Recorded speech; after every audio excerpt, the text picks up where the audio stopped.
You're limited by I'm restream? on.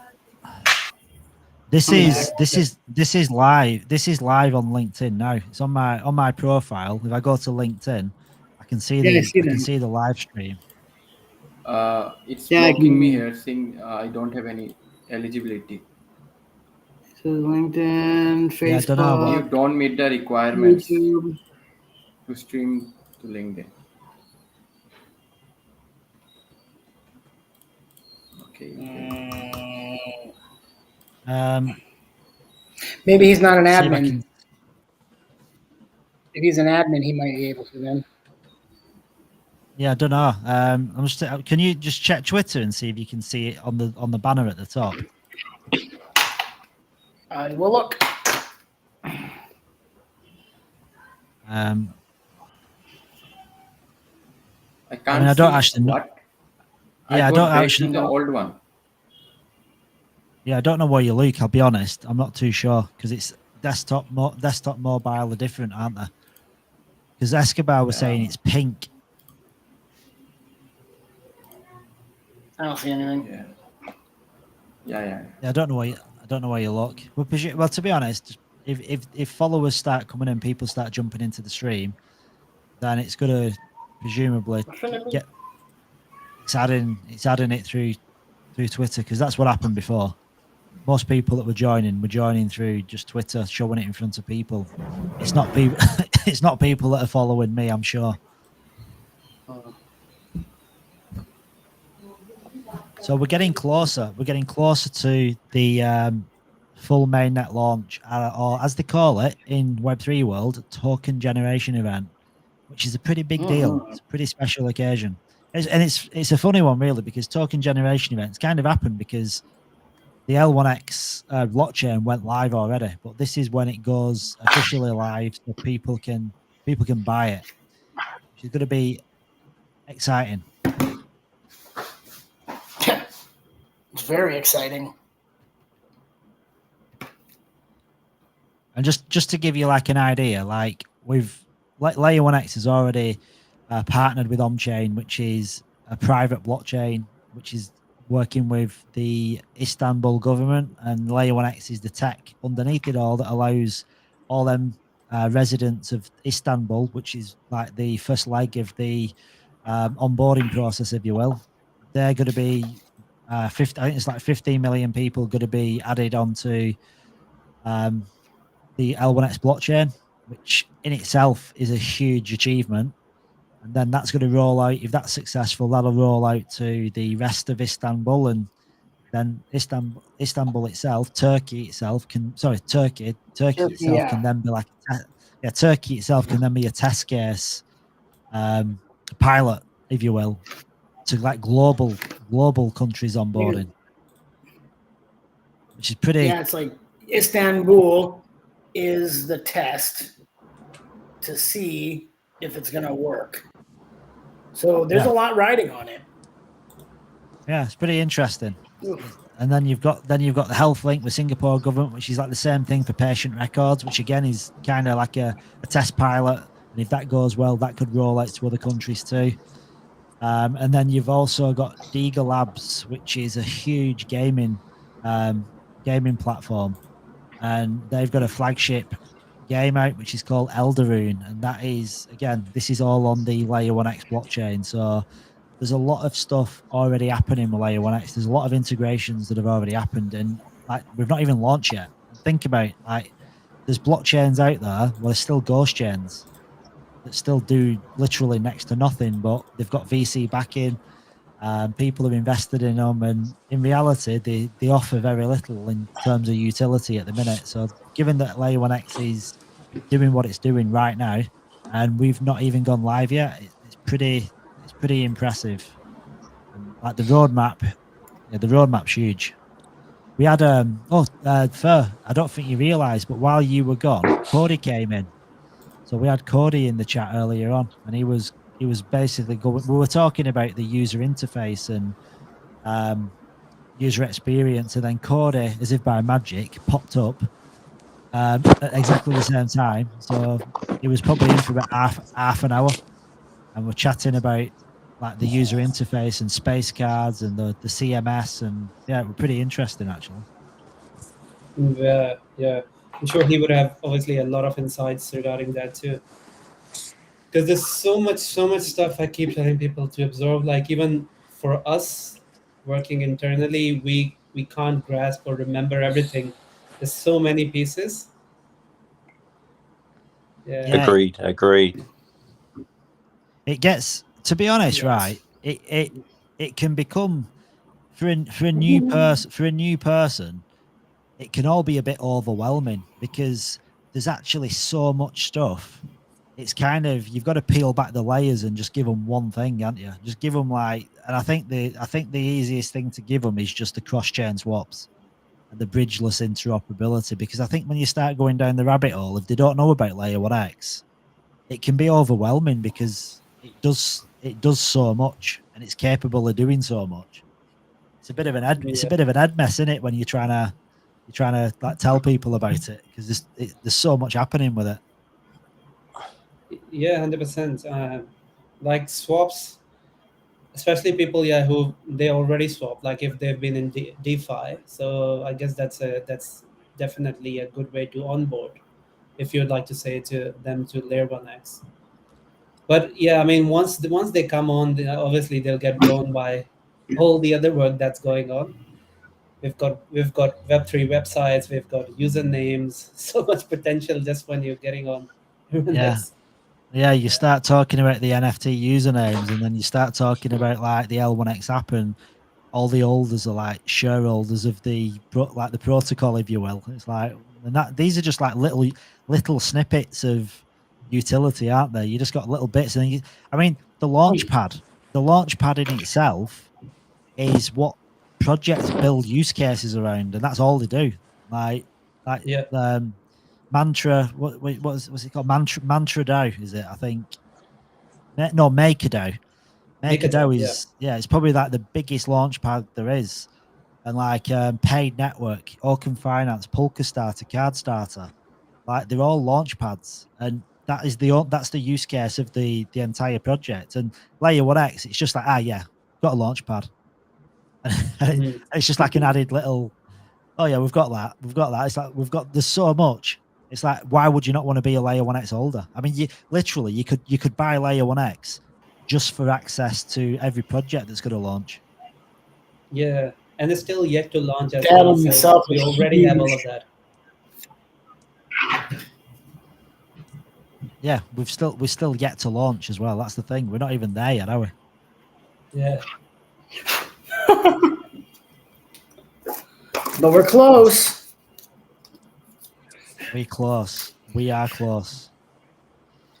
And like, we were talking earlier about centralized exchanges, and like people stress about what are you going on first? Like, what tier 2s, what tier 1s? But the thing is, as adoption comes, you don't need to stress about going out your way to onboard yourself. When you get to a point, you're onboarded automatically. You just get onboarded. You don't need to apply to be on an exchange. You just get put on an exchange because they just want the volume, don't they? They want a piece of the pie. Yeah, 100%. Yeah, they do. And every exchange is going to want a piece of this. Do you reckon? I reckon. Oh, I reckon. I reckon every exchange in the world will want this. For how long do you think it'll take before CoinSpot have put L1X on? Yeah, I mean, to be very honest, like I know a lot of people, to your point as well, just want to elaborate on that before I answer this. Like a lot of people are worried, like obviously which exchange we're going on first, but I think that's not important because a lot of the projects or the projects that have gone viral haven't necessarily started at the tier 1 exchanges. It always builds up. Like I guess when you start seeing utility, there's no way an exchange like now, to answer your question, CoinSpot wouldn't notice that. They would immediately want something, and not only for that reason. Like even I was thinking as I was driving back as well. I was away from the stream for a while. I was like, it's not just the everyday user who's going to be attracted by layer 1x. There's so much commercial aspect to it as well. Like everyone would just want to be on it because you can be anywhere, everywhere, all at once, and at such a cost such a cost efficient manner as well. Because I mean, at the end of the day, going to the saying of Milton Friedman, who was a famous economist, like business of business is business. All they care about is saving money. So layer 1x is going to save them money, helping them move assets from one place to another. And also, it's not just the financial element, right? It's also going to save them time because it's much quicker and much secure as well. So I think, yeah, at the same time, it's not just exchanges are going to say, obviously, the adoption growing up, but also, like from a business point of view, it just works for them, right? I think it will be, I don't think it's going to take, honestly, very long. Unless they have some commitments with other, under the table deals with some other projects. But I don't think that's still gonna be an issue because layer 1x, like the proof is in the pudding. Layer 1x technology speaks for itself, and yeah, we're not selling any dream right now. Like you said, I was listening in the car as well. Like the swaps are there. Anyone can just go on l1xapp.com, try them for themselves. We've also got comparisons. We did a live comparison with Squid Router, YXLR Finance, and Stargate, and also the other X swap. We keep coming back to the other X swap. Yeah, I'm. I wonder if they've contacted them, like, because we've got. I mean, Layer 1x has got its own legal team. I wonder if they've actually approached them, because, like, to me, it's a bit underhand, isn't it? How they've done it. The same name. It's a bit weird. Like they've kind of rushed it, I think. They did. They rushed it, or maybe it was intentional. Who knows? Like, doesn't matter though. It's not even competition. Like if they're going to be charging so much, and at the end of the day as well, like it's not they can't do non-EVM chains, can they either? nah. And we're the first X swap. Like we're the first X swap. So no comparison. Yeah, none at all. Doesn't even come close. I'm just going to also share. I'm going to switch over. So anyone that's just joining the chat, if you want to find out more about Layer 1x, by all means stay on this stream, but also dive into our Discord as well, because Fur is like a legend when it comes to Discord. So if you jump into our Discord channel, the community is really good. Like we've probably got one of the best communities there is. So I encourage everyone to jump in. I'm going to also drop it in the comments on the tweet as well, and in here too. Yeah, 100%, and plenty of airdrops going on as well. I mean, it's realistically a lot of people get into crypto or get into projects first from winning free coins. So I mean, you do have chance to win L1x coins there as well. All you need to be is obviously be active in the community, and you'll find out, like, once you get in, you'll be hooked to it. Like Crypto Psycho said, we have a lot of interesting things happening, and as obviously, even as a L1x devout who hasn't been on Discord yet, there are benefits. Discord guys get the first bragging rights to every, like, they get the first news, right? So the news comes to them first before it is shilled out to other channels. So I mean, yeah, plenty of benefits being on Discord. We have airdrops. We have you get exclusive news. News comes to you first. We have interesting conversations going on there. The support is there. Everyone's helping out each other. It's just phenomenal to watch, and it's always active. We're always active. It's not like a part of the day. I see communities dying certain parts of the day, but our Discord server is unique in itself. Like it's always alive, always going. Yeah, there's always activity in there, and there's some. if you join it, there's some characters as well, and you'll also be familiar, or you'll become familiar with Super Bean straight away, because the guy is the king of memes. So he answers and helps every single question that you've got, and he'll interact. Any issues you've got, he's like lightning. He is literally like Speedy Gonzalez. He is beep beep. That is Mr. Beans in a nutshell, isn't it? He is so quick. Yeah, and we have a GIF only channel as well. So for the meme guys. Yeah. Don't know what happened to the screen there then. Which was a bit odd. Yeah. Is it like showing like very pixelated at your end or what?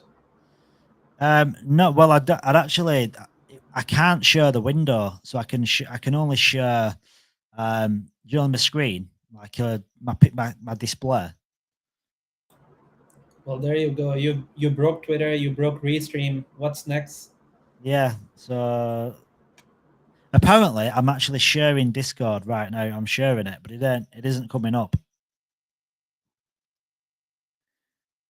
Hang on, I can see sharing. Discord. You're on Discord. You were on Discord. Well, you could see Discord then. Yes, I could see that. Ah, okay. So it's just I couldn't see. Yeah, It. yeah.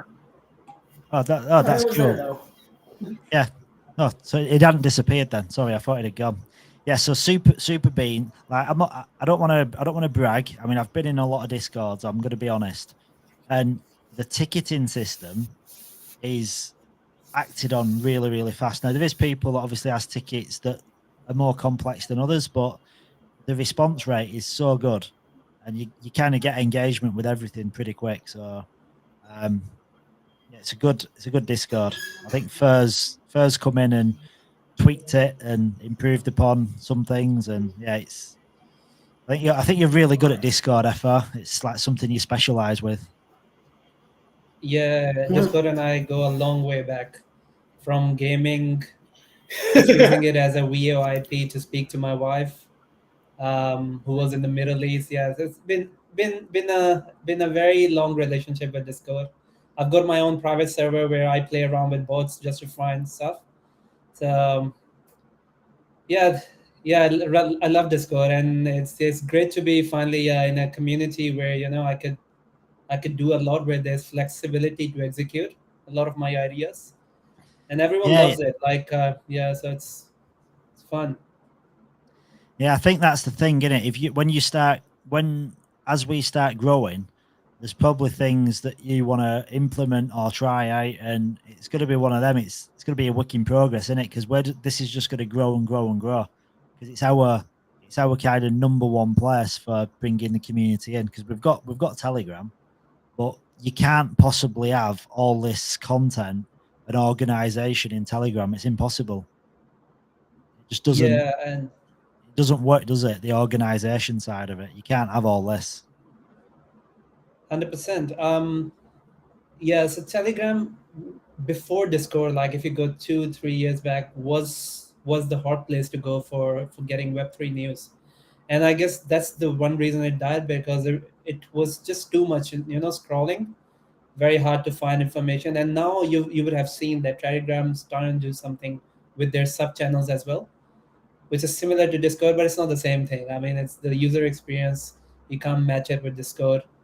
Yeah, Discord's been really good in that regards.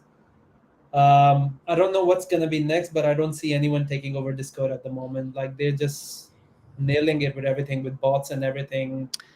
Yeah. Yeah. I think they've it's got to the point. It's like a new social media platform, and once it's got that kind of network effect, people don't want to leave it. And like you said, for gaming, it's been the number one platform for gaming, but like also for like NFT projects as well. It's huge for NFTs, and crypto is one of them. I think the big projects, the serious projects, have started adopting Discord because it's just a way more professional space. 100%. Telegram's a little bit GT, a little bit BSC 2021 vibes. When Moon, like millions of gifts. When Moon. Yeah, it's pretty janky. When moon. So yeah, so anyone that's not Lambo. yeah, so anyone that's new to Layer 1x, like if you're one of the people that not heard of Layer 1x yet, yeah, jump into the Discord. You'll get a plethora of information and you'll get some good conversation as well. There's so many, like everyone that's in here, like there's so many more people in the Discord chat. Yeah, super easy to So remember the many. link as well. Discord.gg/layer1x. Yeah. Oh, Oh, that's you're the getting it. that's the permanent one, isn't it? So yeah. Yeah. Yeah.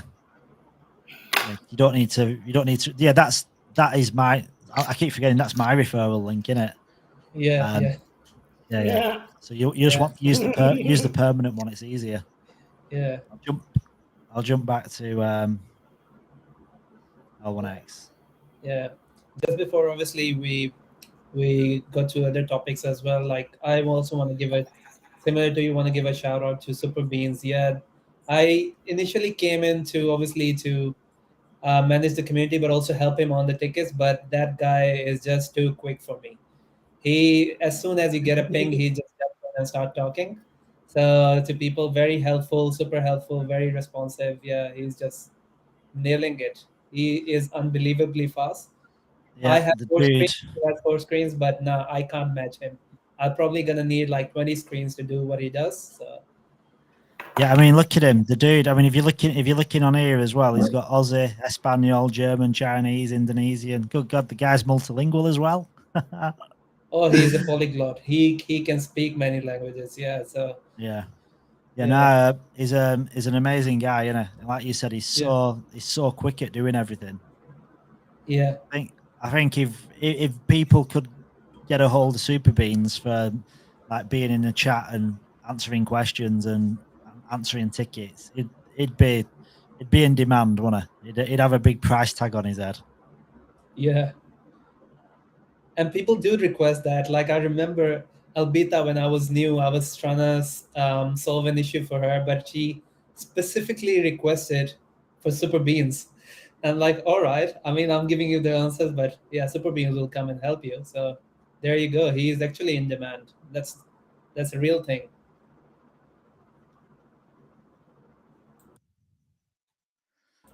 Yeah, we love Super Beans. Albita 2044. The bots are gone.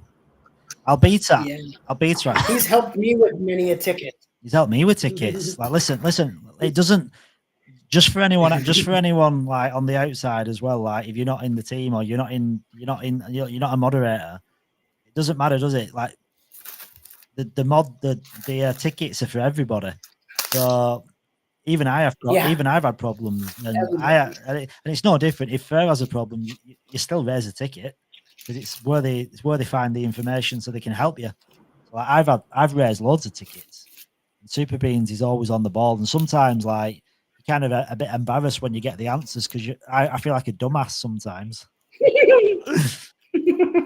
Shit, and especially when you spent so much time like learning and absorbing, and everyone thinks, oh, you should know this, but the thing is, what I find is, well, there's so much information. Sometimes it's information overload.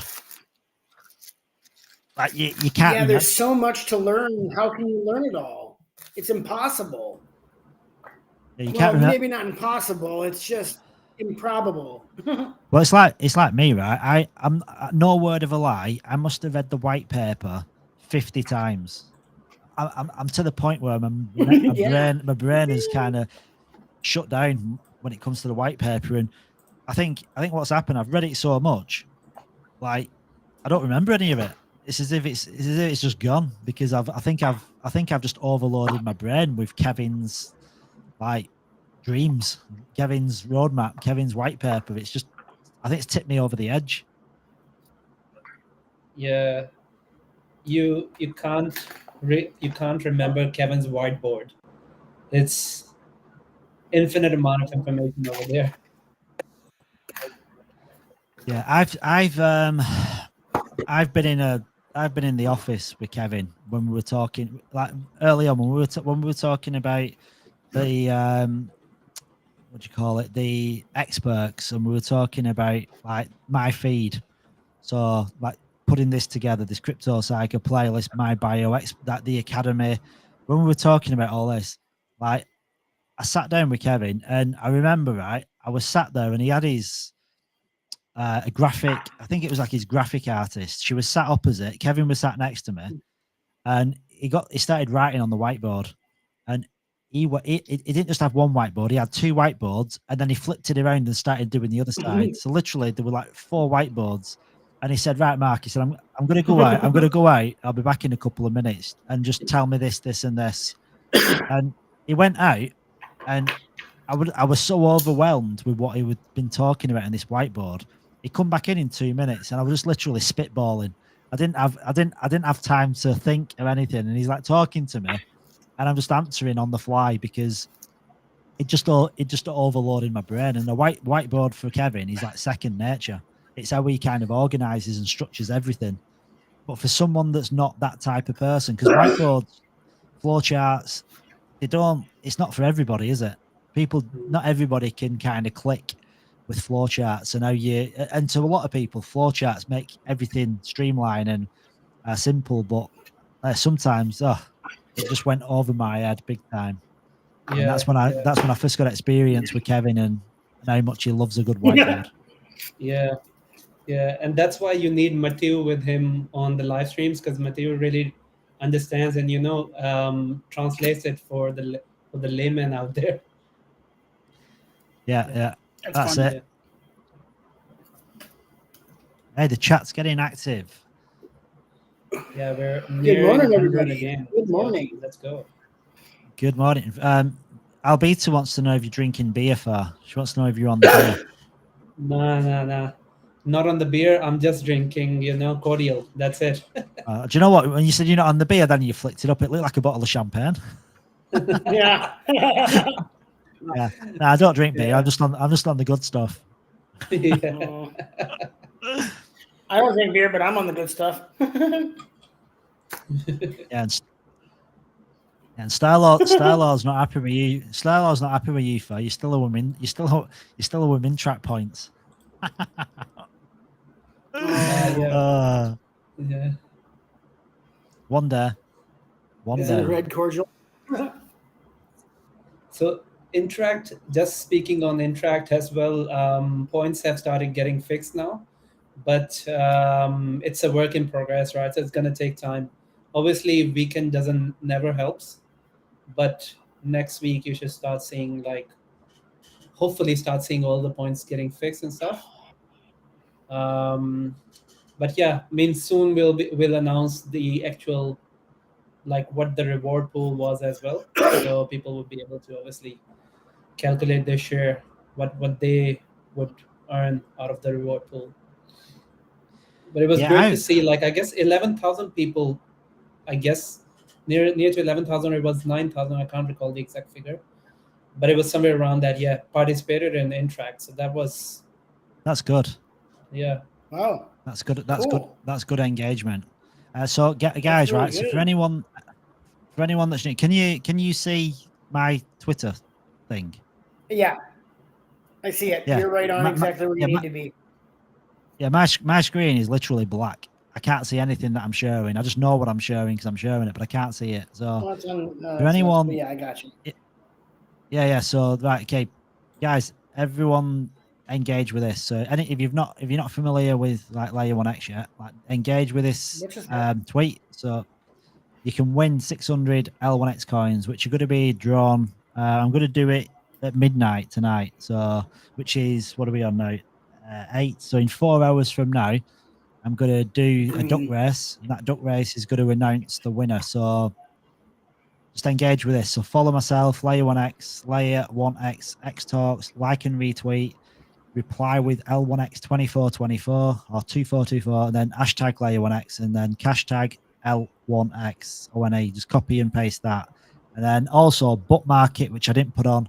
And then if you go to the actual live stream as well, if you can retweet, comment on that, and bookmark it as well, that'll just keep more and more people looking at it. And yeah, when you do this hashtag, L1X2424. That's what I'm going to check, and I'll pull your names, your Twitter handles out, put them into a duck race, and whoever's around, we can watch it. If no one's around, I'll just watch it on my own like some loser. But yeah, we'll do a live duck race, and someone's going to win 600 L1X coins, which is not a shabby amount. Like if and I'm not going to be in the draw because I just think that'd be unfair. But yeah, please go and engage with that because you want to be in it. Simple task, and you've got a good chance of winning. Let's be honest. There's like 23 comments so far, so you've got a good chance of winning it. And there's going to be similar like giveaways for tomorrow and on Monday as well. So, and I'm going to be here for the entirety of it. I was getting tired before, like my wife made my tea and I chipped up a bit, and now I'm feeling bullish. I'm feeling like full of energy and active. I reckon I could be going to like 3-4 in the morning. But then if I get to 3-4 in the morning, I'll probably think, you know what? I'm going to do the full 24-hour stint and get to 9 o'clock. Round the clock. Yeah. No, get your rest. But who do we have as night watchman? Who's coming over? Well, I've got a guy who's from California, and he's like does spaces. So I'll see if he wants to come in. But I mean, anyone's welcome to jump in. Yeah, I think we had Sleazy as well. Was that Yeah, right? I mean Sleazy. Yeah, I think Sleazy was a bit. I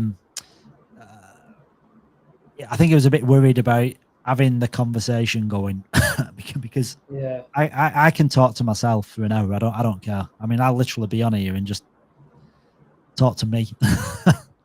Yeah. But Yeah. I think if there's the thing, as long as there's people in though, I think it's quite good. It's just having that other person, isn't it, that you can kind of interact with. It just makes it a lot easier. 100%. So, like, given this isn't an official L1 Express, and you don't know what I'm going to ask you, and it's nothing to do with price, do you think? Let me word this correctly.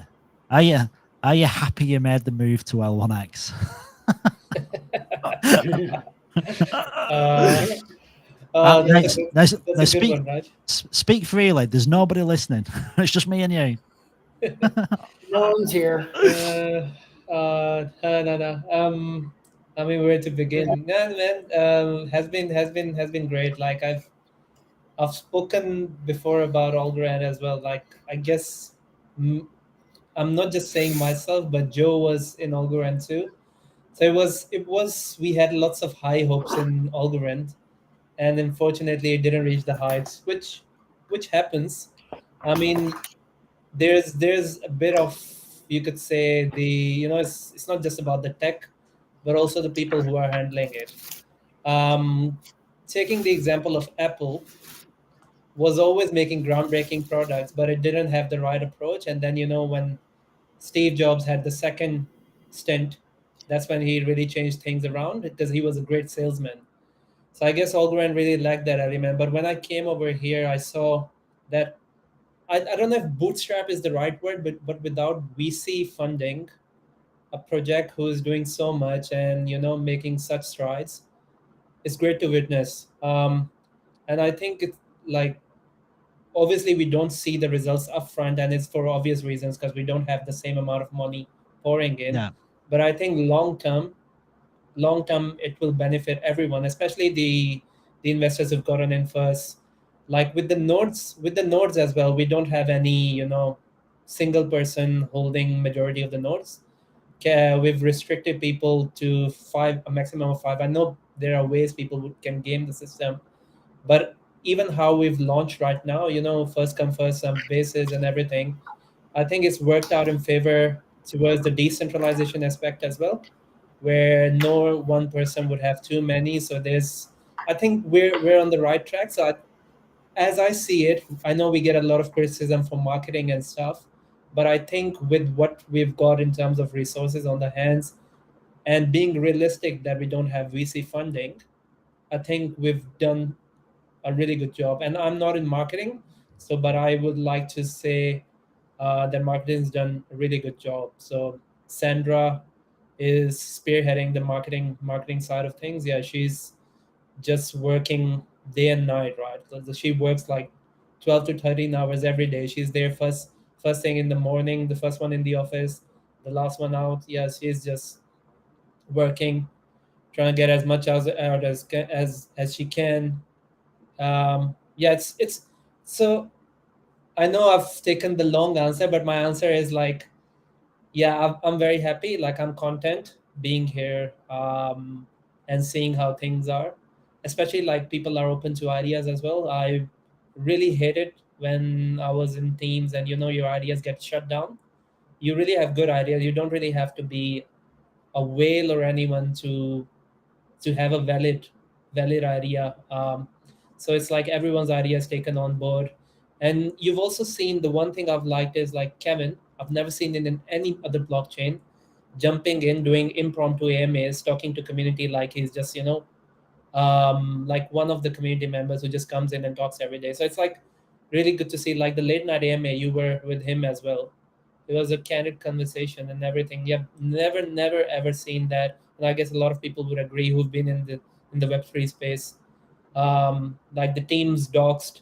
Everyone knows Kevin's in Perth.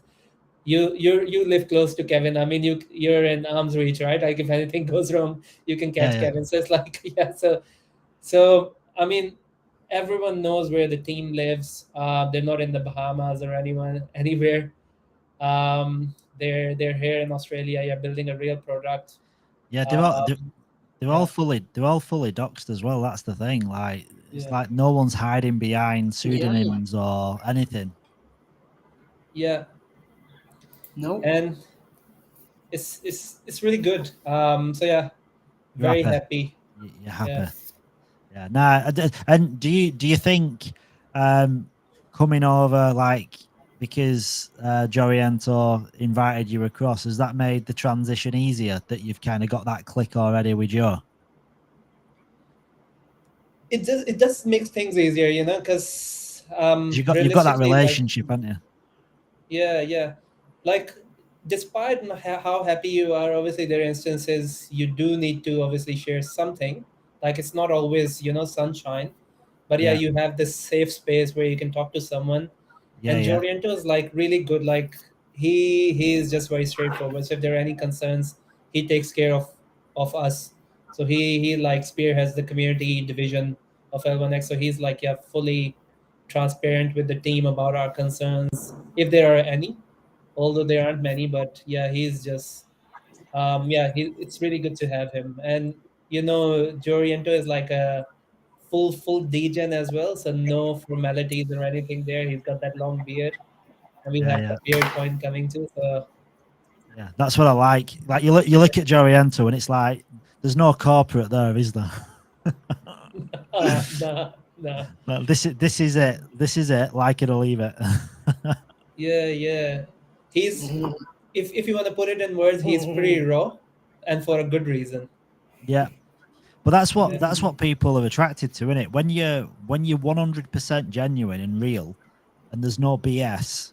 Yep. People want to see that. They don't want to see all that BS. They don't want to see all that fake because you can't sustain it. And you're just going to be yourself, aren't you? I mean, Yeah. case in point was at the event in Melbourne. Like Joe was there, Sandra, like Mike, Kevin, Matthew, and I think a couple of other people there as well. And like everyone's just themselves. There's no Albita as well. And when we were there, it's like you get to know everybody and it's just real. Like how they are in the VC is just how they are in real life. Nothing's different. There's no show. There's no magic act. This is it. This is us. This is what we do. This is Layer 1X. And like Kevin said, like Kevin sometimes in spaces when he's been in, he's pretty blunt, isn't he? If he wants to say something, he just says it. He doesn't sugarcoat it. No, 100%. Yeah. And that's what you want to hear. Like he doesn't sell you the dream that's not within reach. And everything they've mentioned about X swaps, spades cards, it's already there for us to play with. Sure, there are bugs, but Kevin has stressed it again and again that it's the first time anyone's ever built this. Like, no kidding. First ever, we're the first ever to lay hands on it and use it. So, which is why even when you go to L1X app now, you have that feedback widget on the side. Yeah, I mean, that's So- really good. Like, look at, I love it. Little feedback widget. Yeah. So yeah, I mean, if you find a bug, report it. The team's trying to stay on top of it, and they're fixing things. Like you've seen, like V2 of the app is a great enhancement over V1.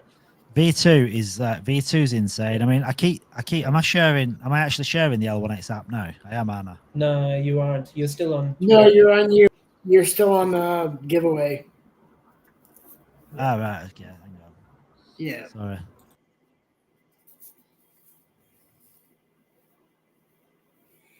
There we you go. are. You're Yeah. on So the when influencer page.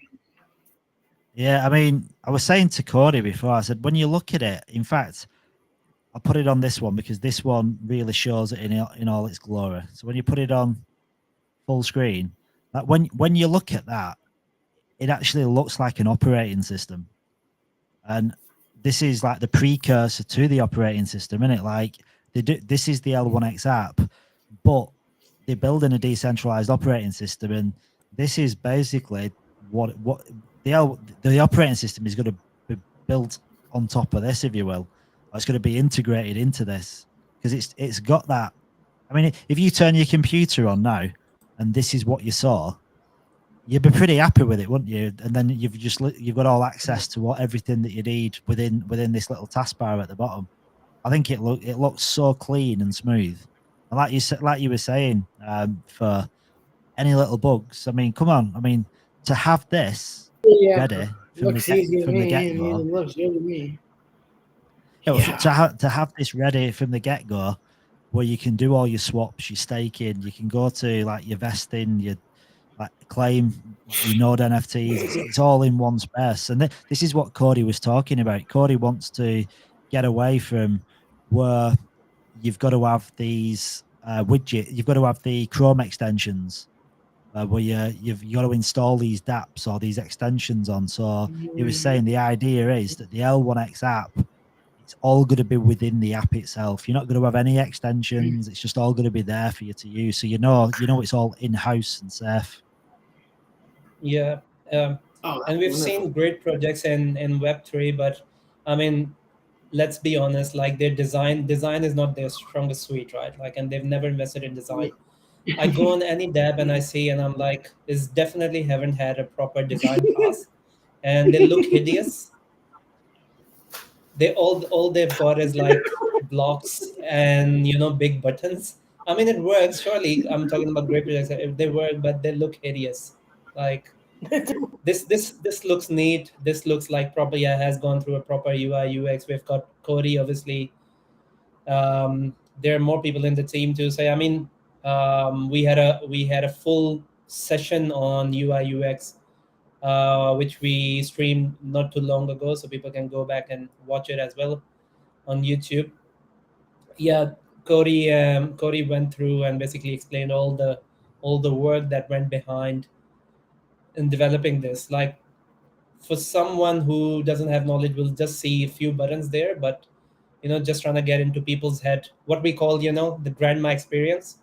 It's easier for grandma. So yeah, that wasn't easy to achieve, and they've done it. Yeah, again, saying that it's not free of bugs, but that's where the feedback is.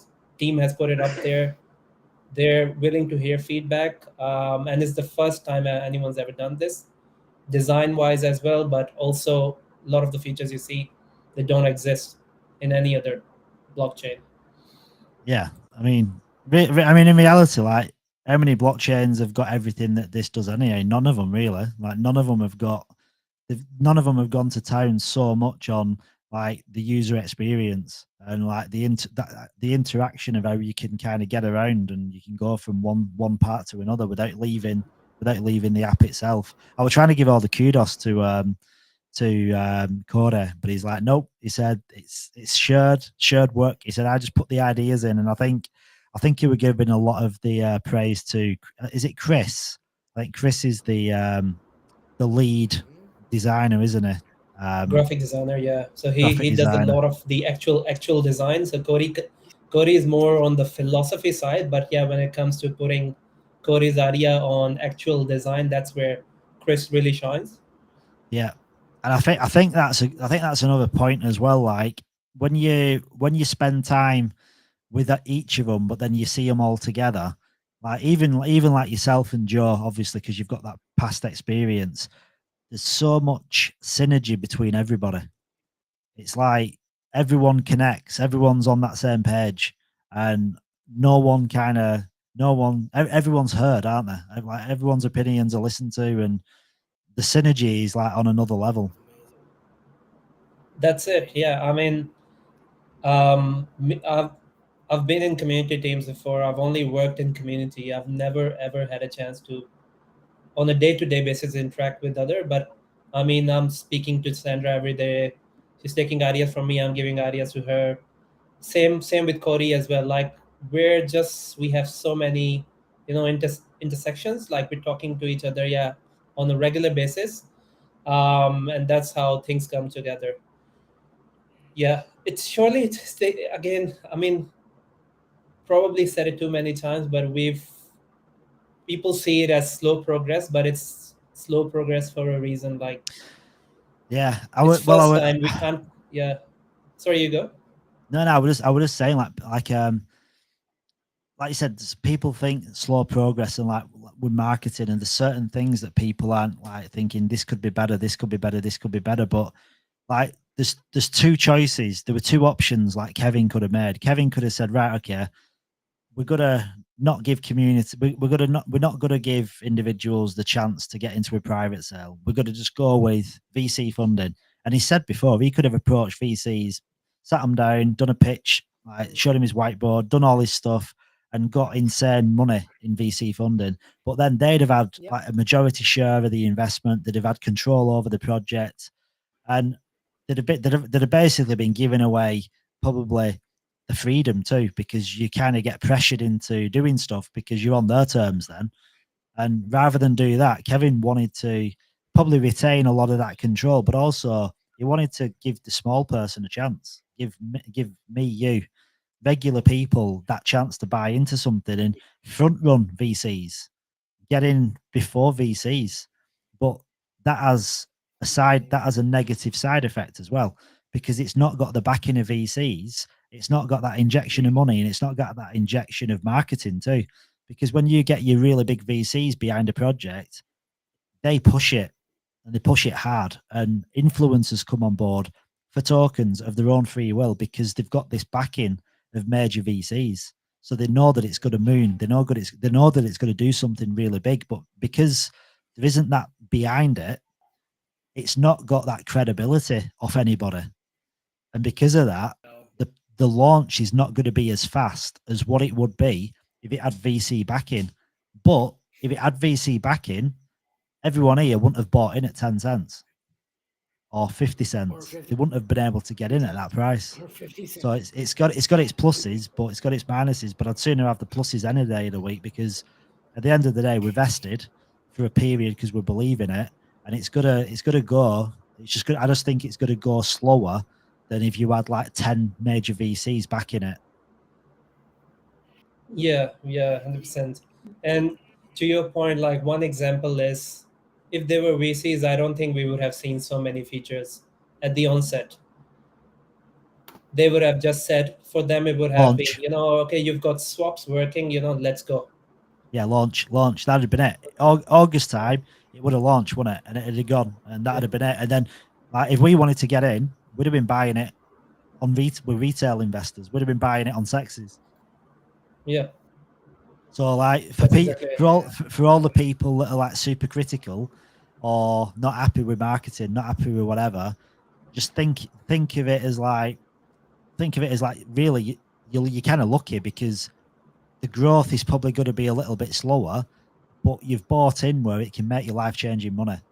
Now, if it had gone the other way, it could have gone fast. It could have launched in August, but you'd have been paying minimum 50 cents, probably $2, $3, $4, $5, because you'd have been buying in with all the FOMO of everybody else at launch.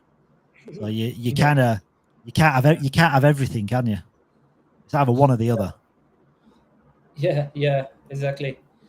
Yeah, and yeah, I mean, I mentioned nodes before. Nodes is the biggest thing, right? Like haven't been excited by the prospect of hosting a node for any other project before this one. Yeah, I mean, just seeing all the rewards and everything. We did calculations before, and also how it's been set up, the structure of it. It's brilliant. Yeah. I mean, to Yeah. be honest, right, I've never ever had the opportunity to get into something so early where I could afford a node. Because in reality, like, if you want a node, you've got to fight for people to sell you one because they've already gone. And if you get one, you're going to pay a ridiculous amount of money for one. So, like, the fact that we can get nodes, I mean, I didn't even realize this earlier on, but when you go to, like, just to make sure you're getting all 800 in, you go to the event listener node, you just put one in, and you say it's going to be $10, and then you go to the calculator, and you're like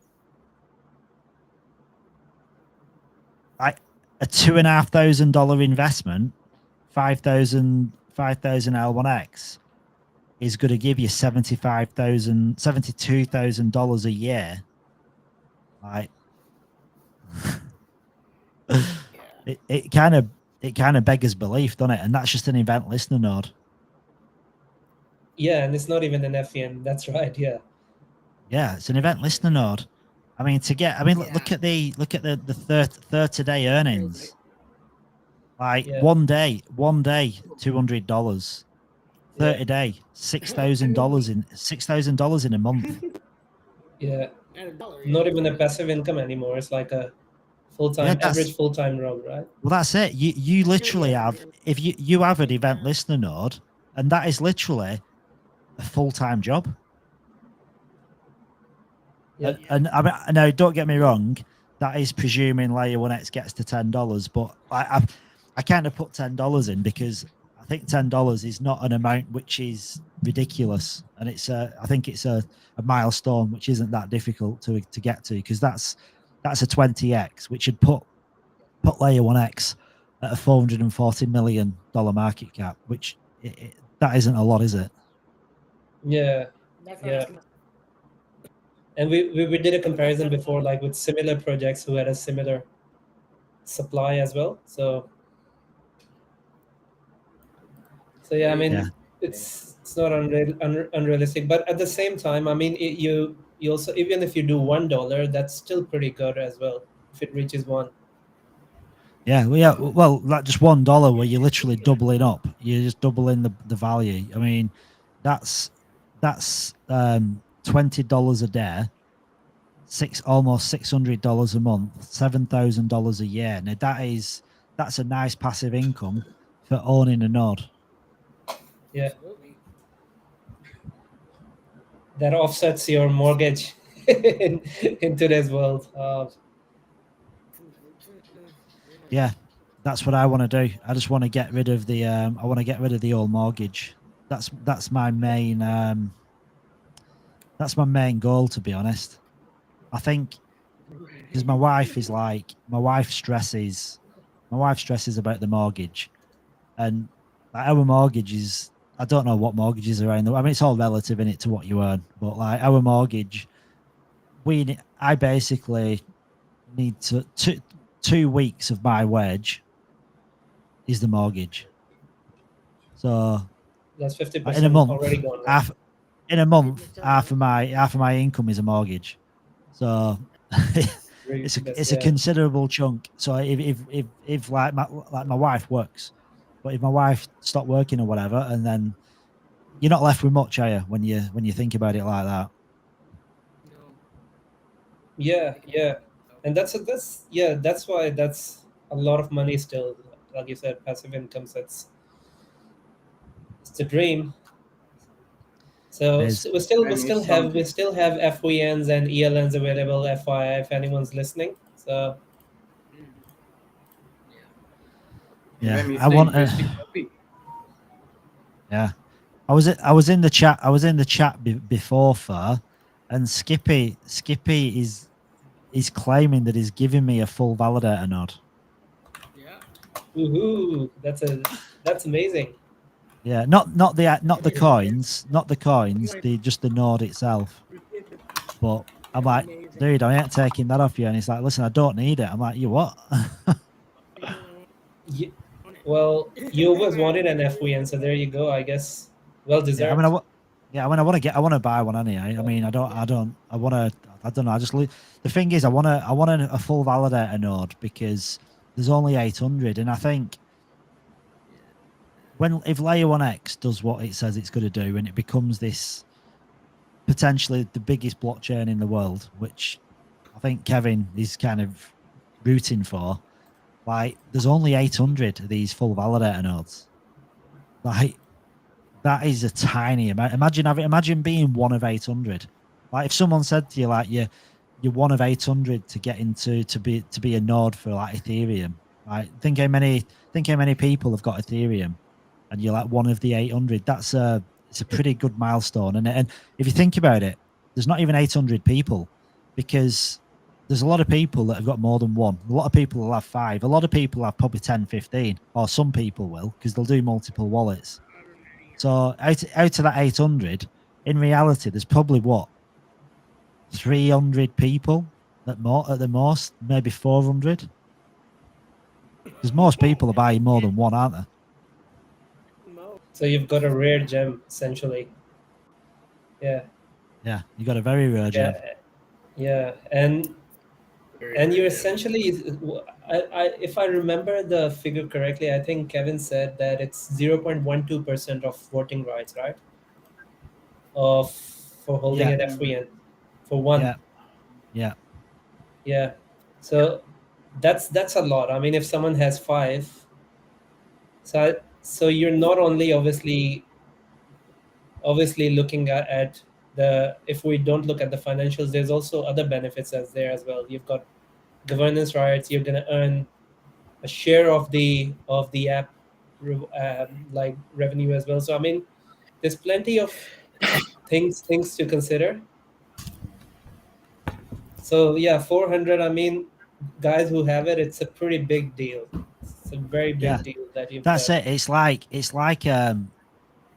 despite all the money it's going to generate, the income it's going to generate, it's one of them. Like you've got proper bragging rights, haven't you? Because you was literally one of the early adopters of a blockchain, and that to me puts you in a pretty exclusive club. Oh, exactly. Yeah. I mean, you could probably have a nice NFT collection off the back of that, couldn't you? L1X node, just create an NFT collection where, anyone that can verify the wallet gets an exclusive NFT, and you can do with that NFT what you want. We're gonna need a flex channel very soon in Discord then. Yeah, well, in all honesty, right, Kevin is like a classy Richard Hart. He's a classy Richard Hart. Because I was like, I've got his WhatsApp, and he posts stories, and he's posted a story of like this really nice bag that he bought, and he was basically flexing. But like, do you know, like Richard Hart is like really tacky how he does it. Richard Hart will like show he's like got Rolexes and stuff in like glass cases, and you'll see him in Louis Vuitton shops, and he's walking out with bags in his mouth and his hands, and just looks like, I don't know. You gotta flex. How will you flex for? Like, what's you gonna be when you make your first million? What's gonna be your first lavish purchase? What's on your wish list for stuff that you don't need, but you're going to buy it because you're loaded? You must the toughest question. You must have thought of something that like you're going to get it just because you can. Yeah. That's a really hard one, because I'm a very simple person. Like I personally, I would be very happy if I don't have to worry about paying mortgage and rent. So I think I'll probably use that money to get debt free. Yeah, Not indulge myself in more debt. That I think that'll be my goal. And if I walk out as a person who actually owns a house, there's no finance on the car and everything, I think I'll be more than happy using that million just to get on that state. yeah. I mean, in all honesty, right, my goal is because my wife is like really really homesick. So we're in Australia, and my wife doesn't want to be here. She wants to be in England because she misses her mum, she misses her sisters, so she wants to be at home. So like my goal is basically pay this house off and buy an house in the UK. So my wife can just go home and she can spend as much time as she wants, but she's not living with her parents. She's got a home, she's got her own place, but she can spend as much time as she wants. That's literally my goal. Happy wife, happy life, as they say.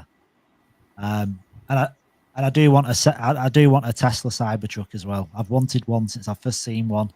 So yeah, pay this house off, buy a humble little home at home, nothing special, and a Tesla Cybertruck, and that'd do me. Yeah. So you're not too far from what I want as well. So Yeah, I mean, I talk about all the lavish stuff, but I mean, in all honesty, I don't really care about it. I think sometimes you're just having a joke, aren't you? But in reality, I'm not. I don't think I'd be the type of person that I'd feel comfortable driving around a Lamborghini. I think I'd feel quite out of place, to be honest. Yeah. You'd just be looking. yeah. I'd just be looking like one of them 40-something-year-olds that's going through some kind of major midlife crisis. Yeah. Right. If you're in your 20s and you're driving a Lambo, like, yeah, but I think when you're in your 40s, 50s and you're driving a Lambo, it's like, yeah, so yeah, he's going through that time. He's got insecurities. We just came in and do a lot of. Yeah. It finally just worked. Yeah. One X paid off. I'll have to jump off for a bit, guys. But I'll be back hopefully. It's all right. Don't feel obliged, because I know for you as well. It's getting late, because for me it's 8:30. So for you it must be what, 11 o'clock. Yeah, it's 10:30. So Yeah. So yeah, if you need to call it a night, dude, don't worry. I'll be here for the foreseeable future. I literally, my wife is just bringing me coffees. I've literally got coffee on tap. I think today I've had about 8 cups of coffee. So just keep drinking it. Caffeine, extra caffeine. Yeah. Don't make yourself intolerant to coffee though, because that's what I did with me. I had too many coffees for too long, and now I can't drink coffee at all. Like I just start throwing up. So don't know what happened, but Weird. Yeah, I'd mix it up a bit. I'll drink coffee, but then sometimes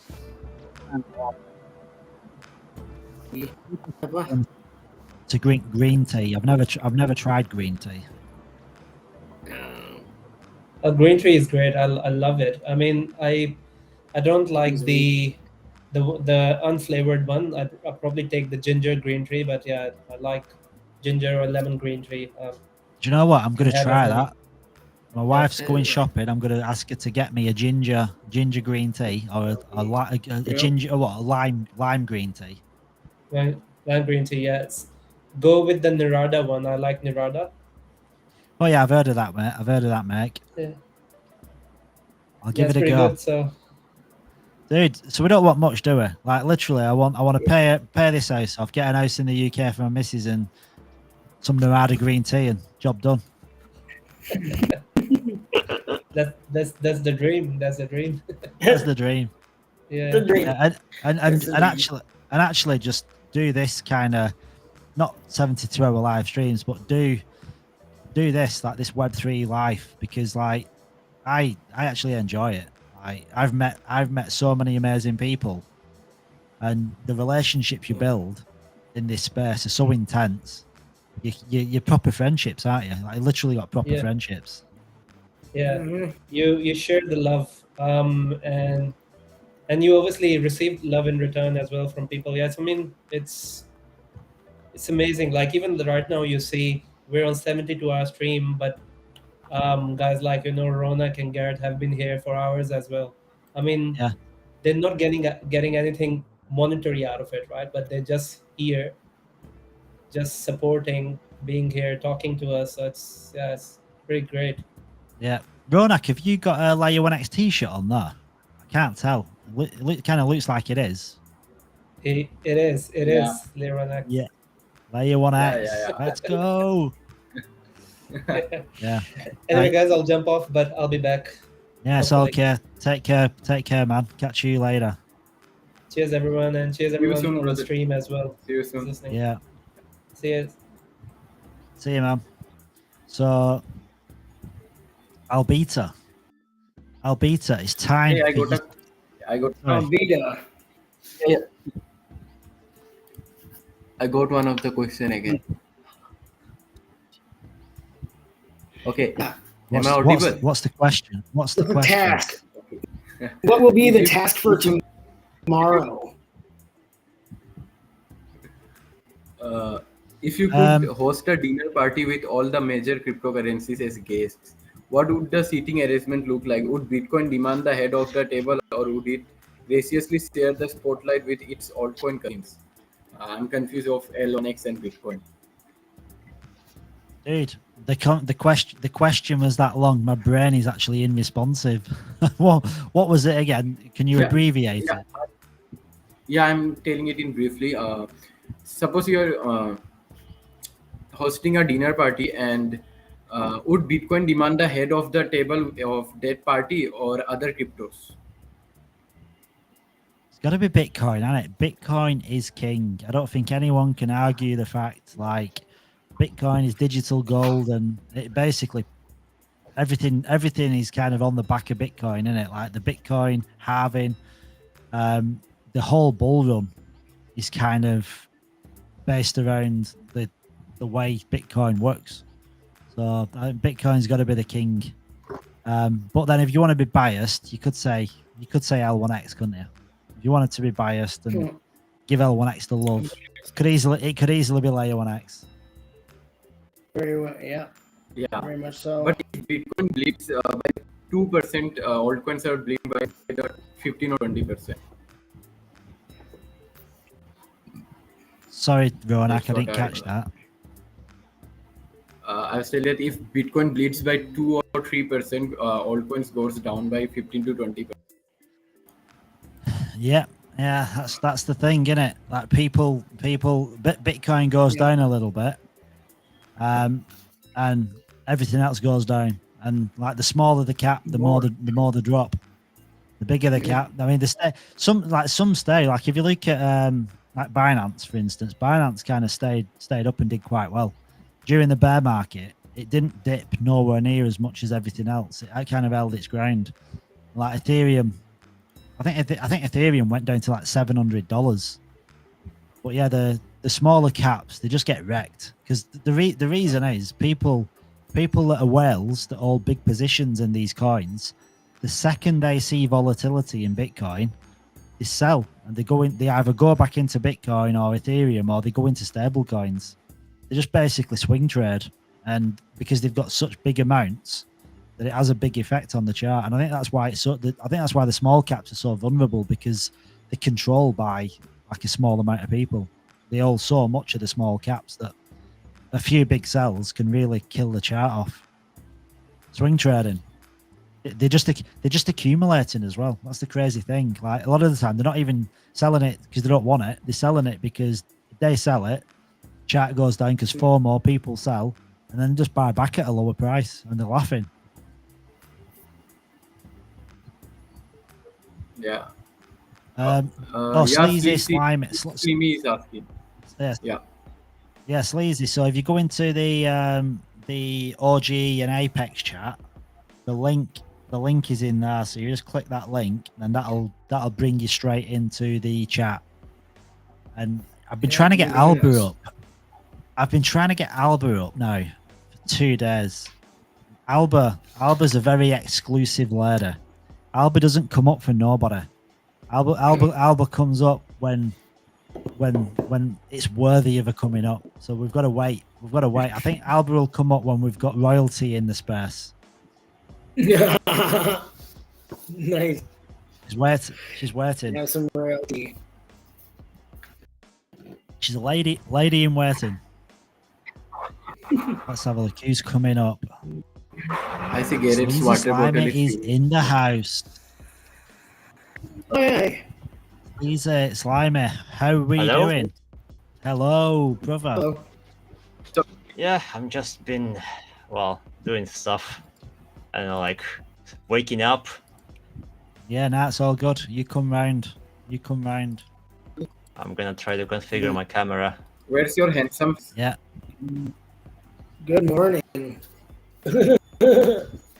That's Sleazy. You're here now. I'm gonna go, so I'll leave you to it. You can do the night hours. I'll be back in the morning. See ya. Yeah, not yet. I'm only joking. I'm being mean. I'm just being mean. I'm being mean.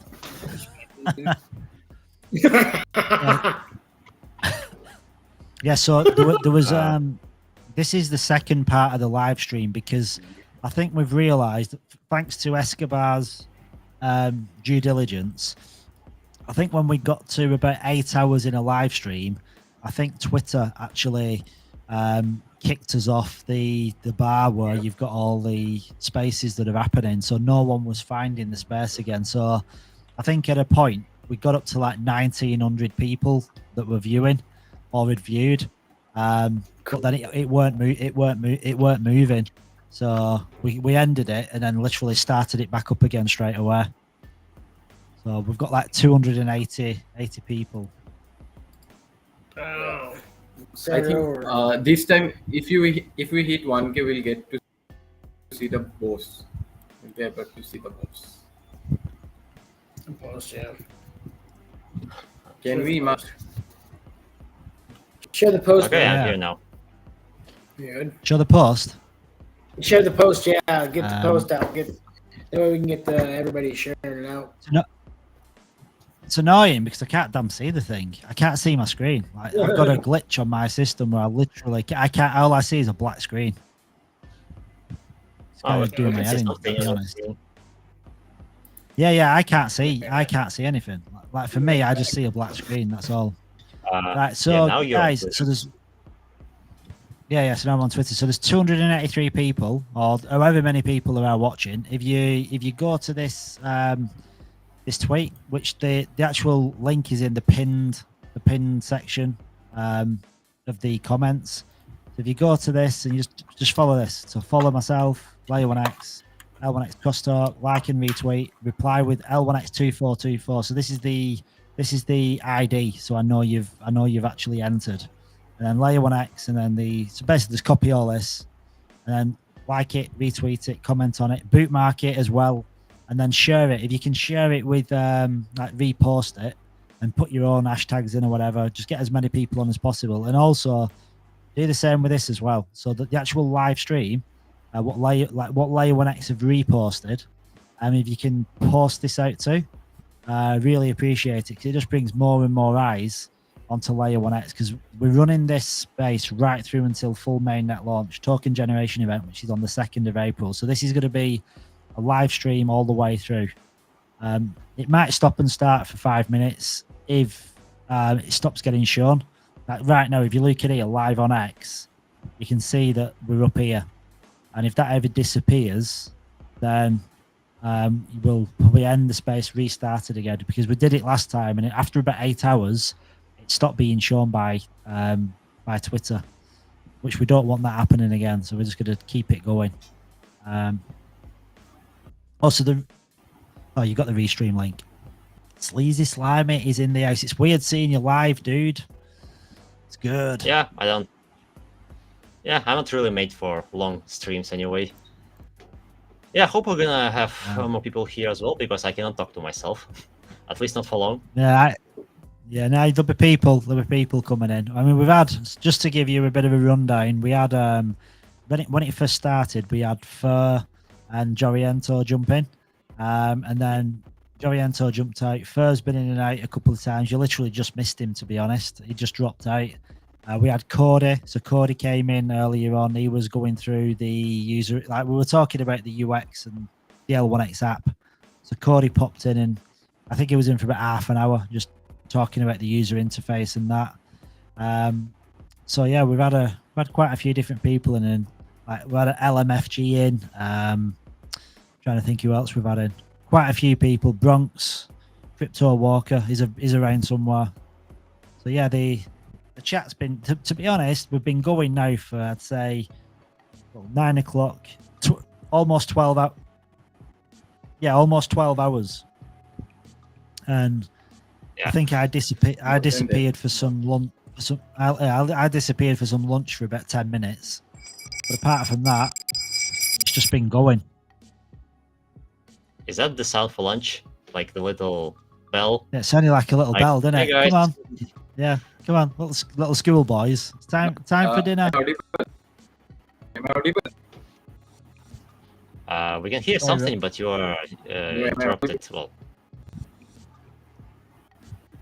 Yeah, Ronak, your audio is like just your connection's just not Am I too audible? good. It's a pain. You can only hear little bits of what you say. Am I audible, guys? Yeah, no, it's not Well, coming through. yeah. Yeah. Oh,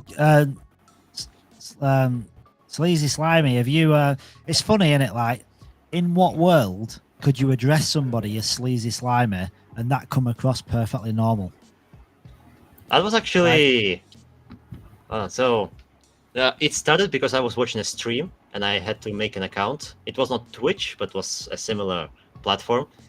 And I kind of made it like a meme because I wanted to be sleazy in chat. So I kind of stuck with that name because I kind of liked it. It's a sort of a self-deprecating humor type of stuff. Because if I call myself something like a compliment, then I'm not really much into it. But if I self-deprecate myself, it's kind of more my thing. So yeah, That's where it come from. Yeah. I don't. The other thing is, I don't. because I live in a foreign country, well, it's technically it's where I've been most of my life now, but it's in Spain. I didn't speak Spanish at the beginning, and my name is difficult for the Spanish people to pronounce. So I'm not used to even speaking my own name. Like, I'm used to writing it and reading it, but I'm not used to hearing it and saying it. So yeah, that also contributed to that. Right. Okay. So what languages do you speak then? Russian is my native. Then I learned Spanish, English here. Pretty much. Yeah. So I mean that. Yeah. The thing is that it kind of puts English people to shame, doesn't it? Because like if you're from the US, you're from, I don't know, Canada, England, Australia. Like, if you speak English, you just speak English. So like when you get someone that's multilingual and you can speak Russian, but then you can speak English, you speak Spanish, it kind of, I don't know, it just shows what the brain's capable of, because as an English person, learning a language is very, very hard. But I think some people are just prone to absorbing, I think. Russian, I mean, is English like just a second language for Russian speaking people anyhow? Well, you learned in school, like, I would imagine you have like Spanish in school, right? Yeah, but some kind of do you not learn? Yeah, but do you not learn that at school, from primary school? Yeah, we start learning a little bit of English bit by bit, pretty much. Yeah. Well, when you're English, when you in England, you don't learn languages until you're 11. Well, so you don't absorb right. the same. I think if they started doing languages at primary school, I think you just learn it a lot easier. But when you're at high school, that's the first time you ever start learning any languages. And a lot of the time, it's the third year where you learn it properly. Like when you get like your third, like when you're like 13 or 14, where you really go down and start doing it properly, like for your like your qualifications. Yeah. Well, the other thing is, I'm not actually Russian. I'm Kazakh, so we have two languages in my birth country. So it sort of had started from the beginning. That not me, because Yeah, I yeah. never learned Kazakh, but normally people learn both, and they kind of mix things together. Like Indians, they mix English Yeah. and Indian together when they speak to each other Yeah. a lot. Yeah. So that's kind of like Kazakh and Russian in Kazakhstan as well. I'm the example. Nice. You just I'm Yeah. the example. yeah, Yeah. Yeah, I know that because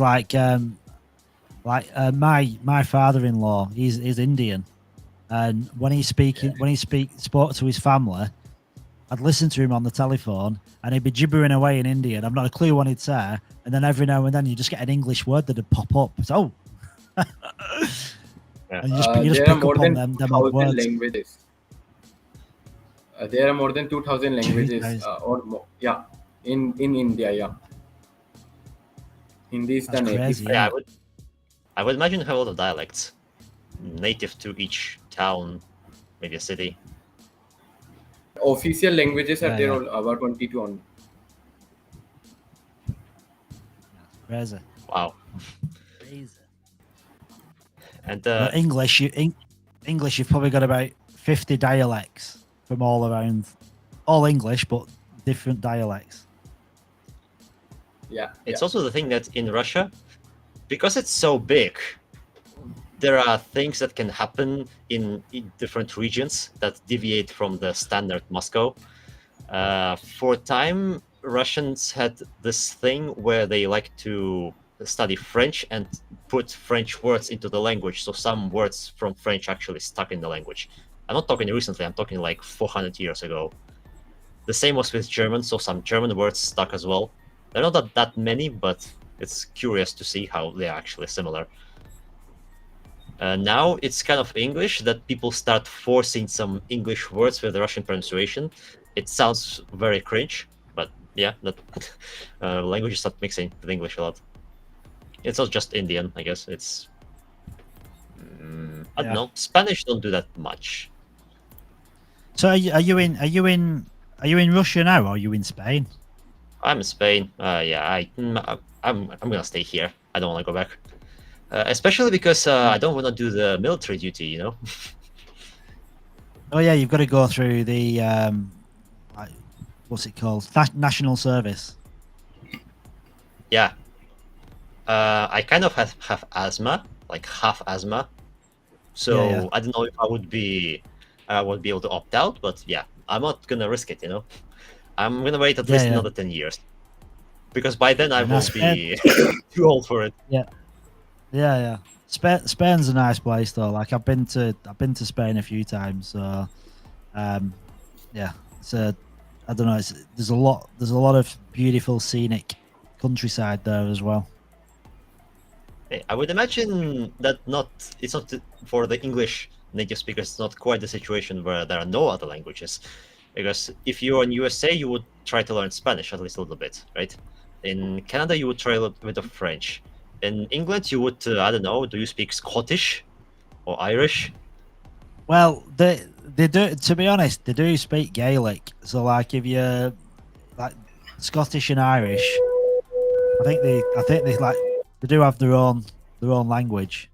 And Gaelic is often Gaelic, and you got like in Wales, you've got Welsh as well. But it's like one of them where most people just speak English. Because I tried listening to them, I don't understand a word, so I would imagine it's completely different from English. Yeah. I bet, but my accent isn't the easiest to understand to some people. Don't know who's got noises. So what is yours? Like, what is the geographic location for your accent? Well, I'm from a place called Bolton, which is like northwest England. So it's like near Manchester and near Liverpool. So like I've got like a pretty unique accent to where I live. And you drive 20 minutes one way, you've got another accent. 20 minutes another way, you've got another accent. Like there's so many different accents. Well, so many different accents where I live. Exchanging the languages. Yeah, and there's a lot of influence as well because like, yeah, there's a lot of different influence too because like the Northern England, there's a lot of influence from like Norway and Sweden and Denmark from when the Vikings came over. So there's the similarities. I don't know if you ever watched that program called Coast to Coast. They basically do a deep dive on the UK and the coastline, and they talk about a lot of the different like, what do you call that, different influxes of communities from around different parts of Europe. That's why the accents are so different, because they got so many different people coming over from different countries. I think people that are English aren't really English, because you've got all these European countries where people came and invaded back in like medieval times. The Vikings are from Norway, right? Or is it more Sweden? Yeah. Yeah, I think it's kind of Vikings are- I think it's all around the same area. Yeah. Denmark, Sweden. all that area up there probably. Right. Yeah. The English Oh, made quite a bit. You think then Celtic languages are more of a Germanic thing because of the influence of Vikings? Like I'm trying to think what family of languages it is. Like it's Celtic, but what is it similar to? Yeah. To the Yeah. I think there's like Gaelic. I think a lot of it is from like Norway, Sweden, like different cultures coming together. Like you were saying before, like you get some languages like in Russian, they started integrating French into some periods of time, and like English maybe, or I think that's what it is. It's just a culmination of different meanings for the same thing, and some languages, some words just get adopted, don't they? So I'm trying to think. When I tried listening to Irish, I didn't understand anything, but I do understand at least a little bit of Germanic languages because I speak some basic German. So, yeah, it doesn't sound to me like they're similar. Well, you probably wouldn't know because you don't know any. Yeah, Gaelic. Like when people speak Gaelic or even Welsh, like it's a completely different. I don't know what it's similar to. I just recently found out that Wales is not actually part of England, but it's actually a country. Yeah. You got So England's England, Scotland's Scotland, Wales is Wales, and then Northern Ireland is Northern Ireland, and then Southern Ireland is Southern Ireland. Yeah. Then the United Kingdom is England, Northern Ireland, Scotland, and Wales. So they're all countries in their own right, but then the UK is Northern Ireland as well. But a lot of people want Northern Ireland just to go back to Ireland, and there's people that want Scotland to leave the United Kingdom and just become an independent country, so it's nothing to do with the United Kingdom. So that'd mean just be England, Northern Ireland, and Wales. But I don't think that'll ever happen. It would be quite a precedent because then Scotland would need to decide, are they going to be part of UN or not? And that would put Brexit in a little bit of a tight spot because you would have a country that's separated and then would go back into UN. So yeah, that's quite a interesting political situation there. Yeah, politics. Listen, there's so many people that like you look at Brexit and like England leaving the EU, and there's so many different opinions on it. It's always, politics are always a nightmare, aren't they? You're better off not speaking about politics. So many different views. So I agree. Hey, I got one more question. Fire away, sir. Fire Yeah. away. If cryptocurrencies were emojis, which one would be the party popper celebrating all-time highs, and which one would be the face palm emoji during market crashes? Garrett, you go with that one, sir. Garrett's on this. Garrett's all over it. No, I'm not. I didn't hear it. Should I repeat it? Emojis and stuff. Repeat it and go slower. Go slower.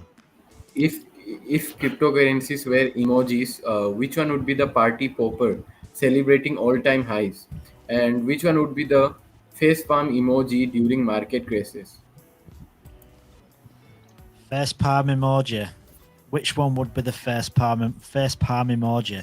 I'd say XRP, because the XRP army are kind of, I think they're running out of steam. I think XRP army are going to be doing that more often than not, because one thing happened and then BitBoy Crypto is like, yeah, XRP, it's going to do this, it's going to do this, and then nothing ever happens. It's a bit like Cardano as well.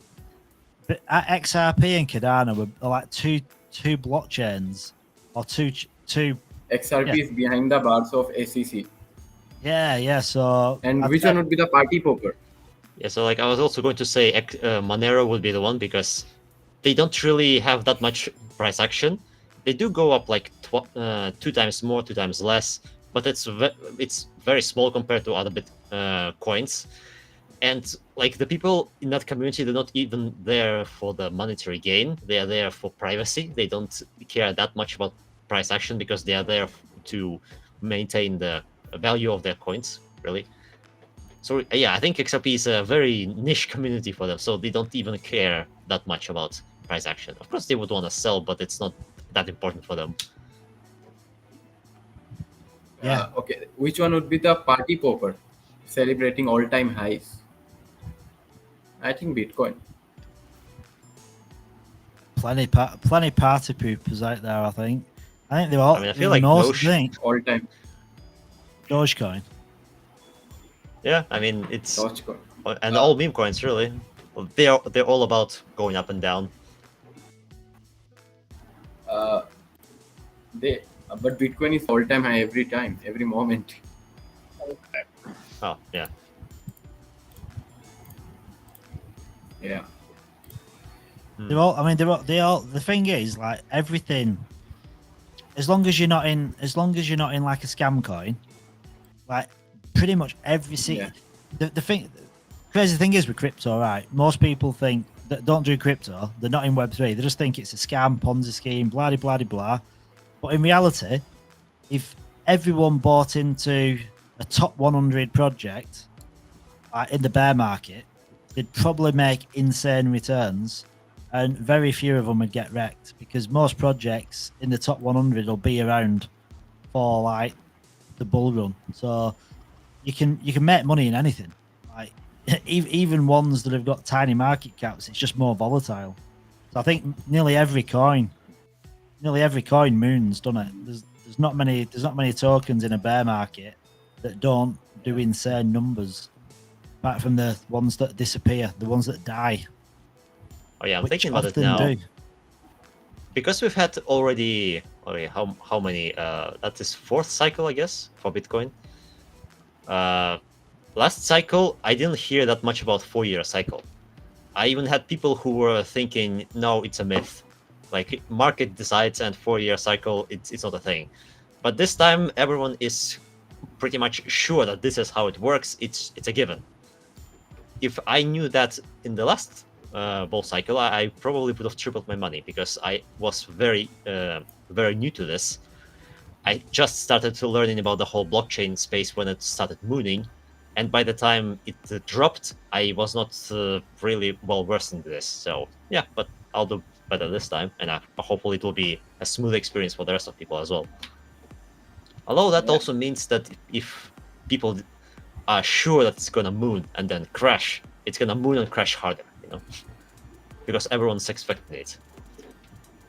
Yeah, it was like there's a saying, isn't there? Like, it's a self-fulfilling prophecy, because if enough people believe it, they're kind of preempting what's going to happen. So like it's like trend, like support line, resistant lines on charts, because enough people believe it. That's why charting works.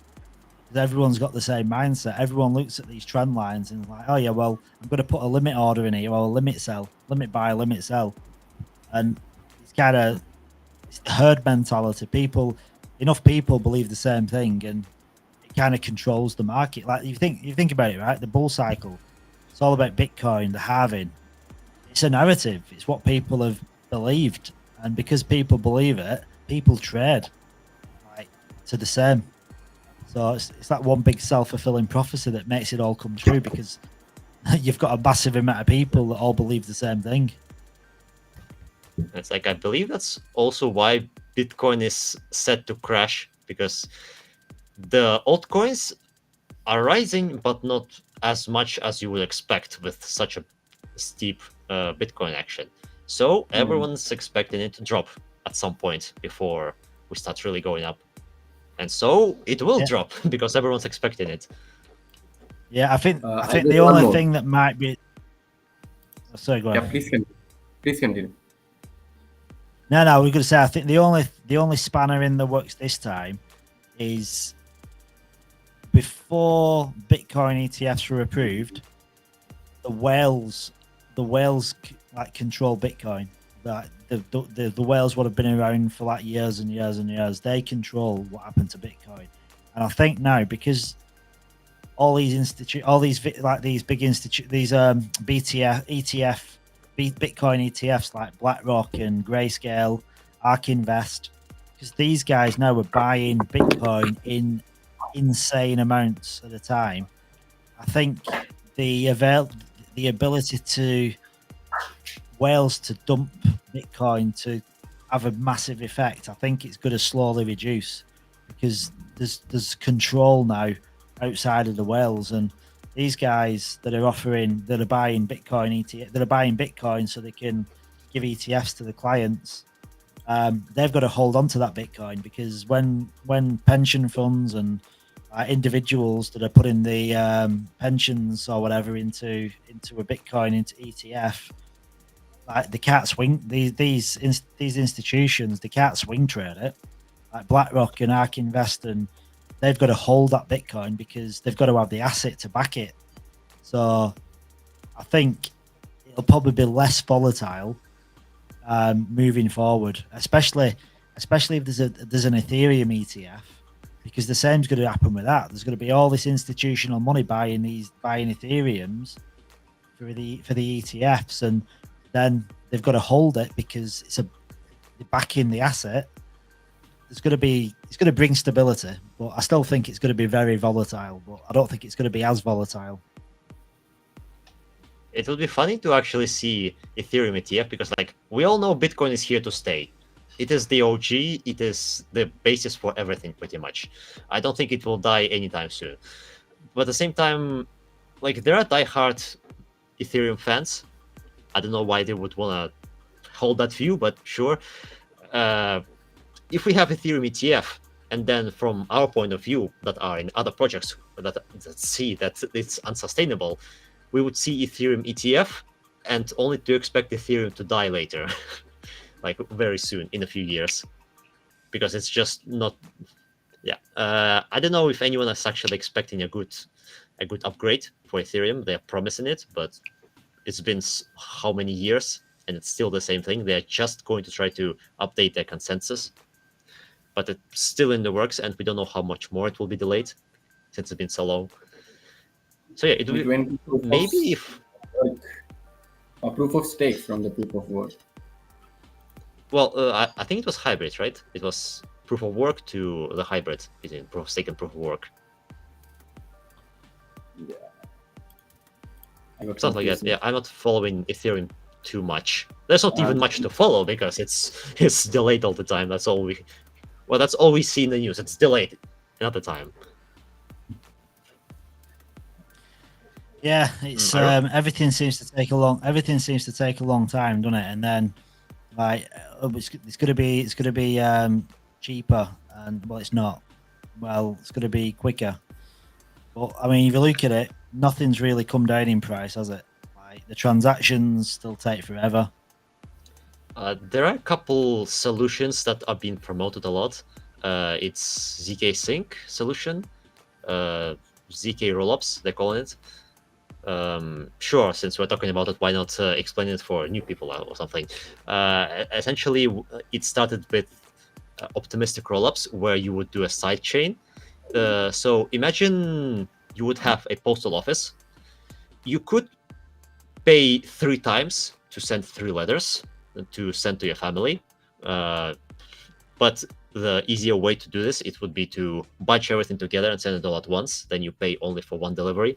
It goes by weight, of course, but let's imagine that it's going to be cheaper in the end. So that's what essentially they're going to try to do. If more, you would imagine, if let's say person A sends one ETH to person B, then person B to C, then C to A, you would essentially do nothing. So you could cancel 3 transactions like that. Or if different amounts, you could calculate the total sum. That's one way to decrease the price. Optimistic rollup is when you, so how it works, you assume that the transaction that is submitted is correct, and you give it some time. So if anyone says that it's wrong, then they start reviewing it. But if no one makes a complaint, then it goes through. So the good side of it is that it's cheaper. It's I guess it's more scalable, but it takes a long time because you need that time for somebody to contest it. Then we go to ZK rollups, which is similar, but you always need to prove that the transaction is correct. So it's more expensive, but it's still less expensive than Ethereum, but it's more expensive than Optimistic, but it's more secure and something else. But yeah, it's more secure. Where was I going with this? I don't remember. It makes sense. Oh, yeah. No, So what I was going to say, ZK Sync is one solution that came up with the ZK rollups. And then there's Polygon, which also does ZK rollups, but it forked it.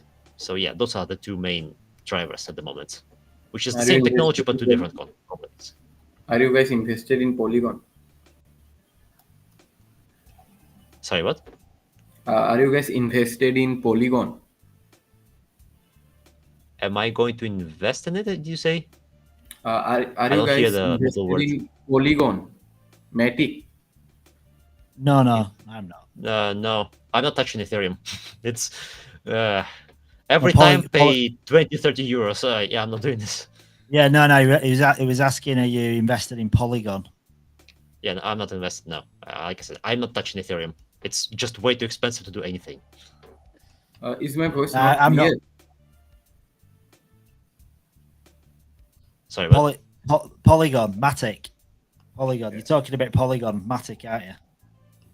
Yeah, well. Yeah, I'm not in Polygon. I mean, the transaction fees are tiny on Polygon, but I don't invest in any blockchains, to be honest. Like the only blockchain I'm invested in is Layer 1x, because blockchains for me, I'm a DJ. I ain't making money on investing on a blockchain. Like, I mean, what exactly do you mean by blockchain? Because you invested in Shibarium, or what's pronounced? No, like the only blockchain I'm invested in is Layer 1x. So I invest in projects on blockchains, but not. Right, so not Layer in 2 straight.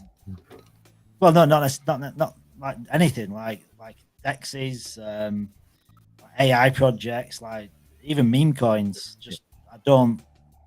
I want to make money. I'm not in crypto to like make a 5x. I'm in crypto to make generational wealth, and you don't do that by buying into Bitcoin. Yeah. Now, Bitcoin, I will buy when I've made a lot of money.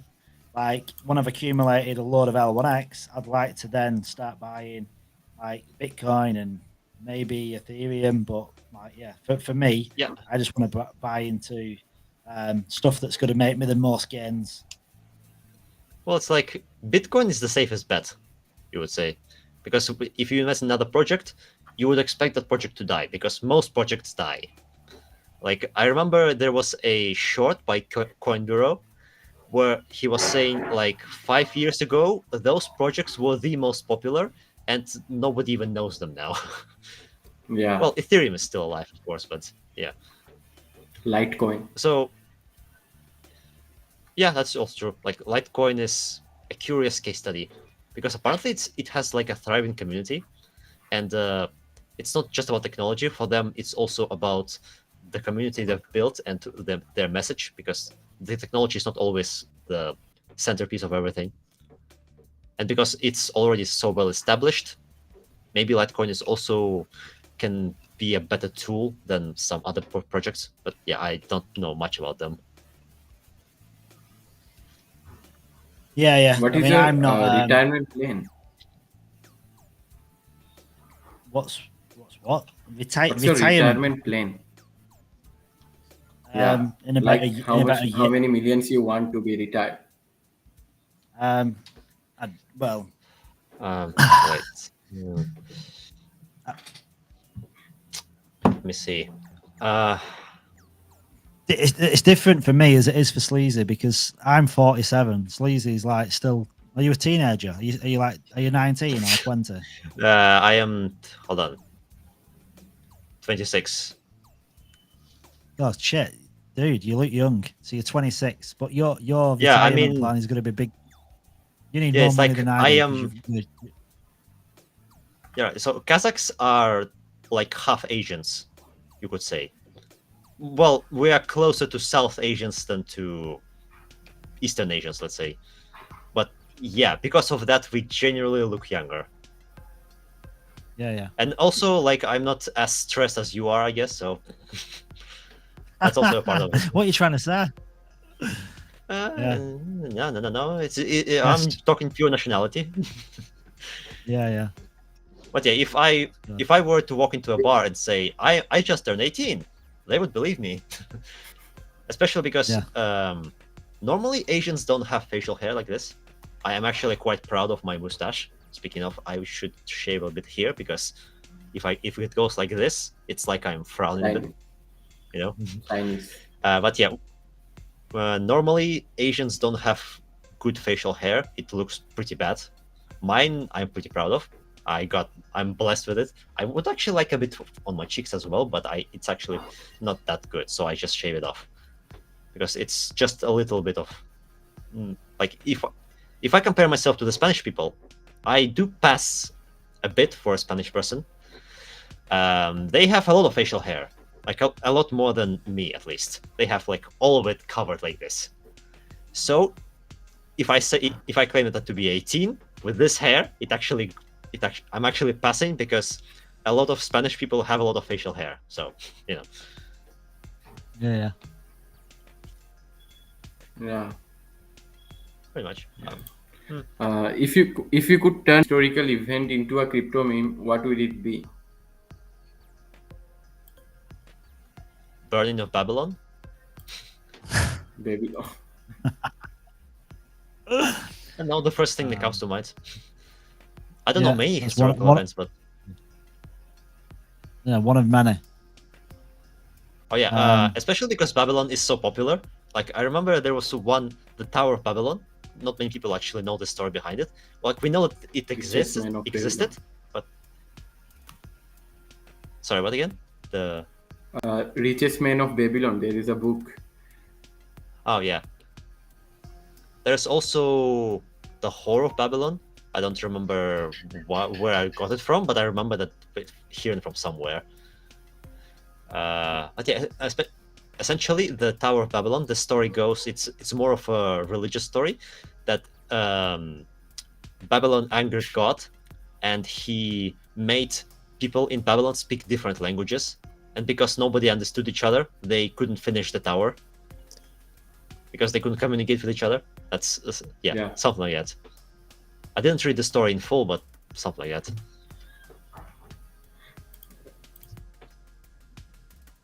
That reminds me. My mind very low. You are in. It reminds me you're of cutting Baby out. Doge.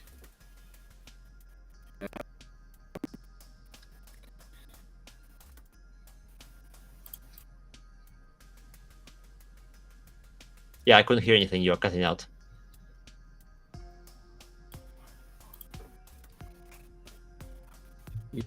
Yeah, it's my network problem.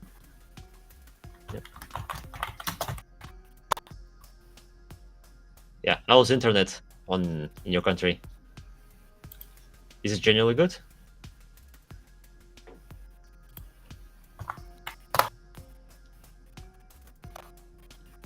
Yeah. for my case, when I moved from my house more in the mountains, well, on a hill, more like into the mountain, to this, well, not to the city, to the town, I actually got the fiber, so I'm pretty happy with that. It's been pretty good, especially since I discovered that I can just drill a hole through a wall, because I didn't know how to do it before. And because of that, my internet is uninterrupted now. I'm pretty happy with it. It's especially going to be relevant for hosting the node. I'm thinking of buying the uninterrupted power supply as well for that.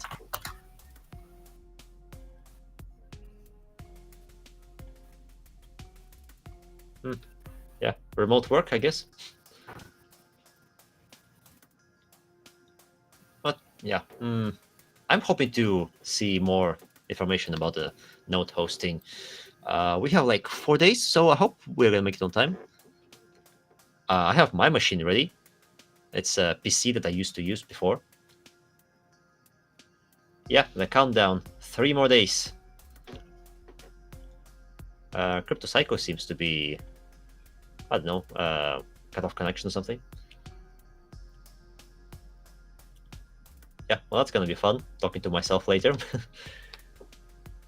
And before that, I need to go eat as well, but I guess I'll wait for Crypto Psycho to come back first. Let's see. By the way, do we know how many people are watching us? I'm gonna try to see. Am I audible? Yes.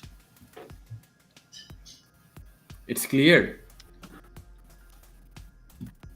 It's what? Well, clear. Is my voice Yeah, clear? more or less. Yeah. Okay. Well, it has some static to it, but yeah. It's in yellow. Yeah. There we go. Yeah, he's back. Back. I had to quickly go and get a drink. My wife is disappeared, so she's not she's not around. I were getting fed and watered before, but I think the novelty's worn off now. And our Easter Saturday has now disappeared. So tomorrow Easter Sunday is gonna go, and then Easter Monday is gonna go as well. So I think I might have some cheeky early Easter eggs later on to keep me going, get that sugar rush going. I didn't you say Bronx is in the your house. What? Sorry, Sleazer. Yeah, didn't you say your wife is in England and you are in Australia or something? No, my wife wants to be in England, so Okay. I'm here. Yeah, she's homesick, so she wants to be home with her mum and her sisters and her dad and all that malarkey. So I want to kind of get to the point where I can buy an house and then get an house in the UK as well. So then we can travel back and forth as much as we want to. Yeah, I can imagine when you're telling her in just a year you'll be able to afford it. She's like, "Sure, honey, sure. Now get your medicine, right?" Yeah. That's exactly what it is. She thinks I'm a mental, brainwashed coin people, as Garrett remembers my wife. That's what she calls everyone. She doesn't believe any of it, like none of it. She just thinks she thinks I'm delusional, and she thinks she's going to be refunding my daughter and her boyfriend for buying Layer 1X. Yeah, that's what she thinks. She's going to have to send money back. You're gonna have to pay him back. That's what. Yeah, that's what she thinks. But I don't mind. I know what's coming. I know what's coming. I know what the future holds. Bronx, tell me, right, Bronx, how many beers? How many beers have you neck, Bronx?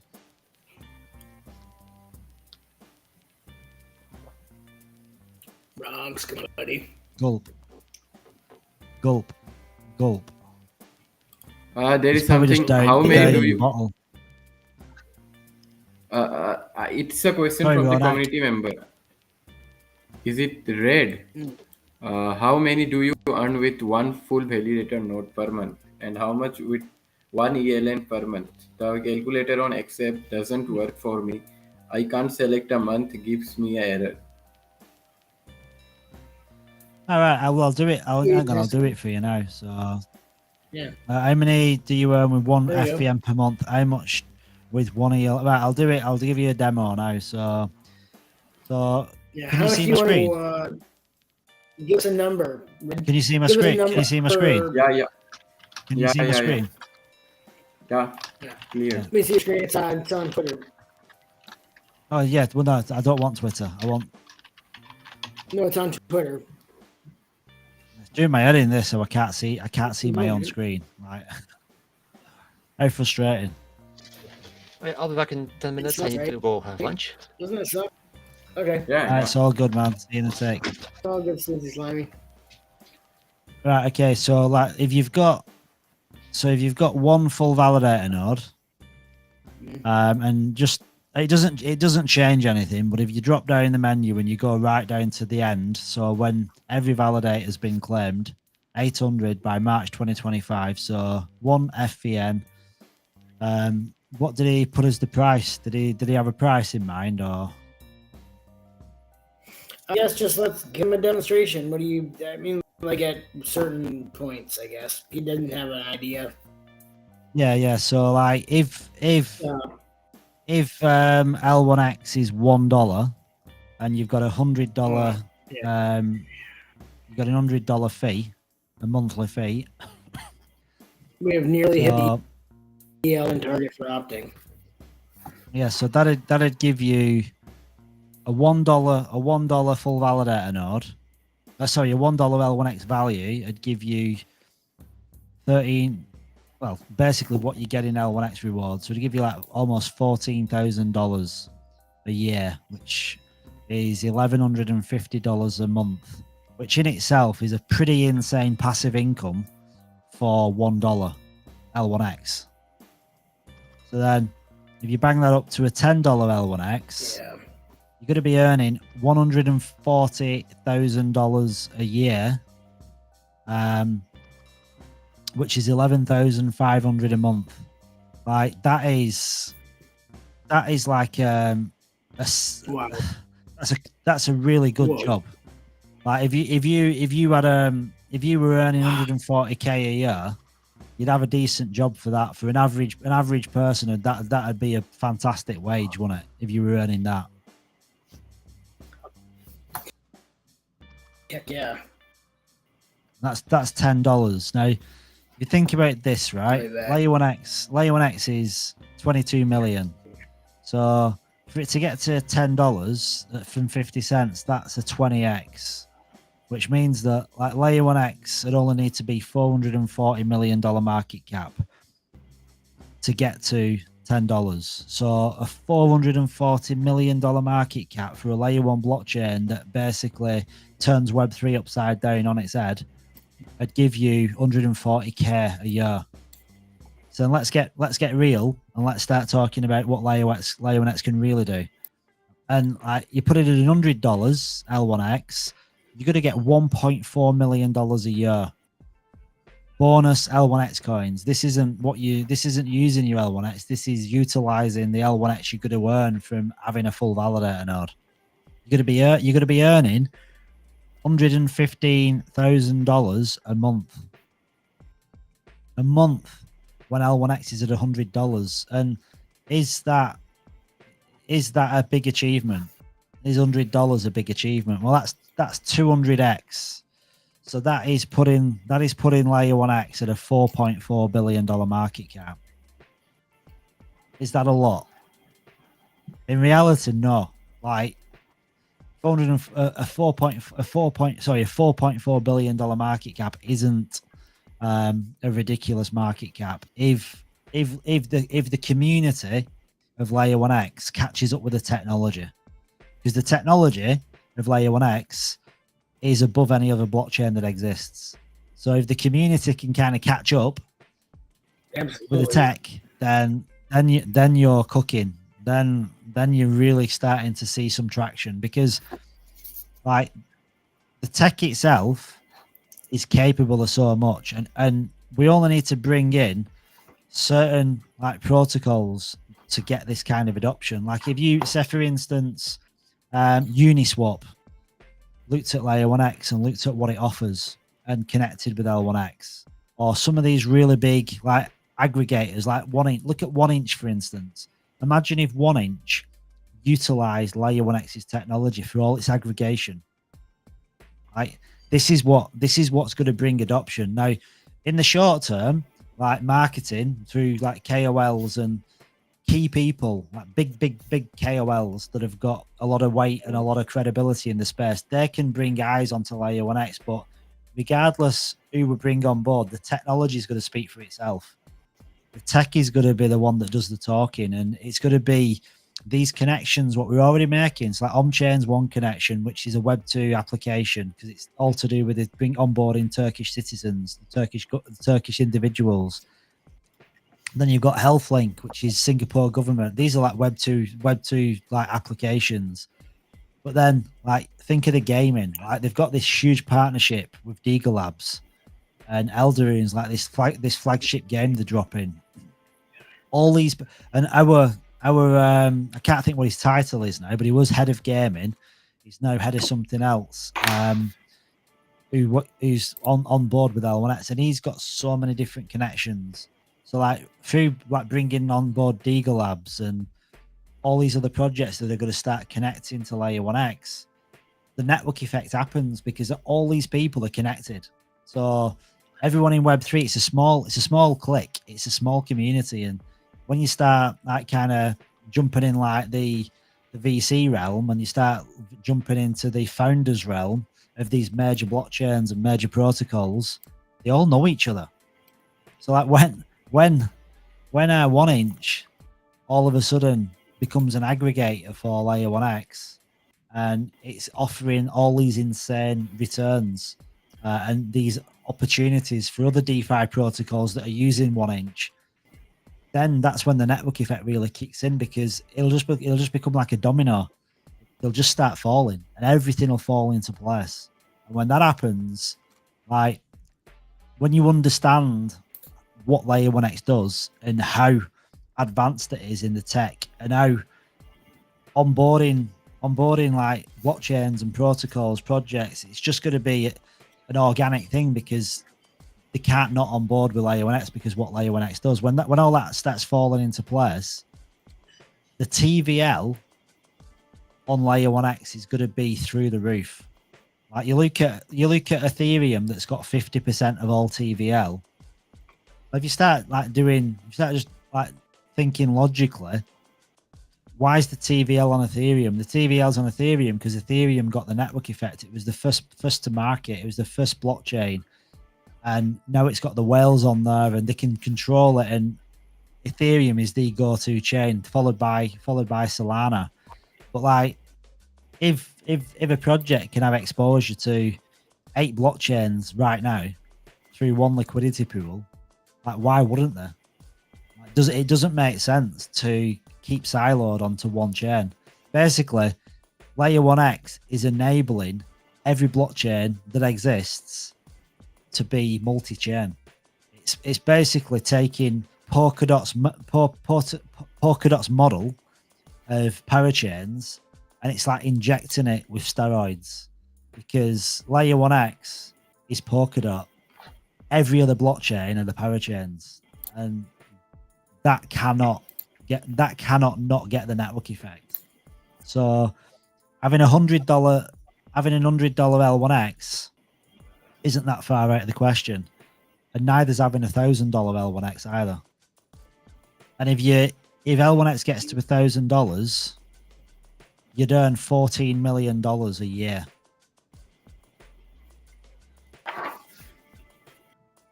$14 million in a year off $1,000 L1x. But let's keep it real. Let's keep it back to $10 for all the naysayers and all the people that think you're living in a pipe dream. And the tech will prove everybody wrong, because the tech will bring adoption on its own, because the TVL will come to layer 1x because it has to, because otherwise all these protocols are going to get left behind. You think, right? Any DEX, any aggregator that's on these connected chains that doesn't like use L1x to access all the other chains, but then its competitor does, what's going to happen? two things: the competitor is gonna just dominate, or that project is gonna jump on board and connect L1X as well, which brings TVL to L1X. So projects either die or connect with L1X. It's not even a tough choice. Like, why would you not unite? That's the thing. You're basically allowing every single project to be connected to every other project on every other chain. So, and again, it's not being arrogant. It's not being like thinking layer 1X is going to dominate and it's going to kill all these other chains, and it's none of that. It's just uniting. It's just bringing them all together. So but yeah, just going back to a $10 L1X, like that's 140k a year. And if you want to jump onto an event listener node, to me, this seems even more the ELNs seem even more lucrative. So a $10 L1X with one event listener node, jump down to the same March 2025. That's going to give you $72,000. 72k on a $10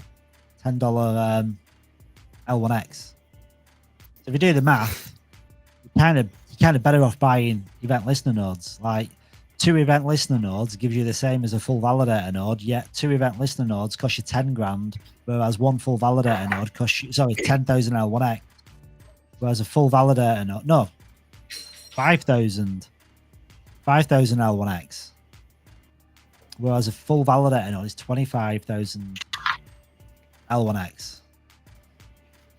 But I do think these numbers, there's probably room for movement with them too.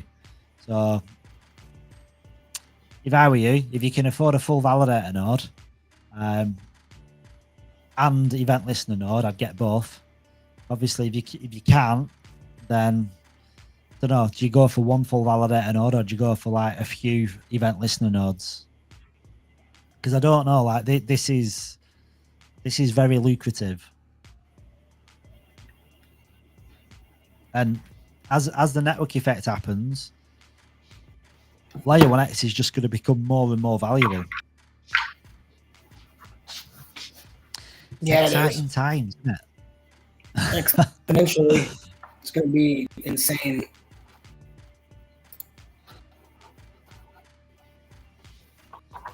Sorry. Do you think 800 node hoster could each make that $1 million a year? That's crazy. 3 days. They're almost gone. What? They're almost gone. Nodes are almost gone. The nodes are almost gone. The goals are almost met. Look at the numbers. Yeah.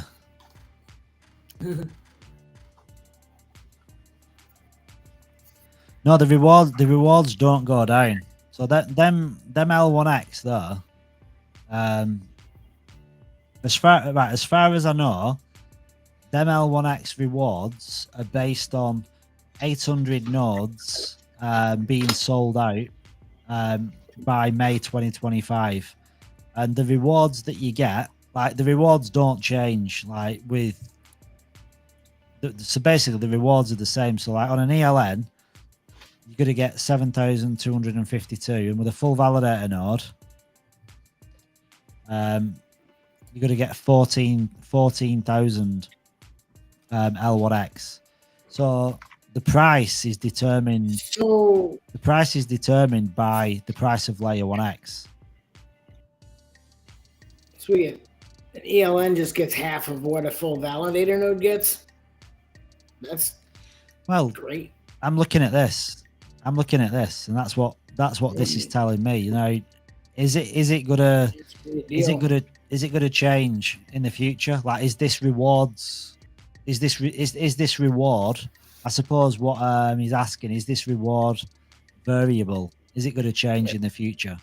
I remember this is like from several months ago. The reason why they made the event listen node like 1/5 of the full validator node is because they thought it would give 1/5 of the rewards. That was like a few months ago. Then recently, Kevin said that they are actually very competitive to each other because, well, he didn't give any specific reasons, but that they are also competitive. So I don't know if it just stuck this way, but I guess we'll find out when they are launched in May. You might listen notes. Yeah. Yeah, I mean, I'm not the other sure, thing- like, if... Sorry, Sleazer. The other thing is they are different in terms of how they should be operated. Because event listen nodes, first of all, I don't know if they are going to be, one node is going to be listening to one particular chain or to all at once. I would imagine would be more efficient to configure your event listen nodes to a specific chain. Although I don't know if that would be scalable as more chains are connected. And we did hear information that it's going to be the same amount of event listen nodes forever. But apart from that, because of that, you actually need to deal with something about connecting to another chain. So I would imagine there's going to be some configuration needed, whether it be from you or from the core team, but there would be some of it. So you would treat it very differently to full validated node. So full validated node, it's going to be unchanged pretty much, I would imagine, because it's on the same network. But because event listen node deals with another network, you're gonna have, at least from you, what I imagine you would need is to take into account that whatever network you're connected to, you're going to need some coins staked into your node. So yeah, it's gonna be a different use case in a sense. Yeah. Meanwhile, it's interesting that there are not new people, but all the people who are not following every day the news. So there is one guy who is reading my notes and tells me that he's reading in order, and that actually helps him to get the information. I'm actually quite inspired to continue to improve this formatting, because it's actually like, I didn't expect it to be as useful as this person is telling me this. So maybe that's going to be a better extension of a Sleazy timestamps. I'll take a minute to respond to a few messages.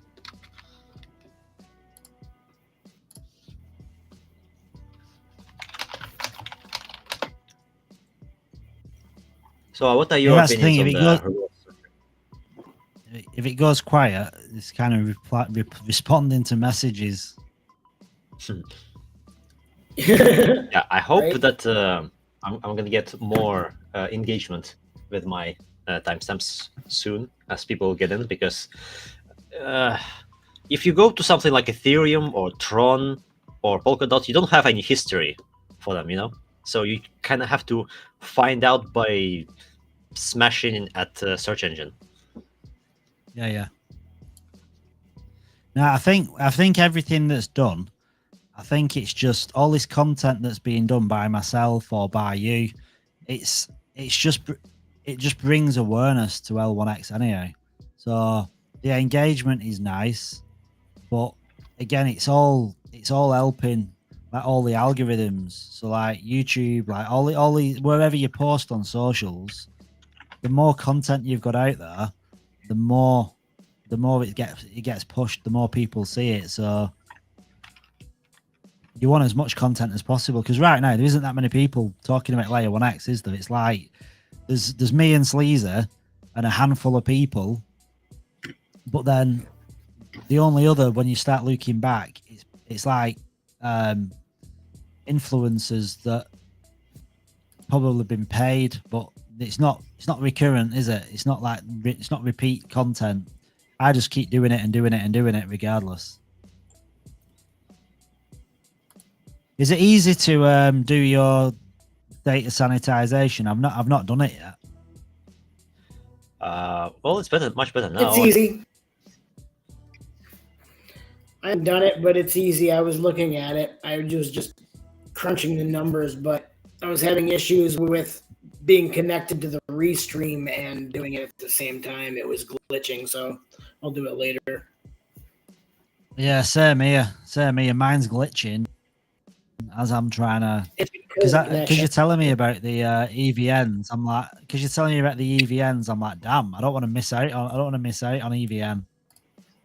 Yeah, you missed out, but at least I have 2 already waiting there for me because I already signed up for 2, so I have 2 reserved at least. I want more, but I would settle for that. I don't want to be greedy. Actually, yeah, I do. I want more. Dude, you want to be as greedy. You want Be to as like greedy a as pig. possible, man. I You want to eat want it as all many up. as possible, to be honest. But this is, I'll do it before I go to bed or take a nap when I leave this for a little bit. I'm getting so tired right now. I'm having trouble thinking and talking. Dude, so the data sanitization, just for anybody that's not done it yet, literally all you're doing is confirming that what you got in the private sale and public sale is correct. Nothing else. That's all it is. Yeah. So you don't need to worry about what rewards you've got through referrals, because that's nothing to do with what you're doing here. It's purely what you've bought. Purely what we bought or what we won. My rewards are in there too. The ones that I won in the giveaway for the 10,000 L1X giveaway.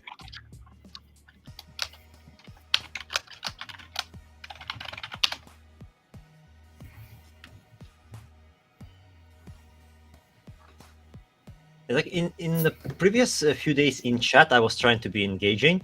I was most engaged when there were no mods because nobody was answering questions.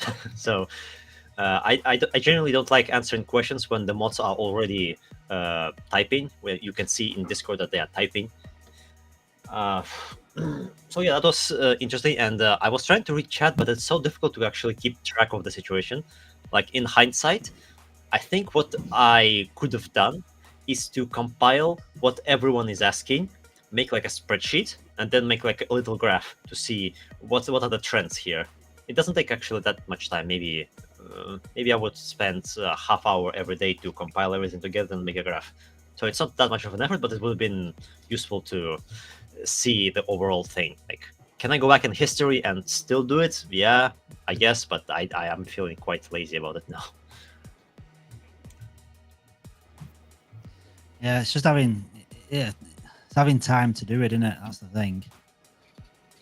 And if it's valuable for your time, if it's going to be worth anything for your time. Yeah, we have L1X Emperor in chat who actually does spreadsheets. Well, it's more for calculation. Like last thing he did was to do a sort of a different take on the calculator for awards. And before that, he also did something to do with the Excel, but I don't remember what it was. I remember it was quite cool, but I don't remember what it was exactly. Yeah, I've tried. I'm no good at Excel. I can use it in its very basic form, just as more like a data. Well, just a very simple spreadsheet. But if you because Excel does so much, doesn't it? When you start digging deep into it, it's pretty complex. It does all. You can do a lot with an Excel spreadsheet.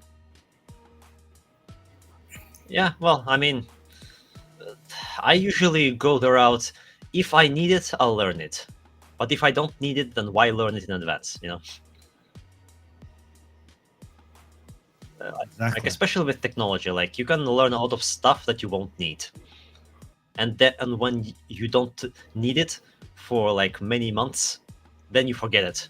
And then you have to learn it again. So, yeah, I see it as a waste of time.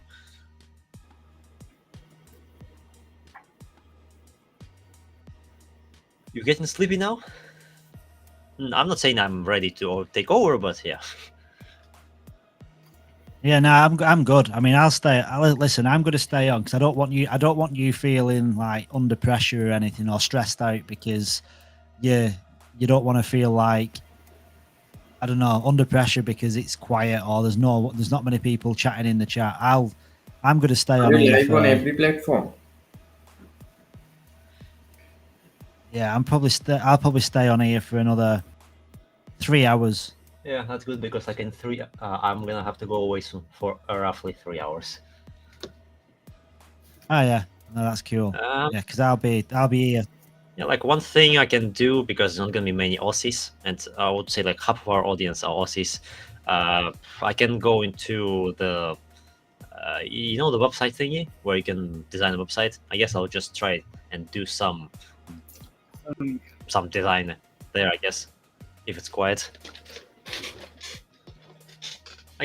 Yeah, I was looking at. To be honest, I was looking at doing that myself, because I started going into the space cards and then going into the website. Yeah. And I started designing it, but it's one of them where you actually need to concentrate a little bit. So you also need at least a bit of you got to be, yeah, you got to kind of focus on it. I was trying to create my space cards I was doing like a YouTube video and trying to do the space cards, but it doesn't work. You can't have the same thought process when you're concentrating on creating content, but then you're actually concentrating on creating a space card. It's hard because the video just becomes really boring. So you're better off just showing an end result and having it done. It's like there are Twitch streamers which like go and actually entertain the audience while also coding. Like that is such a great skill. Like you gotta be able to do both at a high level to actually combine them together. Like they're not many people who actually can do it. But... That's multitasking on a different level, isn't it? If you can code while entertain, so that basically means your muscle memory is typing all this code because it's just ingrained in your brain, and you can carry on doing something else at the same time. Yeah, like these guys, they spend so much time coding. At this point, it's like writing template for them. If you write the same thing over and over again, at some point you just type it without even looking at it. Yeah, I've just got myself 2 event listener nodes. Nice. So what are your plans for it? There you go. I've vested them on platinum for the longest period, because that wallet then is going to give me that wallet's then going to give me access to the launchpad. Yeah, buddy. To the launchpad and the whitelist all the projects that launch on it.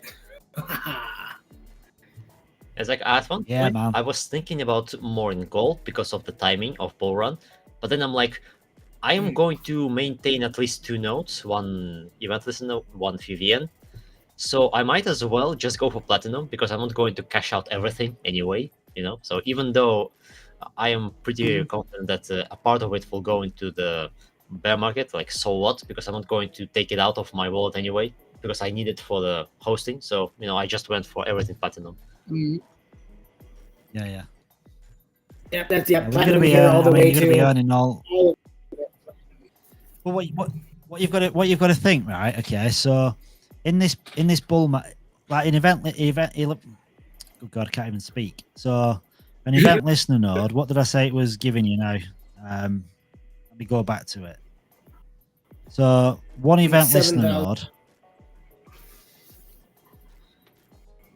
Get it out. Come on, where are you? So what? Yeah, one event listener node. Say one event listener node was like whatever layer 1x gets to in this bull market. It's not.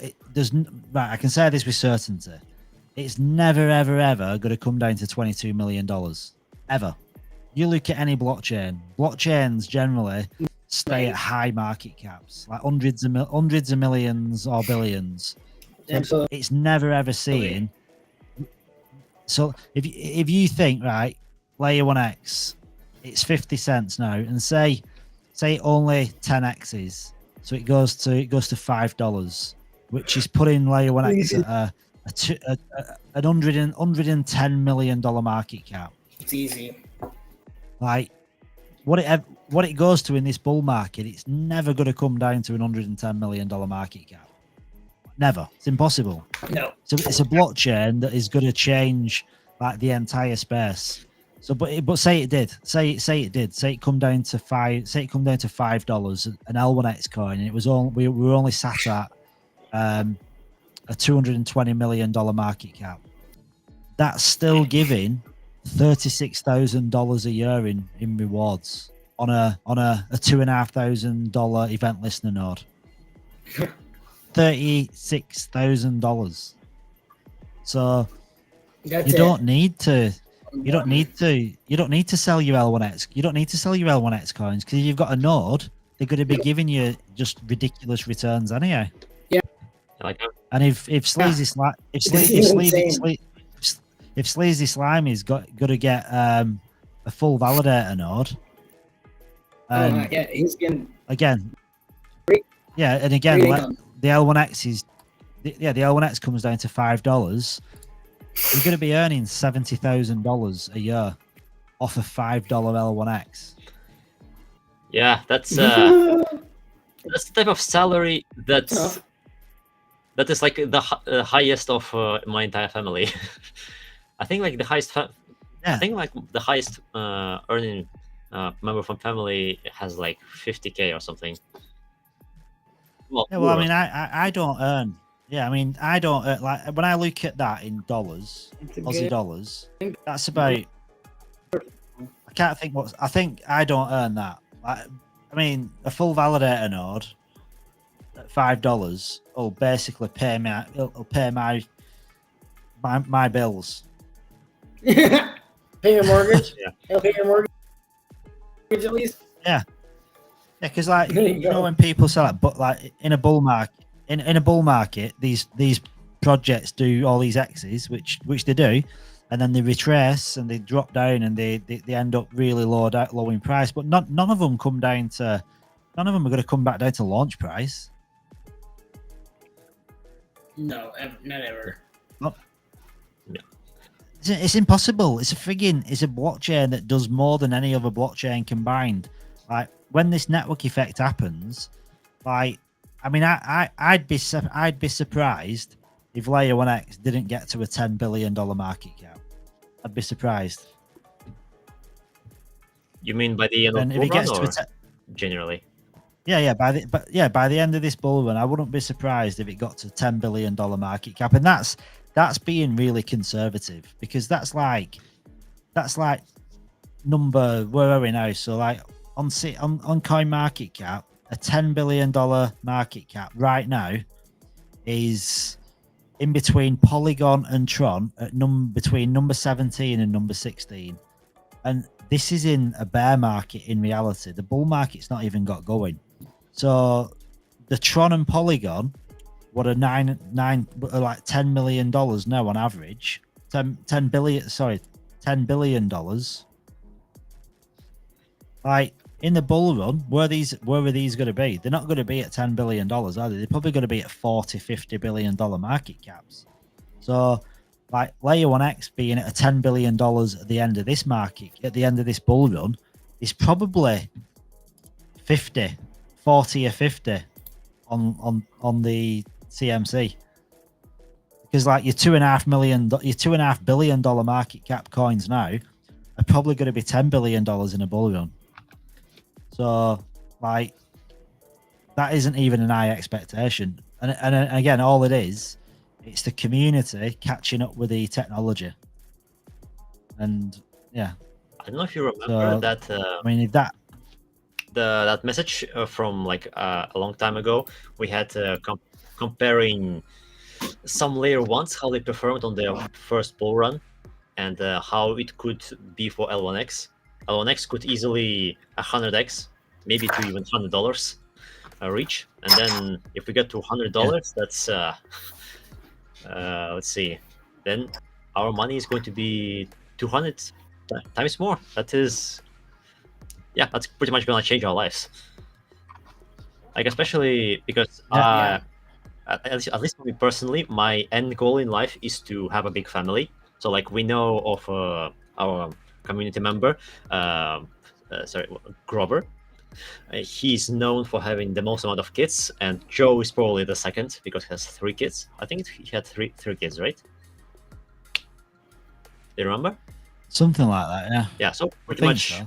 I would like to ideally be a stay-at-home dad, so I could be with the kids. So if I could earn enough of a wage just off of running a PC in the corner of my house and just sometimes interacting with it in case there's a problem, that would pretty much be the dream. It's a weird thing to say, stay-at-home dad, right? But that's what my dream would be. No, that's good. I mean, I just want to just do what I want, pretty much. Like, just I mean, I've been working on a roof now for 20 years. I'm over it. Like, I look at my dad. My dad was a roofer, and I look at my dad. My dad is falling to bits. Literally, if my dad was a horse, they'd have shot him years ago. So I don't want to be. I don't want to be like my dad at his age. I want to enjoy. Because I think when you get older, you start thinking about things that you want to do in life, and I'm not a spring chicken anymore. So I want to enjoy it. I want to travel, and I want to travel in style as well. I don't want to travel in economy class. I want to travel and enjoy luxury of travel. I want to enjoy luxuries of holidays. I want to do all the stuff that I've never been able to do before. Because I'm 47. Like, you start getting in your late 70s, it's game over, isn't it? Absolutely. Yeah, well, like the older you are when traveling, the less you can actually travel because you'll get tired, Yeah, exactly. You do. You get tired. You get tired as you get older. You can't do as much. And like, say if you want to do, I don't know, activity holidays and stuff. Yeah, I mean, unless you're super fit, you're not always able to, are you?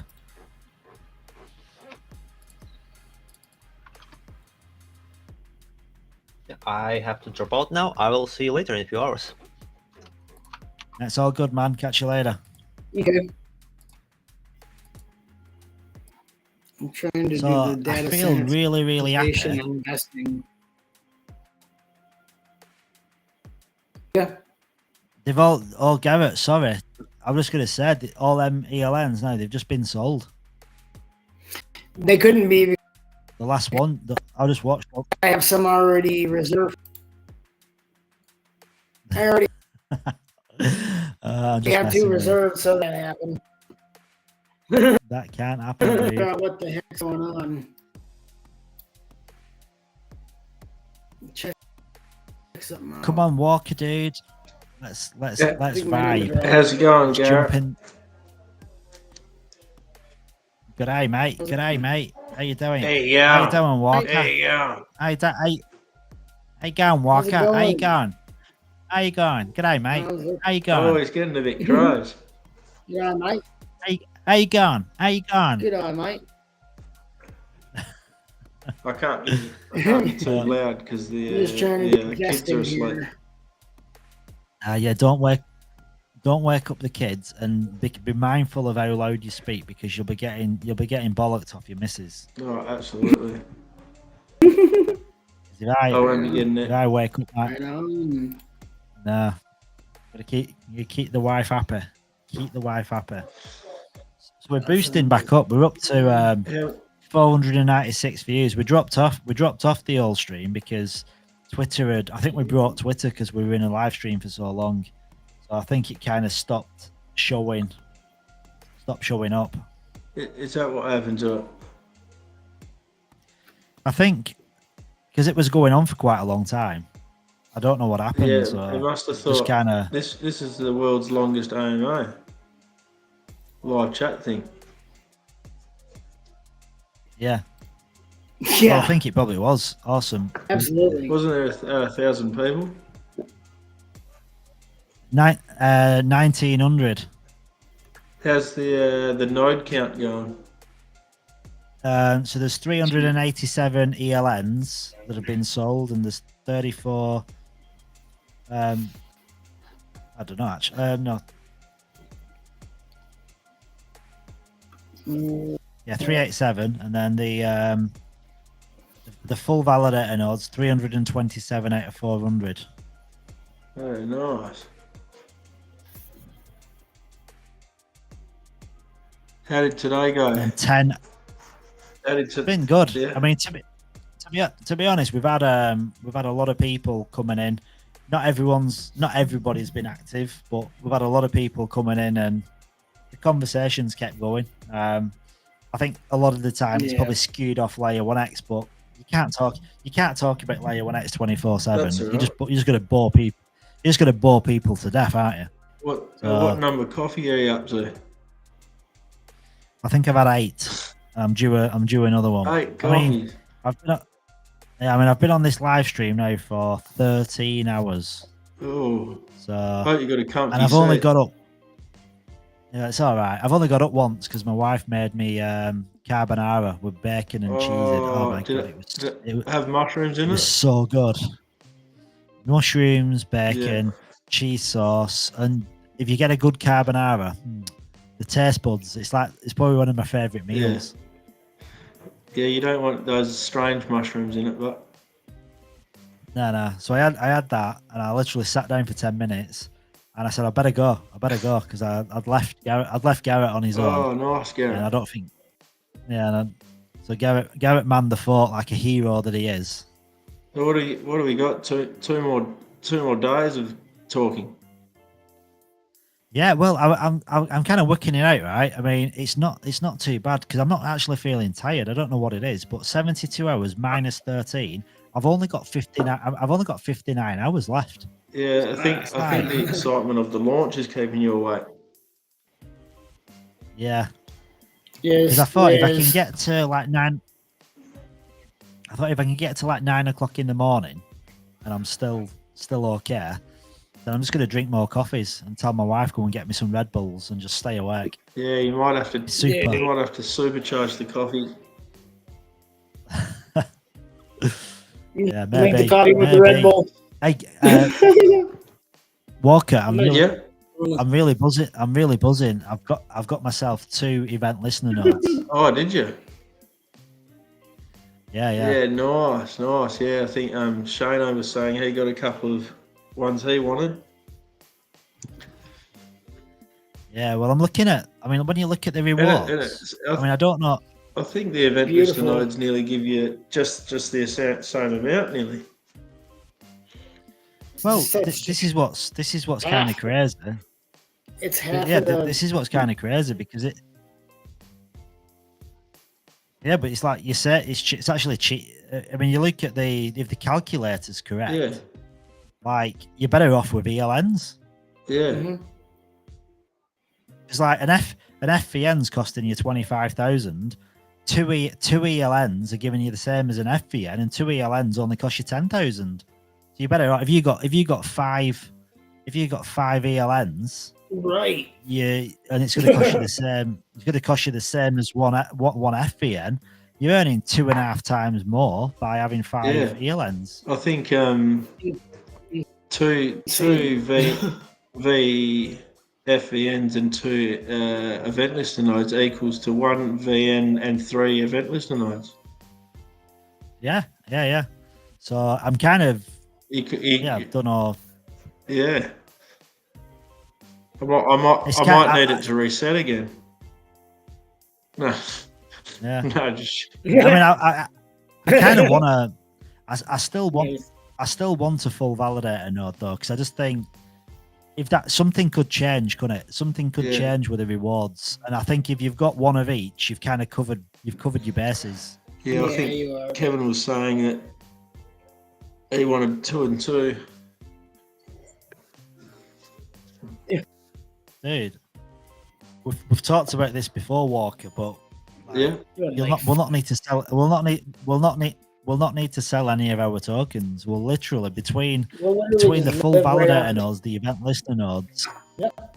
Yeah, we're between the nodes and the what do you call it? The launch pad. Yeah, I've got a couple of sneaky tokens waiting for those launch pads. Yeah, keep some to one side in reserve. So yeah, hopefully don't have to touch your asset and just get a passive income. Yeah, well, do you know what I'm thinking of doing as well? I'm actually thinking of with these event listener nodes I've got, and then stake L1X on the back of my Your own node. Yep. Stake on my own node.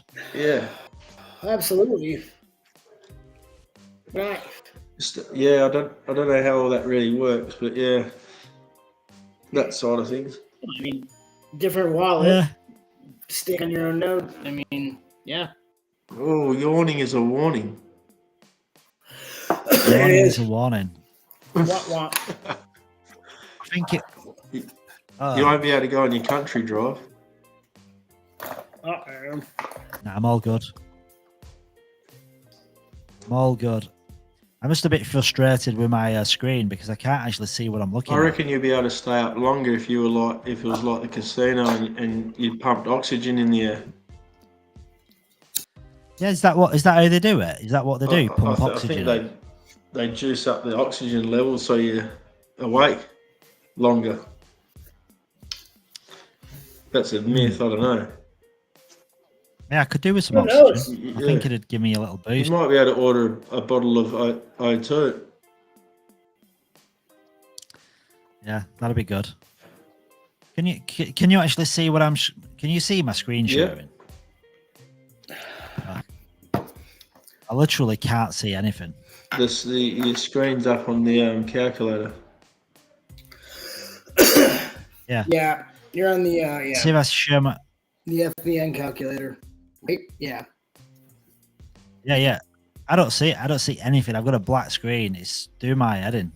Oh, you don't That's want to reset. No, I ain't resetting. I don't want to reset at all. Are we still appearing on Twitter? I'll have a little look. Because that doesn't always show up on. Yeah, it's appearing. Yes. I'll even repost it so it's out there still more.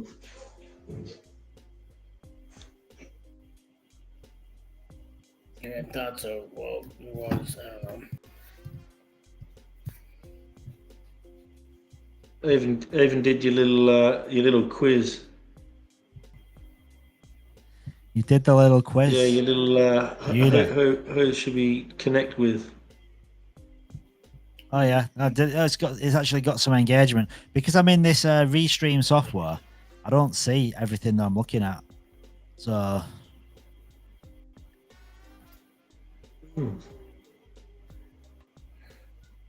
Oh yeah, there I am. There I am. I've got some really shit headphones that only give me a few hours of Bluetoothing, and then they start glitching for some reason. Yeah, mine are the same. You get so long, and then they just die. Yeah, and I get one. I get one of you. I get one of you, bud. One lasts longer than the other. Same here. My left one always dies before my right. I don't know why.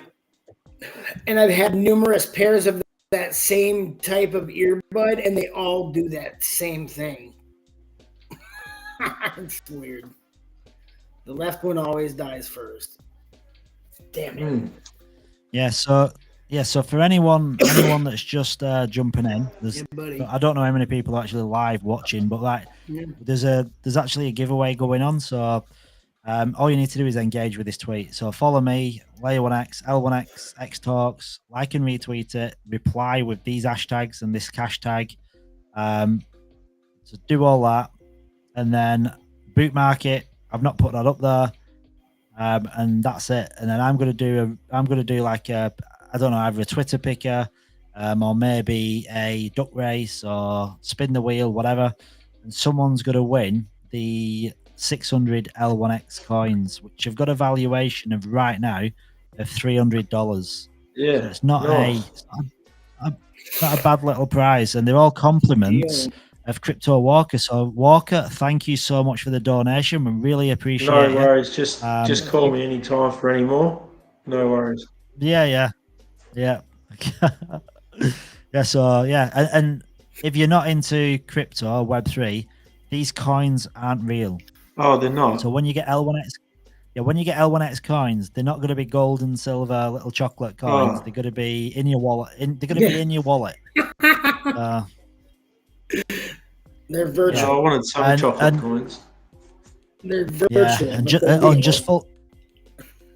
Yeah, and full disclosure, like L1X hasn't actually gone live yet. So when I say you'll get L1X coins, you will get them, but it'll take like until they've gone full mainnet live before they get airdropped into your chosen wallet.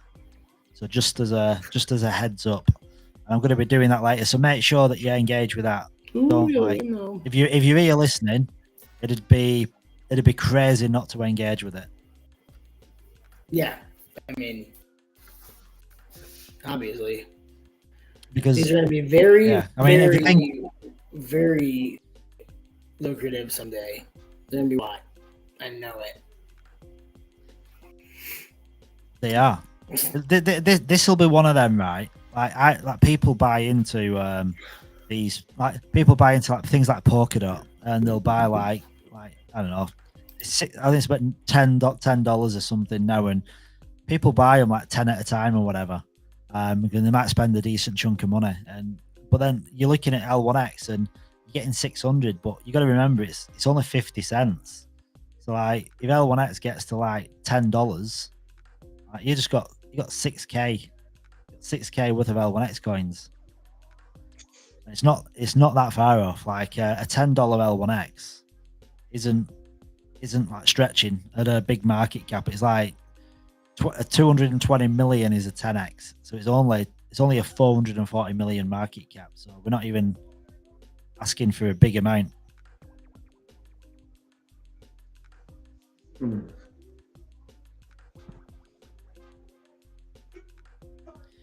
Bronx, I actually think Bronx has drank himself to sleep, because it was in the chat before. I said, right, boys, I'm just going to get myself a couple of beers. I'm going to come back. And I mean, that was a really poor attempt at a Kiwi accent. I couldn't have gone any worse. There you go, mate. He, how you going, mate? How you going? And he didn't end up coming back. So I do think he's had a few too many beers, and the geezer's gone. Right? Sorry. Yeah. Oof. Hey, we've got AS Yield Fi in the house. What's up, guys? The return. How you doing? The How you doing, the bro? layer 1X ships on board. Just had the second cup of coffee. Listen to you D-Gens talk about L1X. Dude, you're on your second. Right? It's I'm 9 on it's my 9 eight. a.m. here. It's 9 a.m. It's 9 a.m. and I've been It's awake 10. the entire night. I'm getting I went to I rugged on you guys last night. Yeah. My phone died and I was like, I'm just gonna go to bed. Right, I hear that. So it's like 10. It's 10 p.m. for me now. So we're 13 hours in. Few more hours to go. 9:16. Yeah, we've got 59 hours. 59 hours to go, which isn't. It's not that bad. You know, It's not 72 hours seemed. 72 hours seemed like a ridiculous amount, but like now I'm into like the 50s. I feel like I'm getting that. Right? Doesn't Like, that's not so bad. doesn't seem too bad anymore. 72? Oh, 59? Okay. Not too bad. It's good Well, start. Bitcoin's market cap is 1.38 trillion. That's good. Yeah. Wow. That is good. Wow. We're moving, guys. Wow. Let's jump on CMC. I always like. Do you know? Let's take it. I always like looking at CMC and just seeing where everything. Yeah, that's what I'm on right now. Man, Solana's Yeah. number 5. 87 billion market cap. Wow. Crazy. It's Yeah, catching gonna be it's catching up overtaking with BNB. It's catching up. Wow.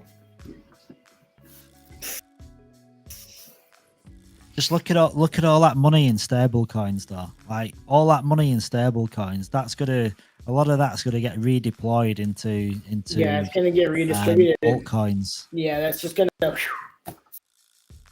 Yep. Gonna spread. People are just waiting, and then they just probably a lot of people that have got USDT, like big amounts of it, they're probably waiting for like a potential Bitcoin drop if one comes. But who knows? Like, Who knows what the way? never really Bitcoin has never broke its all-time high before the halving before, has it? So it's kind of a new territory right now. It's Obviously all definitely these different. Bitcoin ETFs as well have just changed things altogether, aren't they? Because they've pumped so much money in. I was saying before I can't remember who I was saying it to, but I do think now the whales that have previously controlled Bitcoin, I don't think they're going to have as much influence anymore because there's too many people. Like with the Bitcoin ETFs and like Michael Saylor, you've got a lot of holders now that hold a big chunk of Bitcoin. I think it's going to be less manipulable. Yeah, it's just got more widespread. I think the time to accumulate ETH is right now, because right before the next few months of this debate of when the ETF's going to come out. So I think it's going to be a pretty big pump for ETH coming up, just like it was for BTC. I've been swing trading three different Ethereum projects, and I've turned $1,000 into one Ethereum. So I'm pretty happy. Oh man, that's some good return right there. I did that in 2 weeks. Not bad. That's awesome. I've been just I do a lot of V3 concentrated liquidity providing, but what I do is I lend Bitcoin and ETH, and then I borrow stables against it, and then I farm with the stables. Oh, so you were doing pretty much what like Luna were doing with Anchor Protocol, similar kind of mechanism. I use Aave though, so yeah, and just lend my Bitcoin on whatever blockchain has the best APYs, you know. Yeah, and that could be L1X very soon. Well, that's another thing I wanted to. I heard you guys talking about trying maybe possibly like selling your rewards and stuff. It's like, man, maybe we should just accumulate until there's like an Aave built on L1X, and then you just borrow against your L1X. Oh yeah. Well, yeah. I think Aave will end up coming to L1X anyhow. I think so. Like for you, it'll be perfect because you're already used to the platform and everything. Yeah, we just gotta put it on L1X. Yeah. Yeah, there's no. I mean, all these big protocols, they've all got to eventually connect with L1X because they have to. Think of the opportunity for Aave. If Aave is the first mover, think of all the extra like incentives they can offer to steer people away from any other protocol. They can literally dominate, can't they, if they're first mover? Oh, totally agree. Selling shovels in a gold rush, man. Selling shovels in a gold rush. I love that. That's one of my favorite quotes from that Hashlock interview. That guy was amped up, man, as like poised as he was. He was super. He's like, oh, a lot of my clients are gonna really probably want to join L1X. I was like, oh shit. Oh shit. Yeah. Oh shit. No, I don't. Yeah, I don't think anyone's seen anything like it, have they? Especially, it's like this security auditor who like reviews all the code for L1X is speaking so highly of L1X. It shows just how important L1X is really for crypto. Yeah, it is. Yeah. It's wonderful hearing that. Yeah, I'm not a security coding expert, but I mean, hearing that from one is pretty important to me, you know. Yeah, and that's it. And when you're talking to someone, like Ashlock, that is like, I mean, I know most people have like heard of Certic, and they rank Certic as like number one, but a lot of the time it's just first mover adoption. So they get put on a pedestal, and they might not necessarily have like better auditing. It might just be because they've been around the longest. Yeah. So, but like Ashlock is like, I think there's Certic, there's another one, I can't remember the name of it, and then like Hashlock, and they're like the three biggest what are out there.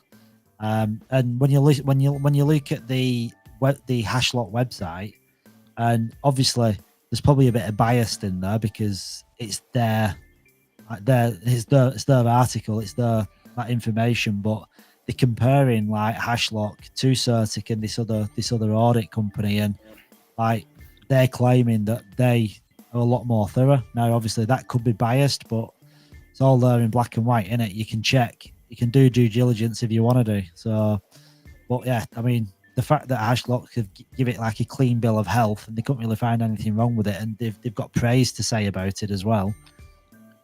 Yeah, exactly. Pretty impressive. It's pretty impressive what Kevin built. Kevin and the team.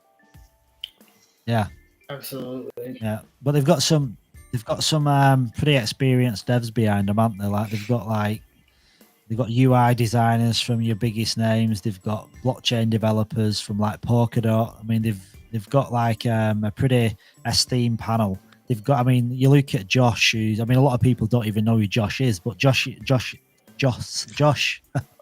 he's a co-founder, and he's got his own legal firm. So like Layer 1X has got its own legal team.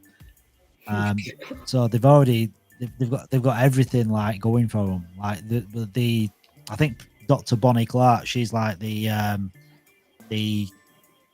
head blockchain advisor, and she works for the UWA University of WA blockchain department.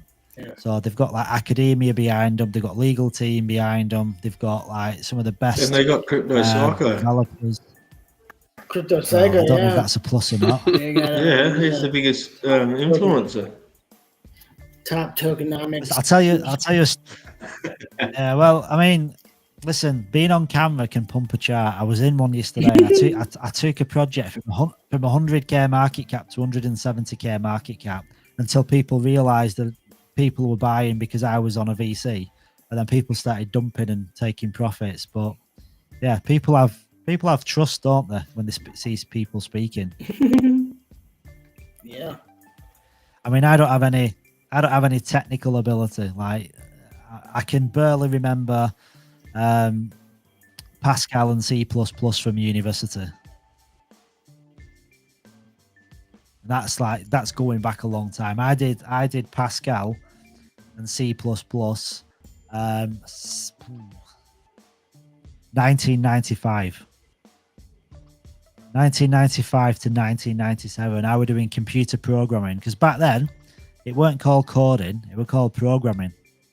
Like now it's gone all upscale, hasn't it? It's all coding now.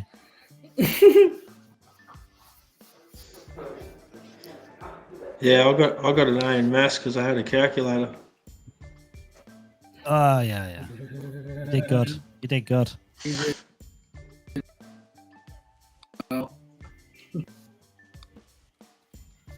So I'm good at maths now.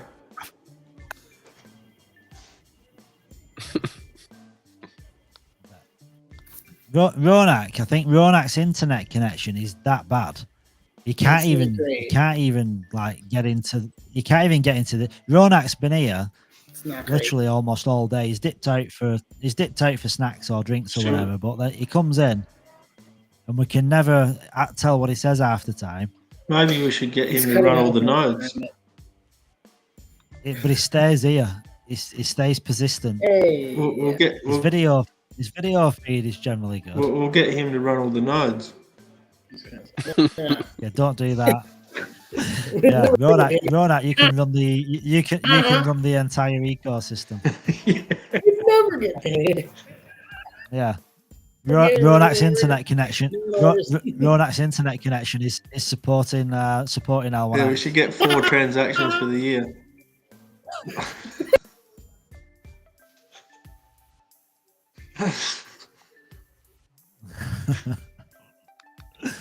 I wouldn't even trust my internet connection, to be honest. No. I mean, this is how bad my internet connection is, right? I'm at home. I'm on Wi-Fi, but I'm connected to my mobile. I'm connected to my mobile because I don't trust my Wi-Fi connection, because before it dropped out. I think luckily, it said you needed 100, and mine says it's 20. Whatever the megahertz or megapascals or something. Megapascals. That's got to be it. Megapascals.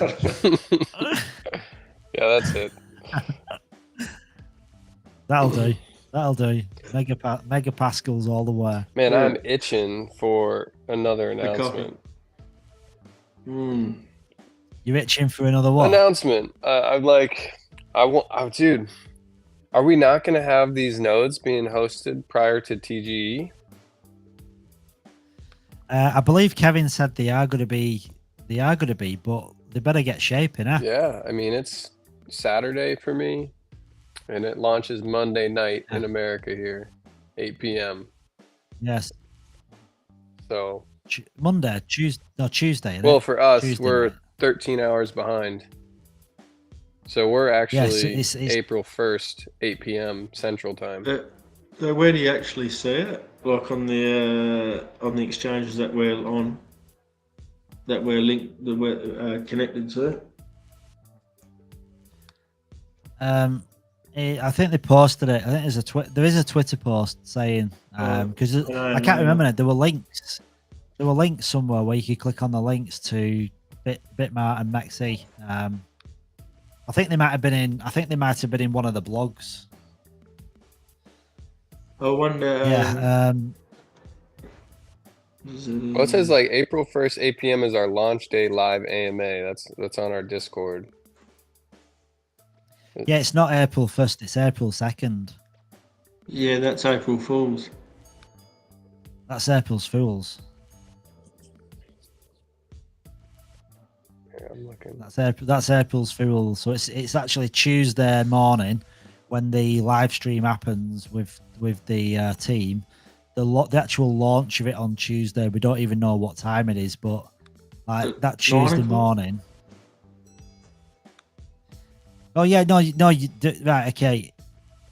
Yeah, you're right. Tuesday. Yeah, if it's Tuesday morning, it's going to be Tuesday it'll morning. be Monday night for us. Night for you Yeah. guys. Yeah. So I think it might be late then. I think they might be doing it Tuesday night when it maybe goes live. So it's Tuesday for everybody, maybe. So it could be your Tuesday morning by the time they go live. It all depends because they've not even said what time it's going to be yet. I know the Twitter space goes 9 o'clock. Well, is that not just when the Twitter space goes live? Is that not just the Twitter space?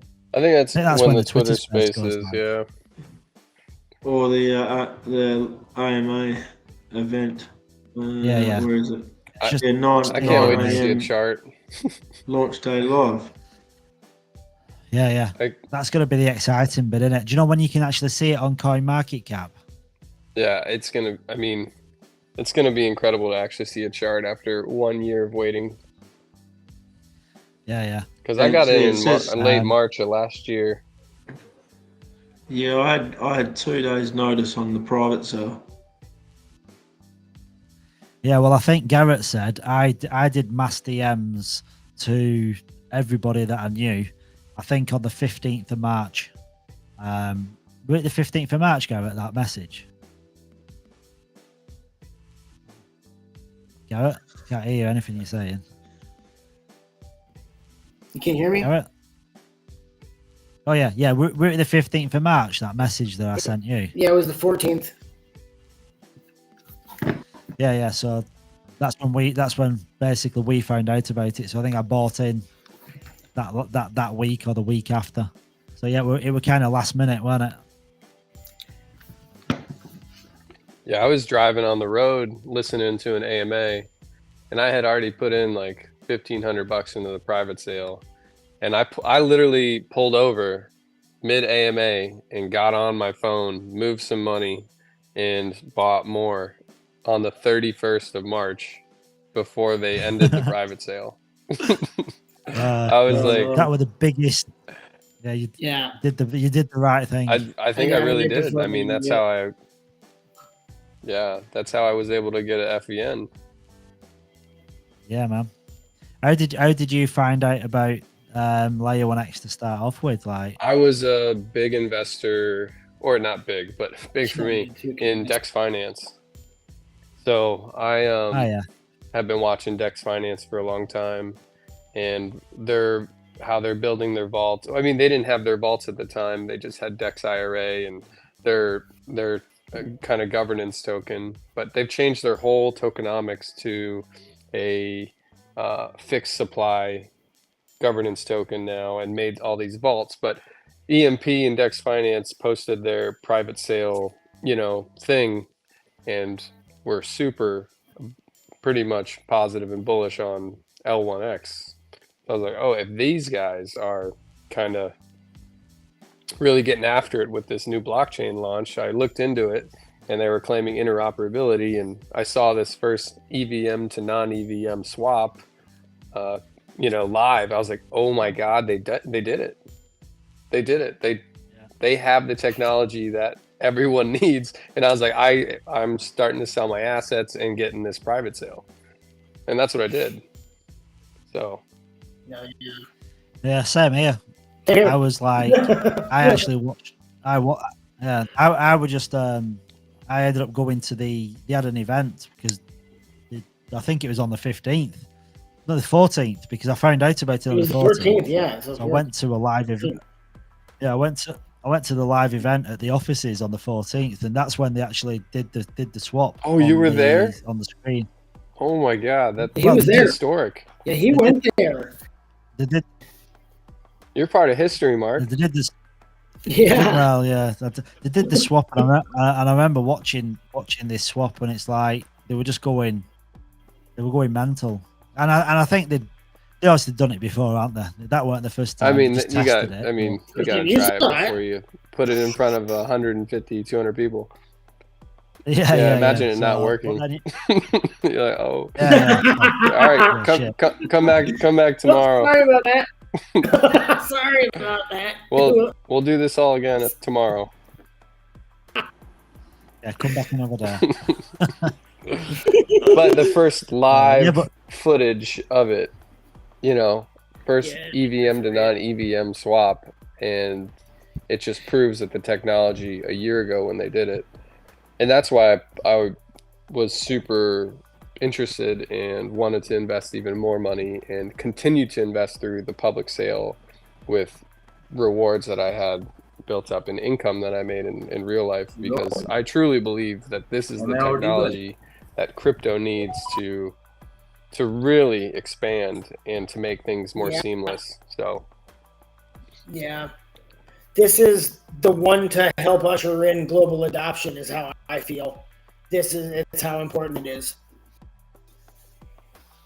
Yeah, wait until you have like all these aggregators using L1X as their swap mechanic, like the Axelars and the Stargates. They're gonna be like, oh, you can use L1X for 50 cents, or you can use all these other shit bridges that are gonna charge you more, that take 20 minutes, and this one takes 5 seconds. Which one are you gonna choose? Exactly. It'll be at the top, It'll be, oh, this is your best choice. And then boom, you're gonna have like transactions, bam, just millions of transactions on the blockchain, and then you're gonna make a ton of money on your ELNs and your FENs. Yeah, it's just gonna snowball, isn't it? That's the thing. The more adoption that comes in, the more you're gonna earn, because the value of the L1X is just gonna keep on rising. Absolutely. Yeah, it's gonna be the other thing that I think Kevin was saying, and I was going back to the nodes, was that you get your node, you have to maintain, I don't know what date this will be, but you have to maintain the amount of coins that was what it was purchased for to actually stay live on the blockchain, to continue to validate. So if you have an FVN, you have to maintain 25,000 coins in the FVN to maintain like the node. And if it goes to what, 10 times, is the value of the node 10 times more, or 25,000 times 10? Well, you'll earn the staking commissions off of the 25,000 coins plus the guaranteed block rewards. So you're going to gain way more than 40% on these FVNs. I think he said 1,500 a month for one FVN. 1,500 coins. I believe it for sure, and that's just That's the from one. bottom. That's the bottom of rung that- guaranteed blockchain. That's not. I mean, block rewards. Once you get all these transactions that are going to surpass the amount of the guaranteed block rewards, you're going to see an upswing in how much coins you're really going to get. Yeah, that'd be cool. Yeah, it's gonna be pretty interesting, isn't it? When once adoption starts kicking in, like this is what's crazy, because us the small people, like your individuals, we're getting the first dibs at private sale and public sale for those that didn't get in private sale, and getting first dibs at ELNs and FVNs. Like if this had been a VC backed project, them ELNs None and of us would have FVNs had nodes. None of us would have had nodes. They'd have been gone. Yeah. They'd have been gone. Yeah. I mean, I'm just I'm a nurse. I'm just some, schmuck on the internet. So for me to have FVN nodes on a blockchain that hasn't even launched yet at a 25 million market cap with no VCs or venture capitalist funding, it's going to be incredible. Like we're so lucky to be on the ground floor right now. Yeah, and that's why I don't think a lot of the community actually realize what opportunity they've been given. No, I really don't. No, they don't. I really don't think I don't think they see it, because, like, we didn't need to be in the conversation of getting into a private sale. Yeah. Kevin could have just completely ignored small investments. He could have just gone down the VC route. Probably had 10 big massive VCs like Pantera Capital and the likes of those guys, and literally launched on the ground running with marketing pushes and all sorts. No limits on marketing, and this could have exploded probably from the first day. Like, just gone on all these major exchanges within probably a few days. And now he didn't want to do that, but he wanted to keep control and let the small guy get in. And I think the launch is going to take a little bit longer. I think there's going to be a bit more hard work involved, but we've got to be thankful that they made the decision to let us get in now and front run everybody else. Because if the marketing had had an unlimited budget and all these VCs had got in first, we wouldn't even be here. No, we wouldn't even know. We would know 6 months after launch. Like, oh, what? Yeah, we'd be back. Yeah, you'd be buying it on like Binance in 6 months. Yeah, or exactly. Something. Yeah, I was definitely appreciated. What's this? Yeah, what's this layer 1x? Oh wow, it's only $20. I'm going to ape into it. Exactly. Oh, it's $1 billion market cap. I'm definitely going to buy this. Oh shit. Yeah, let me in. Let me in. Yeah, it's crazy. Yeah, when you look at the we are. I feel blessed to be part of it. It's like it was all meant to happen, I think.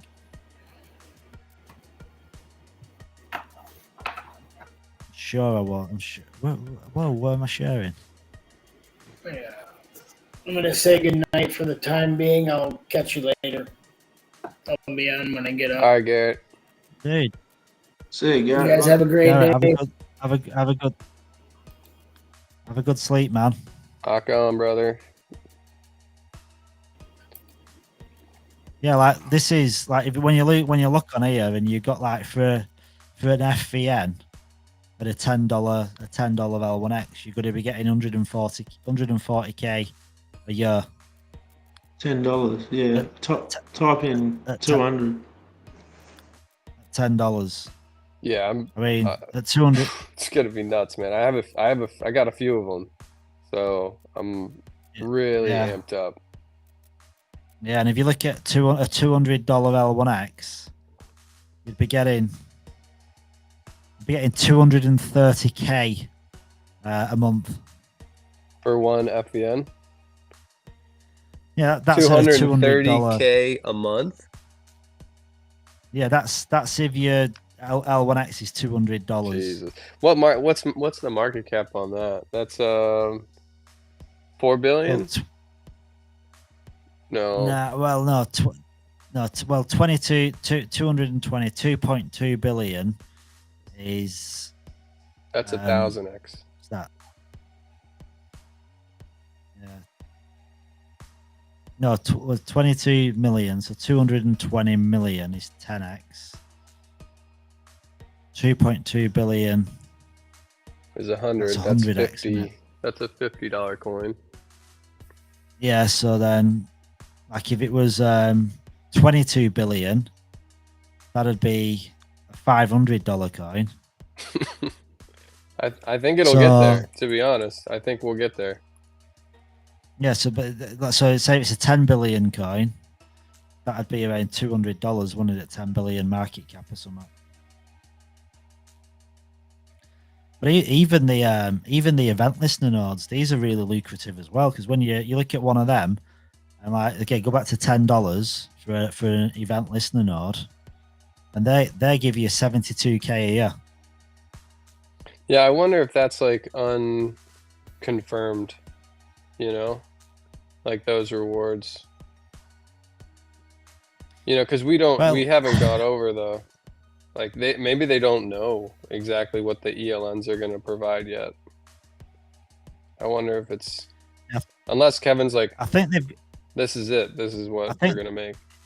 yeah, I think they've done some calculations on it, and like, they're gonna be pretty lucrative. But he said there's, I remember him in an AMA, he did said there's gonna be some like room for movement with the ELNs as well, because of the way obviously oracles charge all this money. Mm-hmm. Like, oracles aren't cheap, so because ELNs are doing the same job as an oracle, that you can determine the fee of the ELN, so you can set your fee. So if your fee's cheaper than an oracle, then chances are you'll get the you'll be able to determine what the fee is. But he said it's one of them where I think he mentioned that it'd have to be like a united fee, you know, like where you all agree on it. But you could all set a higher fee, so you could actually earn more rewards if you set a higher fee. I think it's going to be really interesting once Kevin steps out of the coding room and starts going on these talks, you know, almost like TED Talks around the blockchain community. Yeah. And starts really shilling L1X. The thing is, when you hear Kevin talk in a public setting, it's a bit like when you listen to Gavin Wood or you listen to Charles Hoskinson. They draw a big crowd because they're on a different level, aren't they? Yeah, I mean, so it's amazing how smart he is. They found us, so they get this respect anyway. But when you start listening to him speak, he's so well versed and technically adept and educated and articulate that when he speaks, everyone listens. Because we went to the Australian crypto convention in Melbourne, and Layer 1X had the stage there, and they were Kevin was talking on stage, and like everyone's just, you know, like, just go quiet and listen and absorb it all, and like, shit, what the hell? Yeah, is this and Layer most 1X devs aren't as personable and confident as Kevin. Kevin has like the whole package. He has the charisma, he has the knowledge, he has created the first interoperable blockchain, and he's a genius. But he can have a conversation with me and you and be completely, you know. Yeah, he's grounded yeah. as well. He's grounded. He's humble too, but confident. Yeah. But he can carry on a conversation. Yeah. It's not like he's one of those, like a shy nerd in the corner that just codes all day. And he's not Vitalik either. He don't walk around in a unicorn t-shirt. Exactly. Just a boss t-shirt. Yeah, he likes his brand. Kevin likes his brands. And he's not the other way either. He's not like oh god, what's the Hex founder called? Oh, Richard Hart. Yeah, he's not Richard Hart either. No, like the complete opposite. Like, yeah, that guy's out of his tree. Like a tacky kind of cheesy confidence. Yeah, over the top, egocentric. Yeah, loves himself, and all he's done is forked Ethereum. Yeah, He's a troll. Yeah. Yeah, I've got my 2 ELNs. Skippy. Congratulations, by the Skippy. way. That's Yeah, awesome. from Skippy. Well, the Skippy actually has given me an FVM. He said like- that, but then I saw his face once you said Right. $1.4 million a year for an FVN. And then he left but the he's thinking. But it's damn. I'm out of here. I'm out of here. I've got to He's go. like, I've got to. I'll see you later. He'll never see you again. Yeah. Listen, I'm not gonna hold him to it. Just because he said it doesn't mean he has to do it. Sometimes you say things in the heat of the moment, don't you? I don't want to hold him accountable to it. Jesus. Well, I kept pushing him in the chat. I'm like, why? Just like, it doesn't change anything if you get the node. It's like, just get the node and deal with it later. Either sell it later or lease it out to someone and just earn a little bit of the fees. Like, not getting one is just like ignoring the potential of doubling your money immediately is just, I find it to be pretty silly. Because it doesn't hurt. Well, it's not going to hurt you at all by just clicking the node button and, getting a node. You just have to stake on experts. Yeah, I mean, you're going to stake anyway. You might as well get a node. Yeah. Unless you're going to opt out in well- the public sale and then just like, I don't know what the plan. Why would someone sell within the first 3 to 4 months anyway? Yeah. Yeah, I don't know. Some people do some crazy stuff, though, don't they? They're just looking for, everyone wants immediate gratification in this field. I've noticed. They want I'm happy ROI to, right away. Yeah, I'm happy to wait. I'm not in a dire rush for that instant gratification. I'm happy to wait. Even to, because that's why I've vested for the platinum now. I probably will put some in silver. I've got some in the platinum, but I'm just gonna see. I'm gonna see what I actually get. And if you don't touch your assets and you get your passive income, when's the fiat on and off ramp coming on board the app for like when you want your passive income for the year or something? Yeah, I don't know when that's going to be coming in. America has a great program over here called Juno. I don't know if you guys have something like that, but it's a checking account that has a sister crypto account within the app, and you could move assets between the crypto and your fiat account. And the fiat account is really a checking account, so it has a routing number and an account number where you can link your credit card, your mortgage, your everything to it. So I've been using that, and I've been offloading divs directly into that wallet in USDC on Arb, swapping it for fiat, and then paying my bills with it. Yeah. Nice. What was it called? It's called Juno, Juno.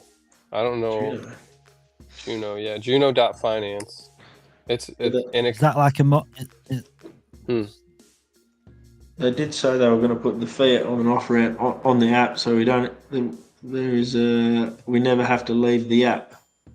I mean, that's genius if they do that.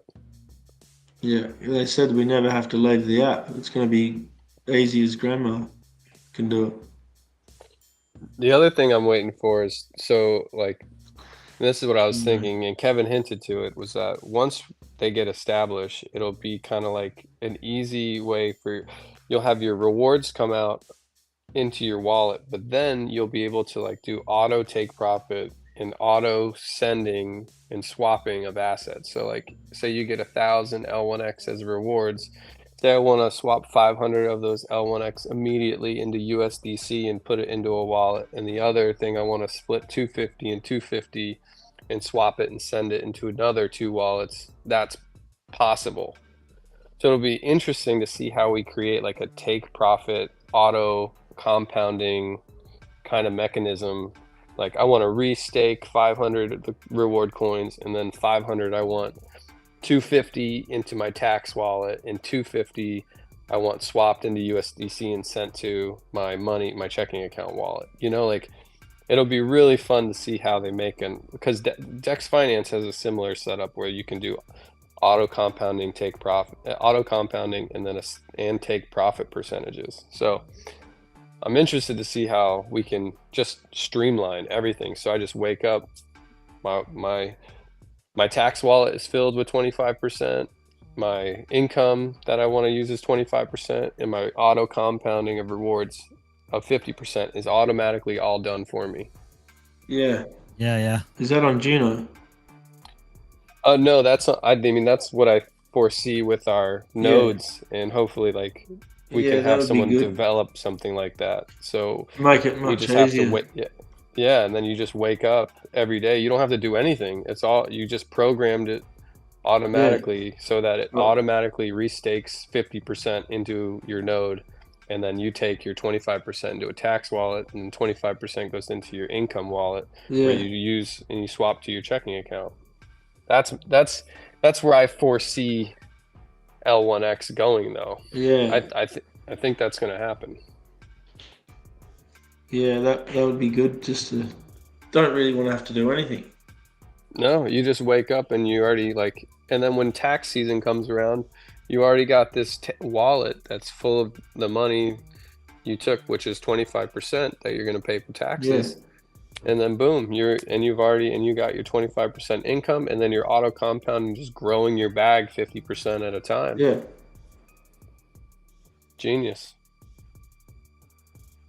Yeah, I think that'll come as well. And again, that's just like projects coming in, building on top in it, and creating that kind of platform. Exactly. Dex Finance does something like that already. Yeah. So if you go on their Dex Vaults, if you go to dexvaults.com, they have a auto compounding vaults with auto take profits, and it's revolutionary, really. It's just like L1X is. Dex Finance does that too. It has created revolutionary 3 liquidity pair, or as many liquidity pairs as you want to put into one vault, and it will actually, with their proprietary system, auto rebalance these LPs and take profit and auto compound these things. So pretty much if you do a take profit of 50%, you're going to get 50% divs, and 50% is going to be auto compounded back into these LPs. So you don't have to do anything on your liquidity providing besides take profit when you want to. It's pretty genius. Yeah, that sounds good. And that's going to be probably all on L1X anyway, because like when the L1 Dex kind of comes about, it's all kind of the same guys behind everything anyway. Exactly. With EMP Money, Dex Finance. I mean, L1 Dex is probably going to have basically all the tech that they're building out now with Dex Finance. Mm-hmm. That'll probably be integrated into the L1 Dex. Yeah, they're going to have a perpetual, like a perp Dex on there where you can do leverage trading, which they made on Pulse Chain. They're going to have I'm sure, using some of their proprietary auto compounding and LP code on there and take profit code. So I think it's going to be quite a great, probably state-of-the-art Dex. I'm really excited for it. These guys are smart. I've been following them for quite a while.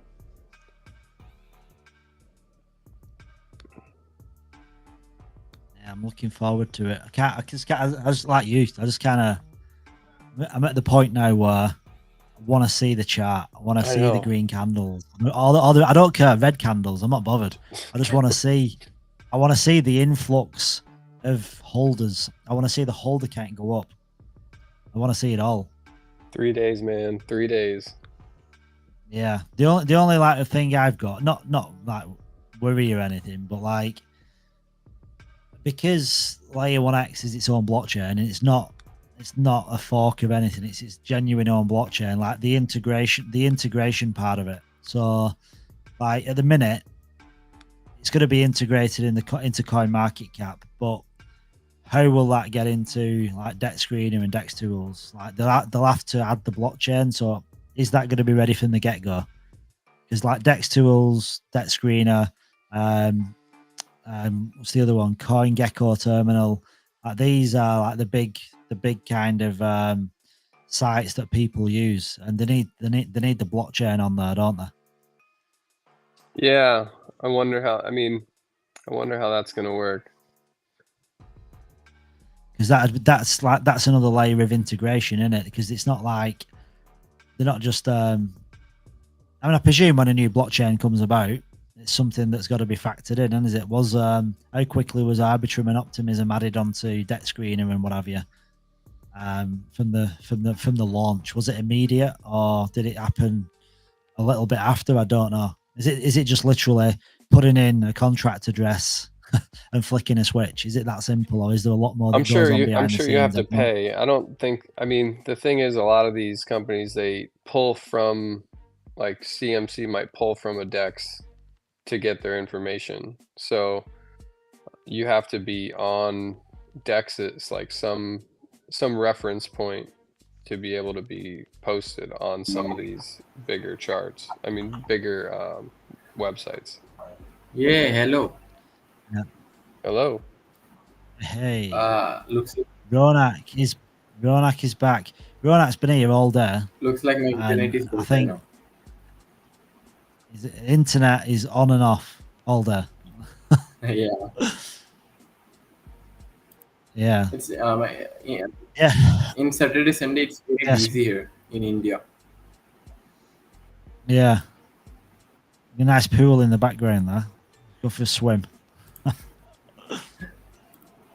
Yeah. So they've got to. I mean, I'm going to ask the question actually. Like, what is the where they're going to pull the data from? Like you said, they need something, don't they, to pull the data Or like from? CoinGecko pulls it from like Gecko Terminal, I think, or something.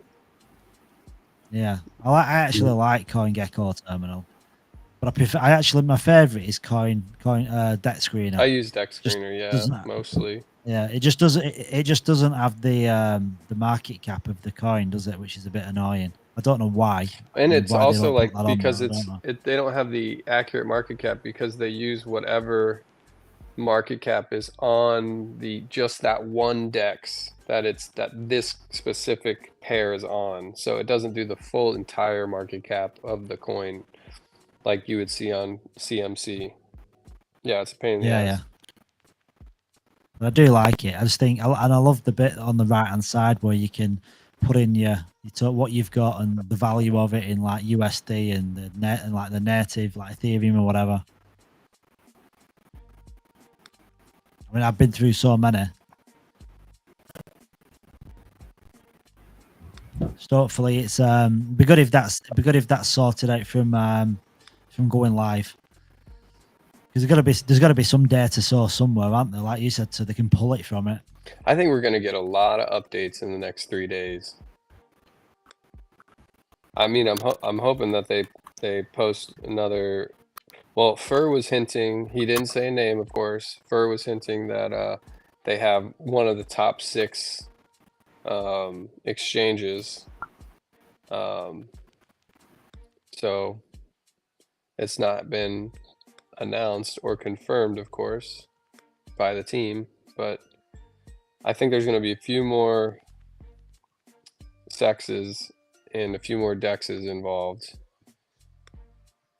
We'll get that announced soon, probably, and then hopefully we get this hosting node AMA so we can do this click to hosting, because that's what I'm worried about, because it wasn't very seamless when people were using the app to do their data sanitization and actually vest their coins and claim their nodes. Like, people had to wait a little while.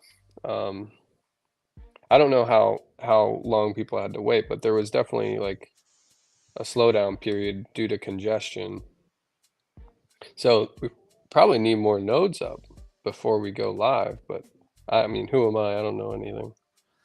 Yeah, well, I mean, I think most people want to get the nodes up anyway, don't they? Like everyone. I think I waited 3 hours. You waited 3 hours for yours? But it came in waves, supposedly. So that's what I was getting told. So it was coming in waves. I just thought it was coming in late because second name starts with W. They went by alphabetical order. Yeah. But yeah, 3 hours I was pressing refresh button quite a lot. Yeah, at that point, just like try to go to I was sleep, just like, come back. is this gonna be 20 hours, or as soon as I go to sleep it turns on? I mean, that just shows you we need more nodes, right? Yeah, definitely. Well, I'll be 5 minutes. I've got to make a coffee because I'm starting to fade. And Yeah, can I have one, bud? I need something to eat, and I need something to. Yeah, I need a coffee as well. And it's only 11 o'clock. I've got like another 57 hours or something. John, you're crazy for doing this. I love it. Yeah. Yeah, well, you've got to be a bit mad. Like my wife said, why are you doing 72 hours? Why did you not just do 24 hours? Yeah, you chose a big number. I said it seemed like a good idea. Yeah, you definitely got excited. Yeah, I did. I think I excited myself because originally, right, I said 7 days. I mean, I don't know what the hell I was thinking. I literally said a 7-day live stream, like as if like I can do a 7-day live stream. You need 3 people. You'd have to do it in shifts. Yeah. But Sleazy Slimy was in. He's left. He's coming back, and I think he's going to be coming back in about 2 hours.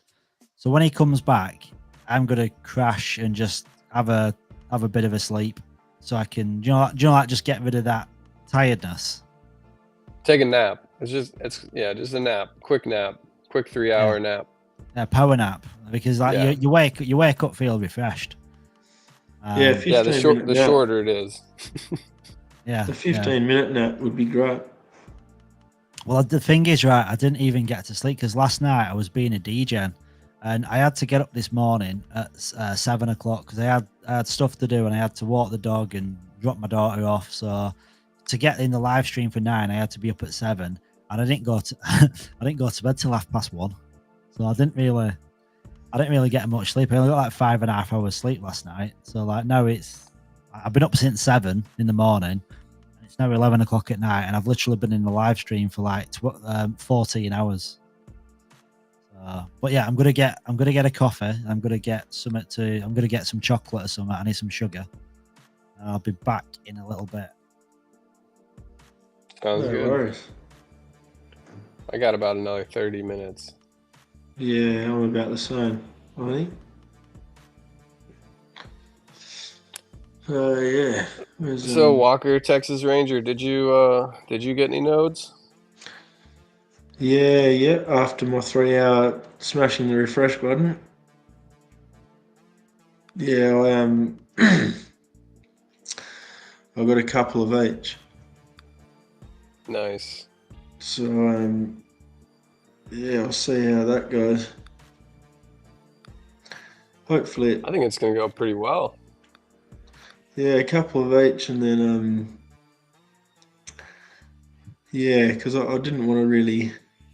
If you don't have to touch your asset and it gets a passive income that you don't even have to work,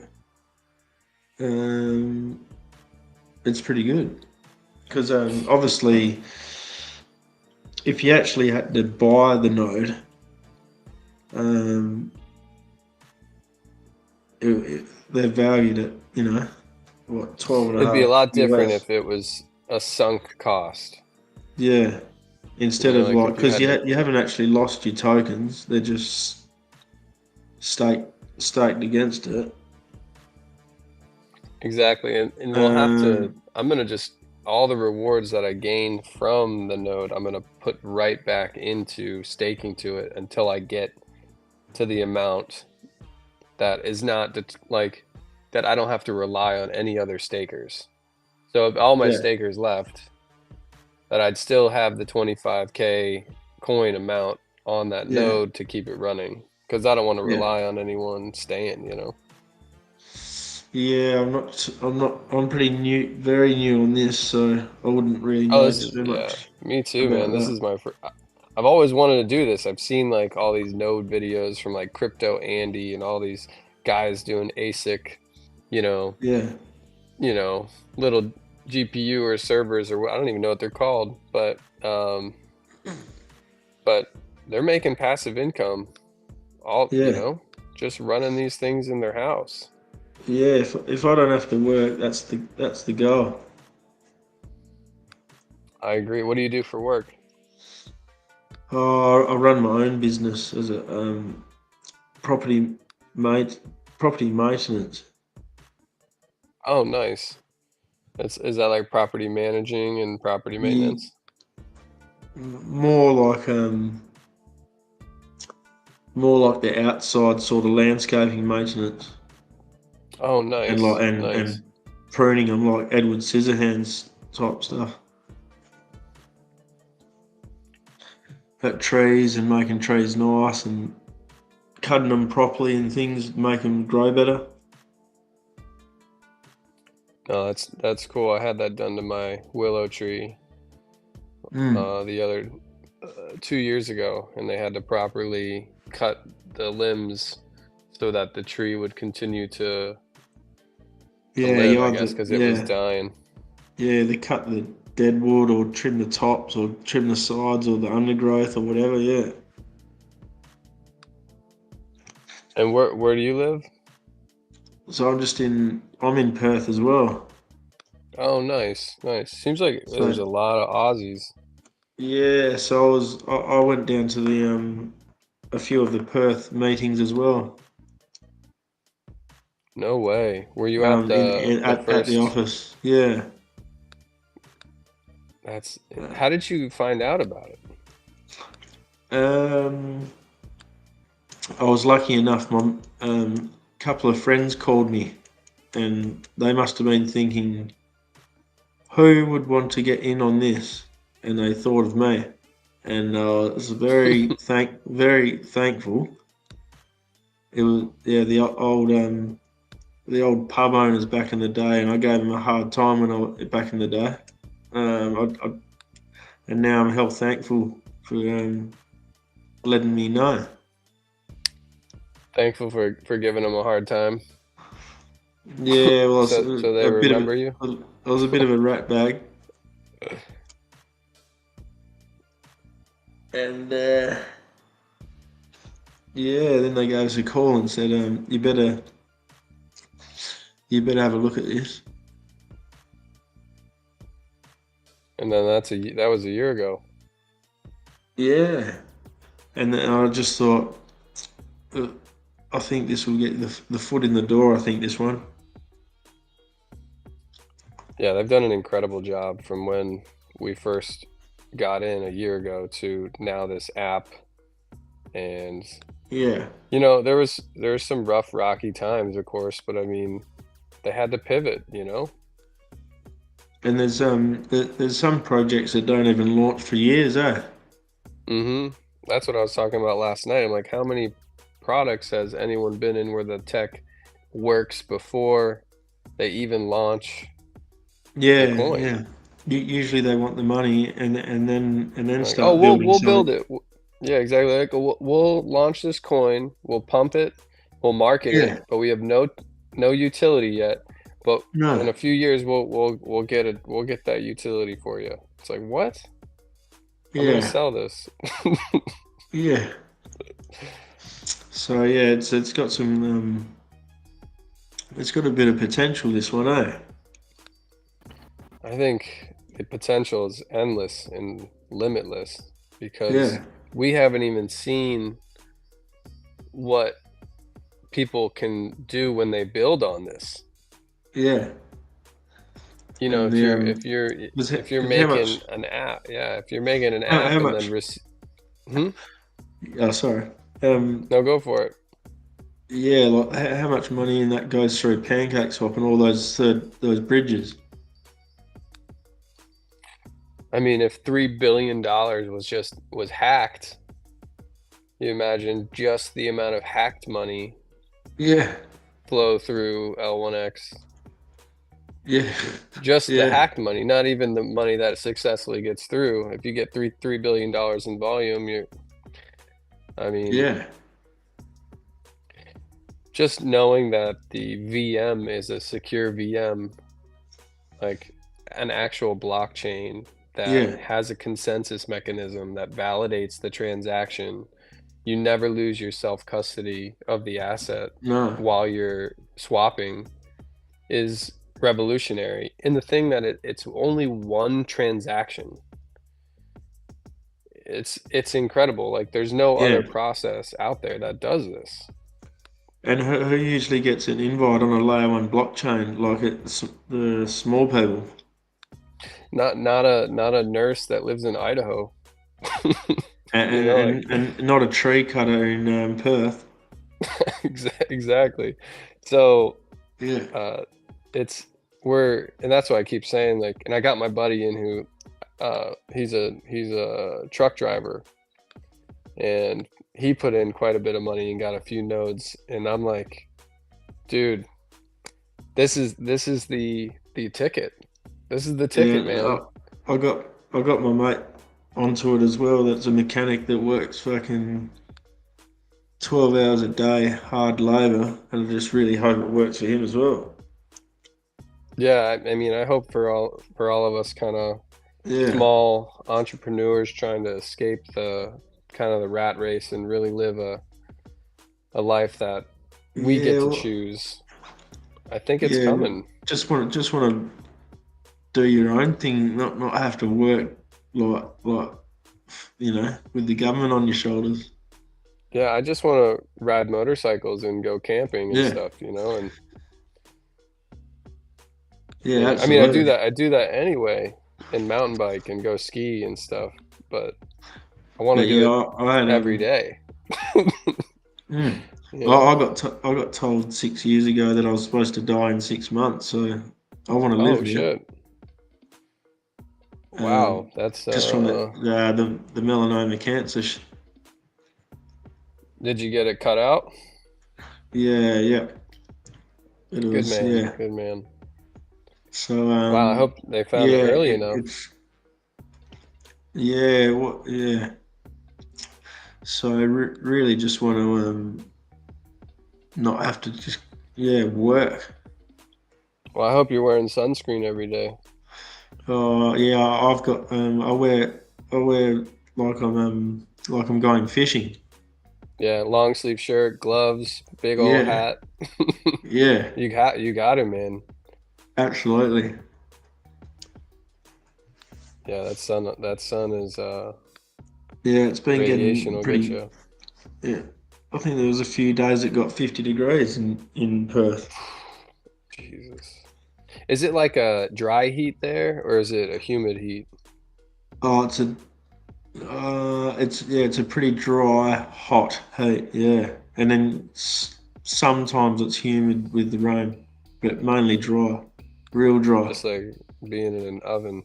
It was literally like you know when you open the oven up to see if the chips are ready. Mm-hmm.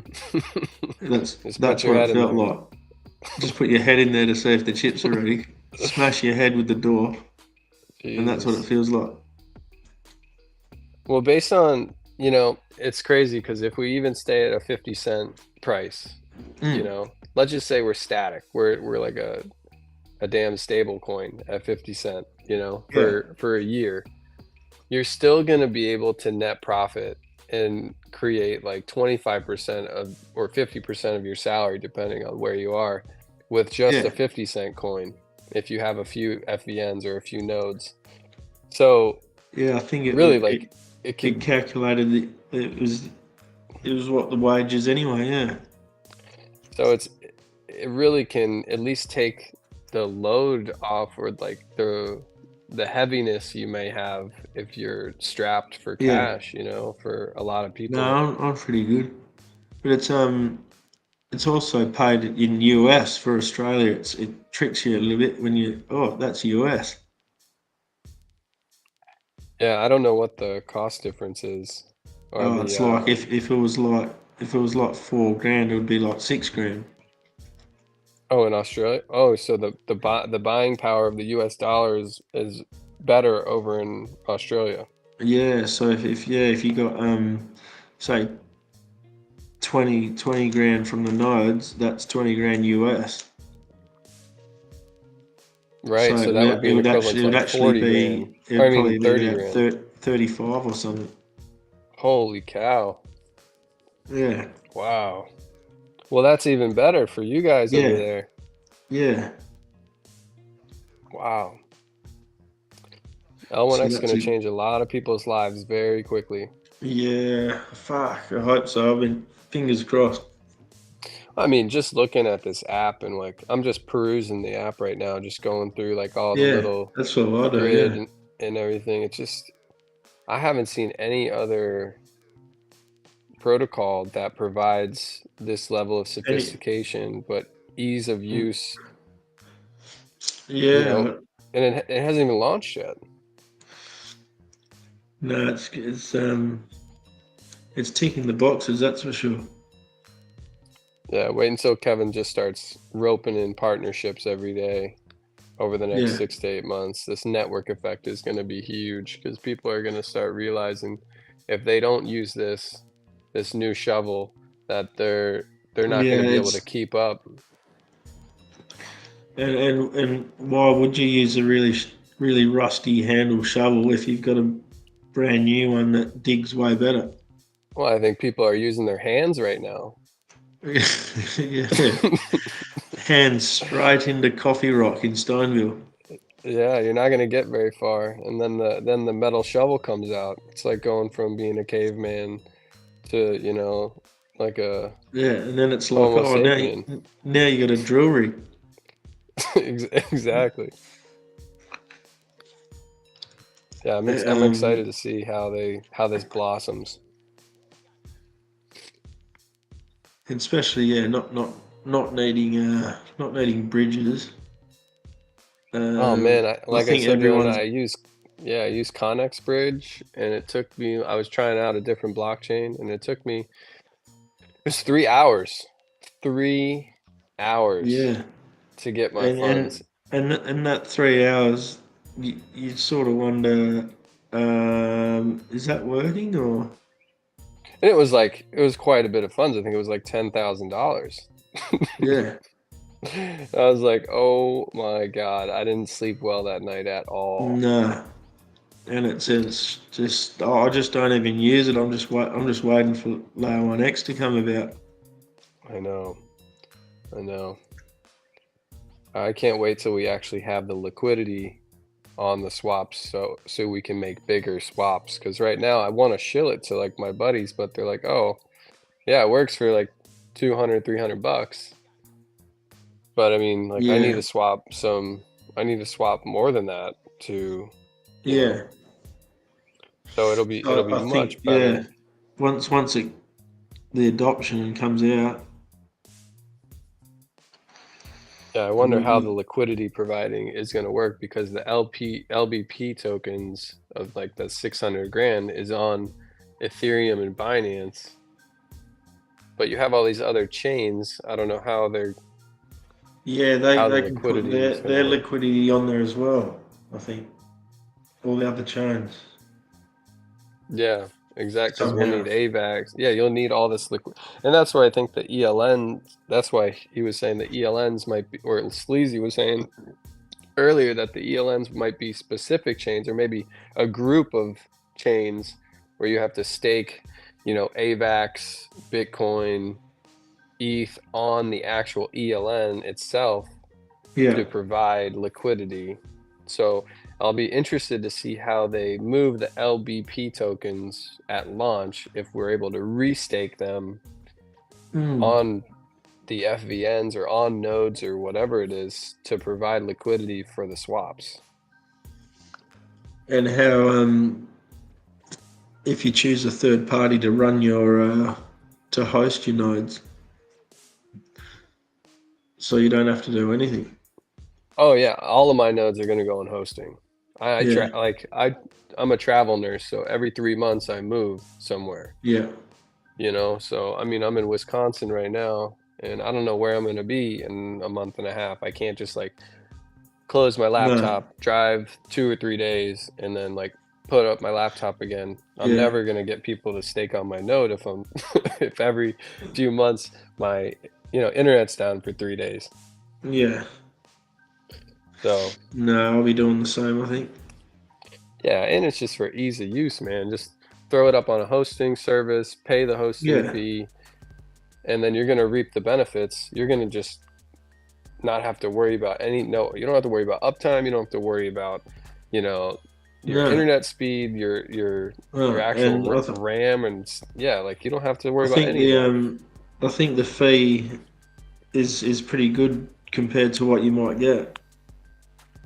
Yeah, and I saw that actually Flux. I was looking at Flux, and Flux, I think the highest cost that they have for their fastest server is like 80 euros. I don't know what the equivalent I think is. Kevin was saying that one of them's 100 US a month, and you can run a full validated node with one event lister node.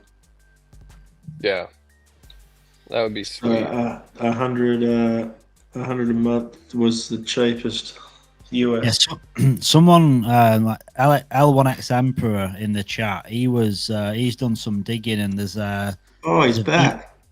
I'm back. There's a VPS cloud service provider called Contabo, and they for hosting your node, the cost is coming under $40 a month. Whoa! Oh. So worth checking out. Contabo, Contabo. Well, I have a feeling that Kevin is just going to have this, just like the data sanitization and the claiming of the nodes. It's all going to be within the app, and I don't know if we're going to really have a choice of where we're going to be able to host, because they have to accept our NFT to be able to host the node. So I don't know how that works with other, companies, but we're going to have somewhat of a partnership that allows them to accept our NFTs on the app, and then they run our nodes for us, so there has to be some kind of partnership. I don't know how we're going to be able to just pick and choose randomly a hosting service and be like, oh, I'm going to send my node to you. Yeah, they'll be like, what the hell? What do you mean you're sending me an NFT? What are you talking about? I don't. Exactly. Yeah, I think I was speaking to Mike, and I know they were looking at reaching out to different providers. So yeah, you might be right with that. It might be something that's kind of in-house where they kind of absorb the fee and we pay them the fee, maybe. Yeah, I'm sure it's going to be like easy, where either it's taken from your L1X coins, or you pay with your credit card to like start the service, and then it's going to be click on the app to do it. And that's probably why Kevin's non-existent right now. He's probably working on that right now as we speak. Probably just clacking away at that keyboard right now, trying to figure all this out. Yeah, it's pretty full on, isn't it? Like, if you think about it, like they've not got that many resources. I think people kind of forget how limited they are with resources, because they've only got a handful of like full stack developers now. I think they've got like 15 or something. But then they've got the core team, and then they've got a lot of the UI UX designers, and I think altogether there's around, I think at one point there were around 60 like full time. But I know Kevin, he got rid of quite a few devs, didn't he? Remember when he did that? Yeah, I think he's down to 43 total people. Yeah, because he got rid of quite a big chunk of the developers, didn't he? Yeah, I guess they didn't all see eye to eye on where Kevin wanted to go, so let him go. Yeah. So yeah, it is what it is, isn't it? But yeah, I think limited resources, and I said before when I was talking to Fur, like right now, that's the case. But once we've launched and like adoption comes, doesn't have to be like massive adoption, but once some adoption comes and like TVL comes on chain, and then resources can expand, more people can come on board. But like right now, it's just a case of getting by with what they can do, isn't it? Yeah, now they're in a very short window here, to get this done. So I'm expecting over this Easter holiday here that they're going to actually push out some more updates before this launch. So I just keep checking the announcements, waiting for something on exchanges, something on node hosting, because those are the two big things. People want to know node hosting, and people want to know what exchanges we're going to be on. Those are the two big things I want to see before April 2nd, personally. Yeah. Well, Kevin has mentioned the nodes like going like getting the nodes going live before mainnet launch. He has said that in space, but like I said, it's getting close now, isn't it? Like how close do you want to? It's getting close. How close do you want to get close. it? Like the hour before? Yeah, like it's gonna be real. It's gonna come down to the wire. It seems like. Yeah. But I'm gonna head out, guys. Yeah, it was great speaking to you guys, and thanks for having me on, Mark.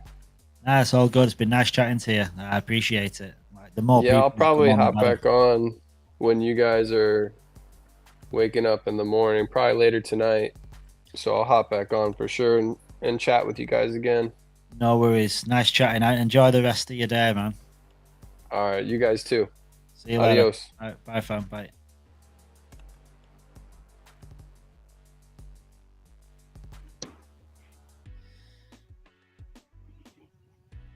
Fur's really good because Fur has left his computer on all night, and he's done that because he's got the stable internet connection.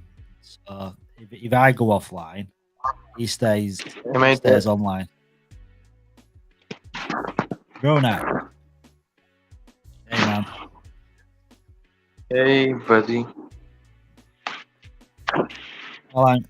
All I'm seeing is black screens. I came this time online with my mobile. No, it's okay. I know you've got your internet connection, so it's okay. Because I know Crypto Walker's like got his camera off.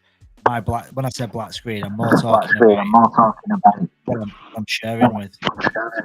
What's the time? What's the time? 11:30. 11:30 p.m. It's 9 p.m. here. Ah, yeah. So two and a half hours behind. Have you took your dinner? I had my dinner ages ago. I just went and said goodnight to my wife, who's not happy with me. Believe me, she's not happy with me at all. Doing 3 days. So why not just do 1 day? I said I can't. I said I've already committed. I'm deep down the rabbit hole now. So I just made myself a coffee, ate some chocolate. Got to keep the caffeine intake going. Otherwise, I'm gonna pass out at the desk. Yeah. I think you've got an. Yeah, but it's all good. It's all good. I can do it. I can last. I can survive.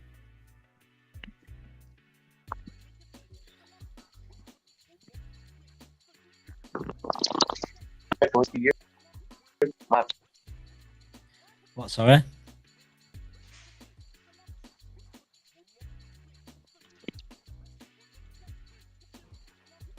Sorry, Ronak. I just missed the audio altogether. There we go.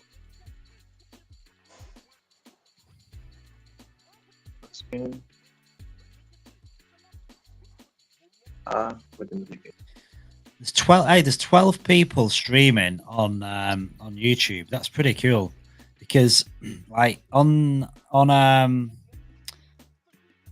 what do you call it, on Twitter, you've got like the live views, but I think Twitter, I don't know like how it does the metrics. I don't know if it's live views or people that have viewed, where they've been in and they've been out, and it's just like a community, like a cumulative effort where they've just added on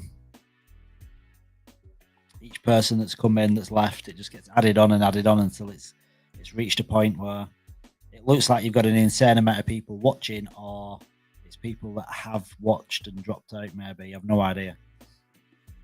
But I think with YouTube it's different because YouTube is live, so I can see in the chat.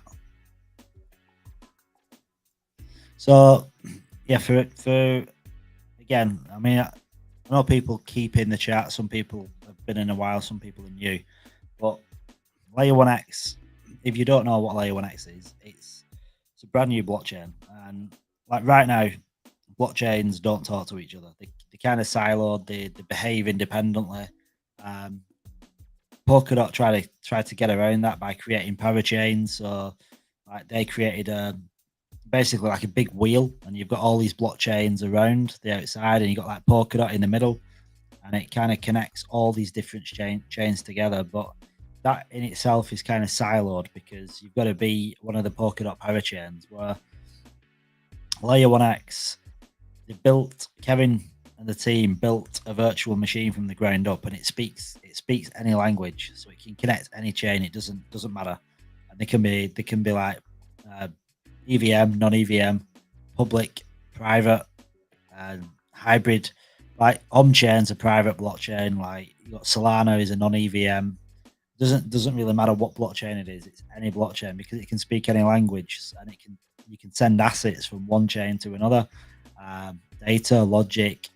That's one thing that like no one else can do. Transferring the logic from one chain to another, that doesn't exist at all. And transferring across from EVM to non-EVM, that doesn't exist either.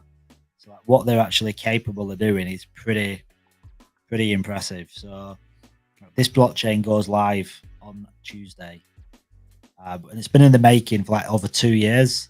They've been raising from the private sale to the public sale, right through from like I think beginning of 2023, all the way through until a couple of months ago, where the private sale finished, and now they've got a liquidity bootstrap phase where if you miss the private, you miss the public.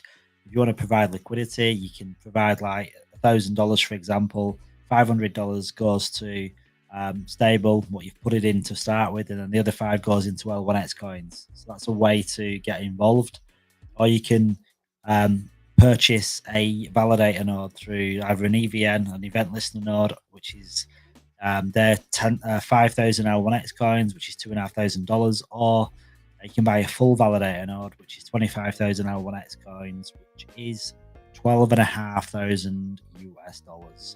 And there's a lot of perks. There's a lot of perks to buying. There's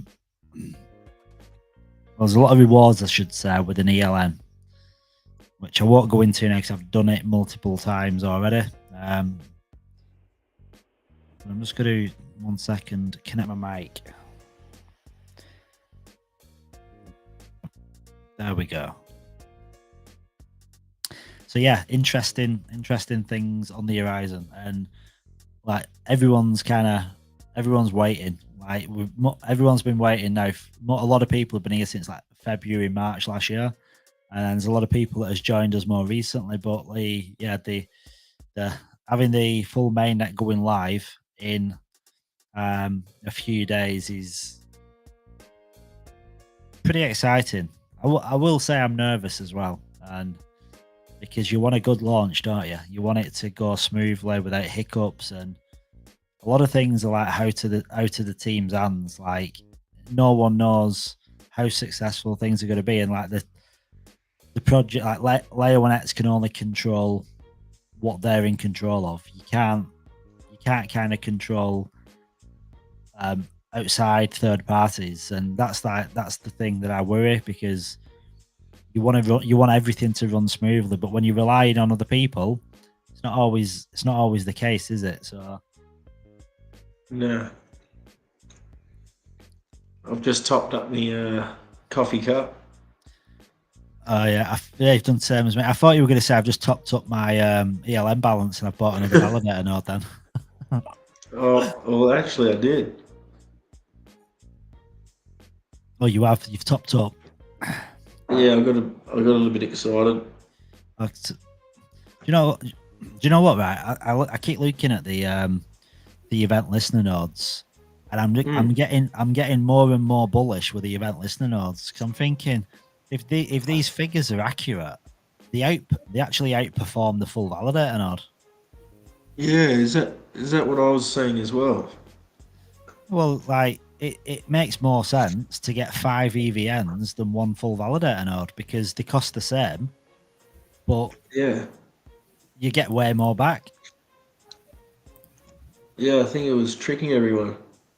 Yeah. How many ELNs do you have, Mark? Well, I've Oh, bought there's Ronox back. Ronak, brother. I've bought 2, and I want a full validator node as well. But at the minute, I haven't got. At the minute, I haven't got the talk. Well, no, yeah, Skippy. Yeah, but the thing is, like Skippy said, I'm not going to hold him to that though because he said it on a live stream, and I don't want to hold him accountable for something that he said. Maybe getting carried away. So yeah, I'm not holding him to that.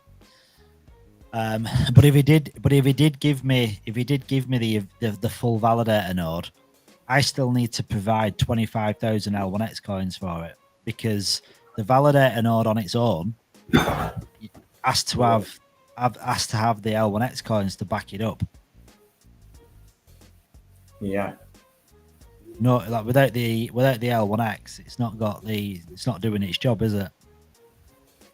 And isn't it the 25,000 staked in the platinum that goes towards the node? Yeah, but then you can actually sell your node, can't you? Yeah, but you don't need to find another 25,000 somewhere. Well, I don't think like Skippy wasn't giving me 25,000 L1X coins. I don't think that was I don't think that was his intention. I think he was talking about giving me the full validator node, and then I could provide L1X to put towards it. But I don't think that's going to be possible because he's already vested and got he's already got the full validator node that's got the 25,000 L1X connected to it now. Yeah.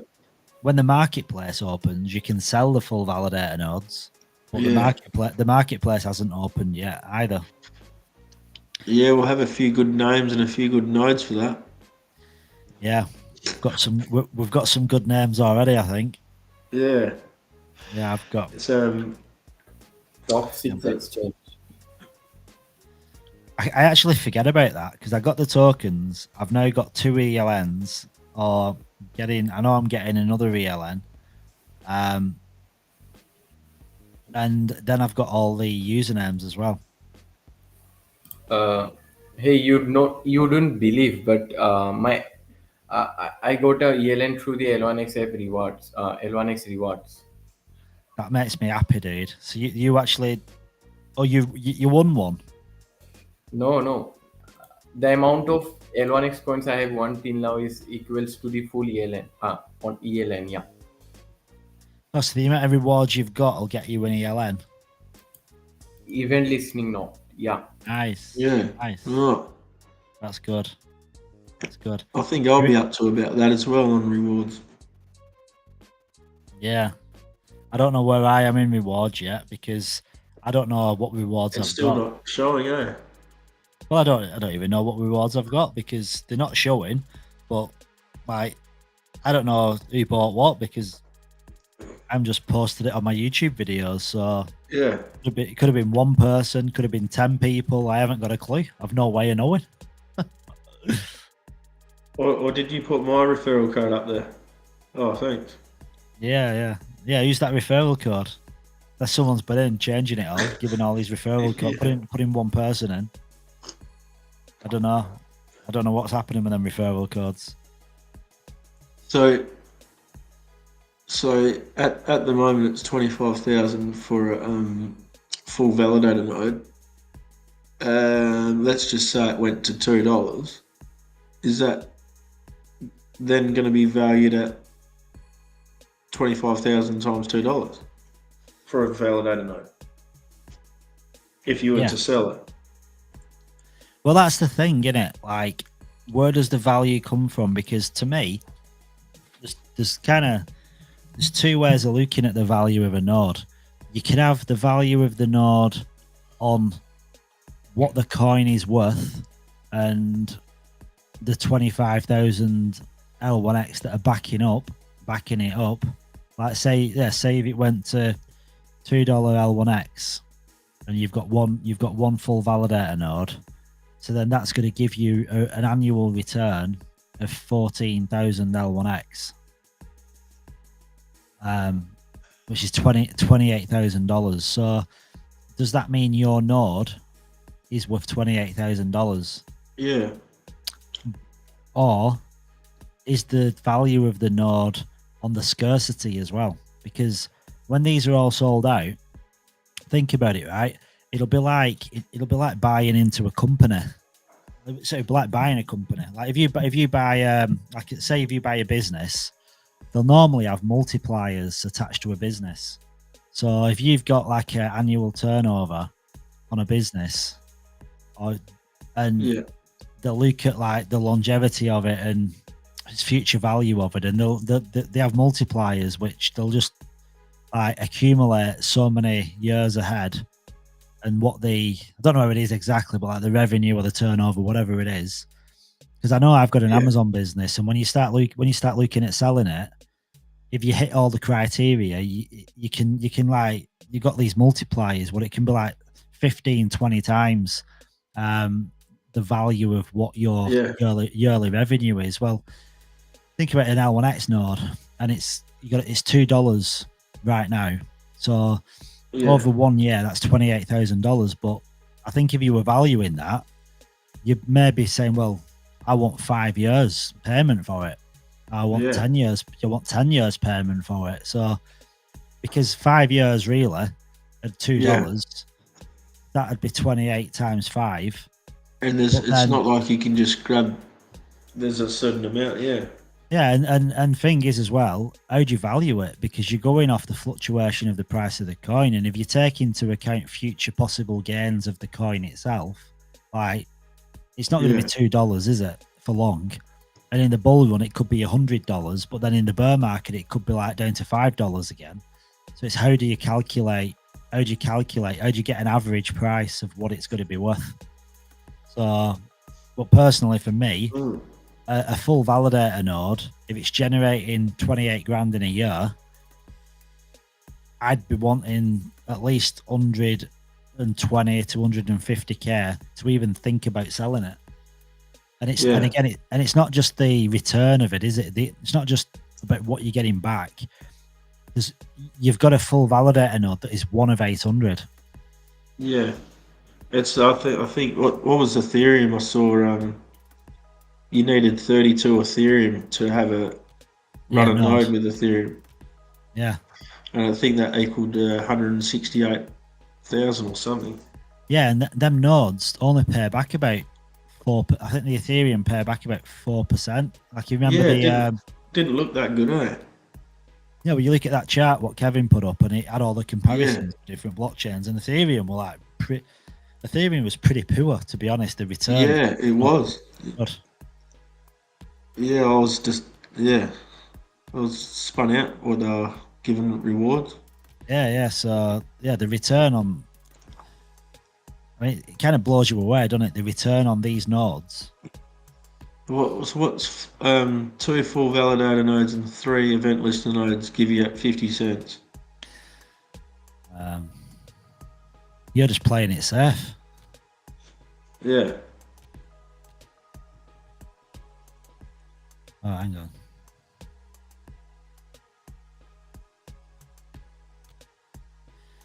Well, 2 full validator nodes gives you $13,600.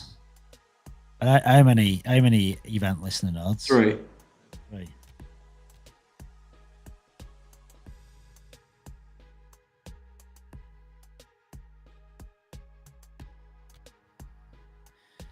$9,700. So 13,600. $23,300 in a year. And that's without launching, or that's just the price now. That's just the price now. So $23,000. I mean, you've not even paid that because you've got in at private sale. But even if you were Yeah. buying it, even if you were buying them now, like you're looking at 23,000. Well, 2 event listener nodes would cost you two FVNs would cost you 24. 24. No, So 25. 25. But so really, your returns on your first year has pretty much paid for your full validator node. Yeah. At launch price. So, and it's not going to be that price, is it? It's the Tuesday will decide, and then onwards and up. Just makes you want to buy more nodes, doesn't it? You feel like you want to be a node whale. Yeah, well, that's why I got a little bit itchy before and thought I better get one more. Show me the nodes, baby. Show me the nodes. So you've got two FVNs and one and three ELNs. Yeah. Nice. Do you know what? You'll be so well off. Your like your bodyguards they'll have their own bodyguards. Your teacher will have her own. Your teachers will have her own. She'll have her own coach. Yeah. She'll be paid that. She'll be paid that well. The teacher, eh? She'll be paid that well. Your teacher. She'll have her own staff of her own. Black Downton Abbey. Downton Abbey is your place. Yeah. Downton Abbey. I hope so, eh? Yeah. It's all coming. It's weird. The thing is, what's crazy though, right? It's like, and you kind of know what's happening. You know what's coming, but it doesn't feel real until it happens. No, because it's never happened before.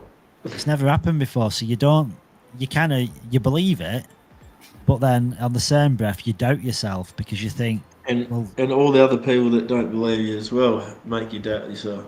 Yeah, like even my wife doesn't believe me. Like my friends don't believe me. They just think I'm just some frigging fool that is brainwashed and. Are you guys the coin people? Yeah, coin people. Like just thinks I'm a nutcase. I'm like embarrassed. That's what my wife says. I'm embarrassed. That's what she says. Embarrassed. Yeah, will she be embarrassed when if it comes through? She's believing me now, but the thing is, right, I'm at the point now where if it's like sometimes I'll doubt myself and I think like if this doesn't work, I'd have to just give it all up and just really knuckle down and just get on with a day job and forget about dreaming this pipe dream. And that's like devil's advocate in my head. You're like thinking of the complete opposite. If it all goes to shit, like I've got to just kind of pull myself together, get in the real world, carry on with my job and just exist and just think this is my life. This is what I've got to do till the day I die. Yeah, get back on the roof, start the car. Yeah, and stop living in this friggin' this world what I'm in. Turn off all the computers. Yeah. But then I slap myself and think, right, okay, well, that's not going to happen. Like this is going to do what it does, and we're all going to be fine and dandy. But again, it's like until it happens, it's like you still doubt yourself, don't you? And you do listen. Other people get in your ear, and even though they don't always say it, they're probably thinking, "You Walker, you are a dumb shit. Like, what are you doing with yourself? What are you doing with yourself?" That's what my mate's missus said. She's going to get us shirts Dumb and Dumber. And I said, are you guys pure platinum, or you are invested in gold and all? Two, so I'm only in like my ELNs. I've got 2, so 10,000 L1X, and 2 of them are in the platinum. I've not done anything with the rest of my coins yet. I'm a pure platinum guy. Yeah. I mean, it's a bit of platinum, bit of gold. Yeah. I really want the benefits of the launch pad and all that type of stuff with platinum. That's why my main section of it went to platinum. Yeah. I mean, 10,000's gone to platinum. But I think it goes up. The thing is with Platinum, right? Platinum gives you guaranteed allocation to the projects that you're buying into, but I think the amount of L1X coins you own will determine how many L1X coins you can buy. And can you imagine getting on some of these projects and getting allocated all the amount that you want to put on it instead of a random lottery selection, and then it times us by 4 or 10 or whatever. Yeah. Because there's quite lucrative on the launch pads there. Yeah. Honestly, right, I got into the launch pad of Star Atlas, which is probably one of the biggest hyped games in Web3 history. And I put money in, and I actually got. I didn't. There was so much volume, the transactions fell for so many people, but they ended up giving me 10% of what I put in. $12.50 give me $1,250. Yeah, that's like my mate put something on the launch pad of Binance, and because it was oversubscribed, he put 40,000 in it, and they gave him 10 tokens because it was valued at nothing because it was oversubscribed, and they couldn't give him the 40,000, and then it went from 4 cents to $2. Jeez. Yeah, I mean, I were good because like I should have had $120. That was the maximum I could buy because that's all the tokens I had. Yeah. That'd have given me 12 grand, but yeah, they only give me $12.50, but I got $1,250 off $12. Yeah. So could you imagine that happening again with Layer 1X and you got your full allocation? Yeah, that were 100x. So yeah, 100x's happen on these launch pads because people get FOMO. Yeah. So like, can you imagine you're gonna get into every single project? Absolutely. That's why I didn't stake everything. Hey Ronak, are you going? Guys. Ronak, are you having your dinner? Yeah. Yeah, man.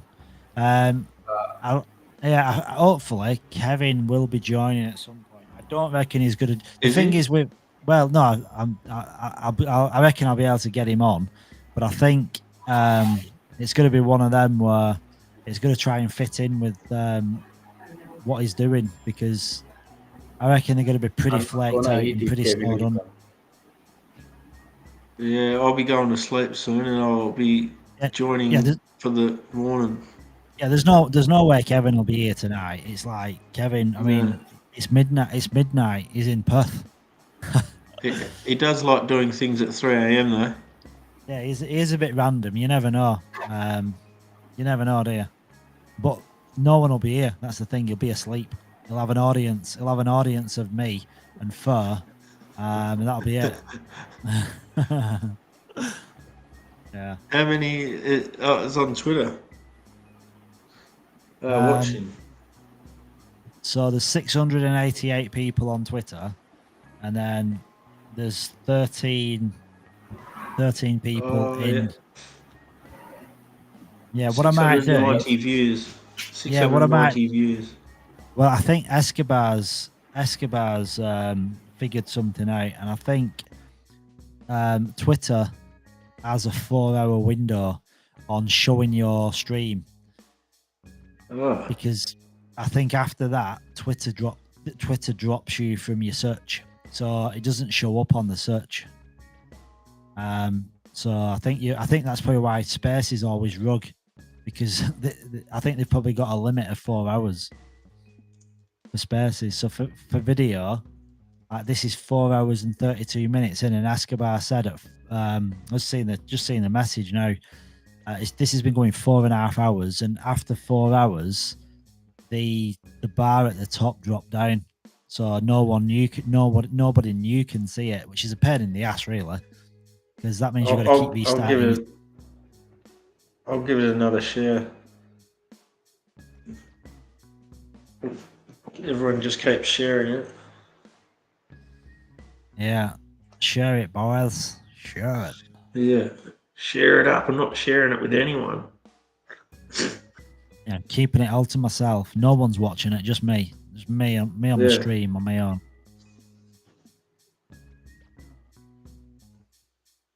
Yeah. Share it, man. Share it. See, Layer 1X had shared it.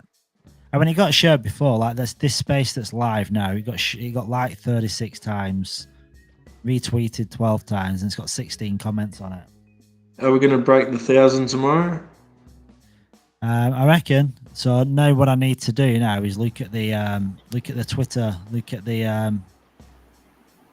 How can we tag that person again? What that dude you said, David Gockstein. I'll tag him. Yeah, I'll probably tag him in the tag him in the morning. I'll tag him now if you want. If he jumps in now, I'm not. If he jumps in now, I'll be. No, we better be fresh. Yeah, I don't want to get in a conversation with David Gockstein now. I don't think it'd go down too well. Nah, just about nothing. Yeah. We'll just be what is Layer 1X? And I'll be like, oh, actually, David, I've been in a space for 15 hours. My brain's just farted. I've got no idea. What is Layer 1X? You tell me. You know more than me at this point. Oh, what did that just? It just came up. This stream is not showing live on X anymore. So he's right, isn't it? It drops out onto.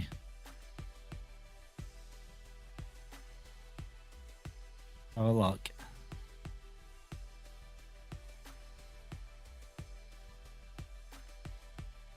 Yeah, because it's showing live, but yeah, it's dropped. So Twitter, I don't think Twitter can actually handle. It can't handle the crypto cycle. I don't think it can handle the live stream. It's showing live though. I've got live. Does it show live on yours? Yeah.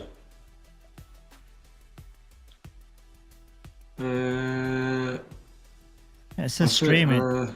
It still says streaming, and it's not. It doesn't say under live on X. On the under the part.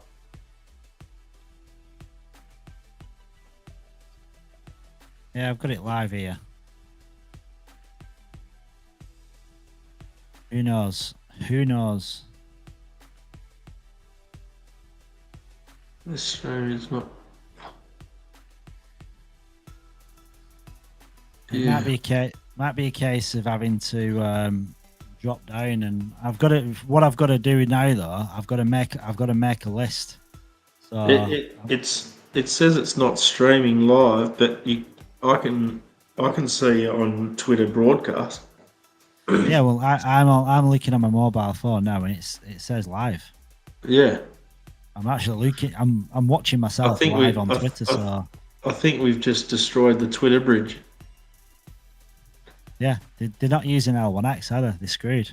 What do you expect? Yeah. Yeah, they're using bridges. Using damn bridges. Yeah, we had the Layer 1X ship. I like it that the Layer 1X ship took out the Baltimore bridge. And that's crazy, that, isn't it? I mean, who'd have thought?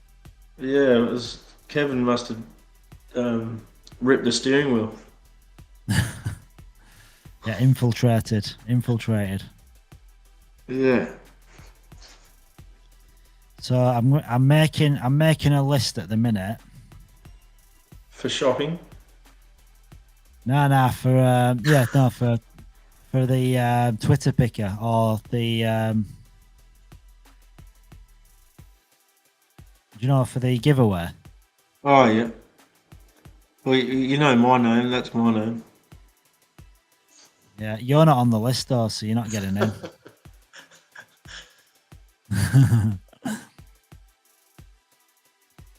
I mean, there's a lot of people. There's actually more people done it than I thought, so it's pretty cool. Did you? I only just realised how long you been on doing this for? How many hours? 15. It's only taken me 15 hours to figure out how to put a comment on the side. You have to put a comment on Twitter to get it up on the page. Took me 15 hours to realise. You got to, yeah, you got to put a comment. Where were you putting the comments? Oh well, I couldn't. I was just reading them, thinking, "Where's the comment bit?" And it took me 15 hours. Just then, I just realised how to put it on. You did it in the end. Yeah, well, you know, I was pretty quick about it. He was on the ball.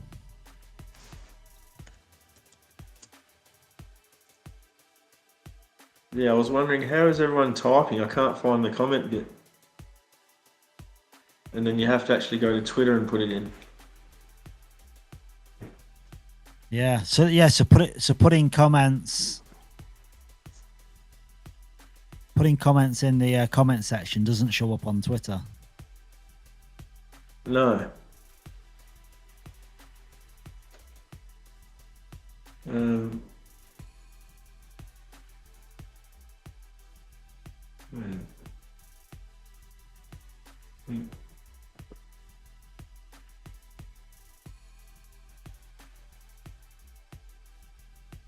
Yeah, so it was only 15 hours to work that out.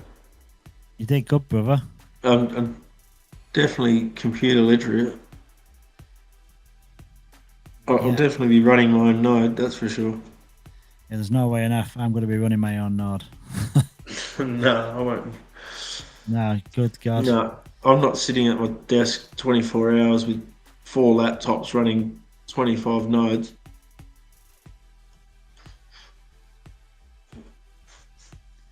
V is in the house. No, it's not. V, where are we, V? Where's LMG with his music? Yeah, no. Well, we had a few people. There were another guy. Guy that was talking about music, but I think they failed to deliver the goods. I think they got a bit camera shy. Did you get anyone special throughout the day? Oh, we're all special, but extra special. Yeah, well, obviously Joe and Fur came in. Yeah, I saw the Joe. Yeah, Fur was in as well, and then we had Cody came in as well. Yeah.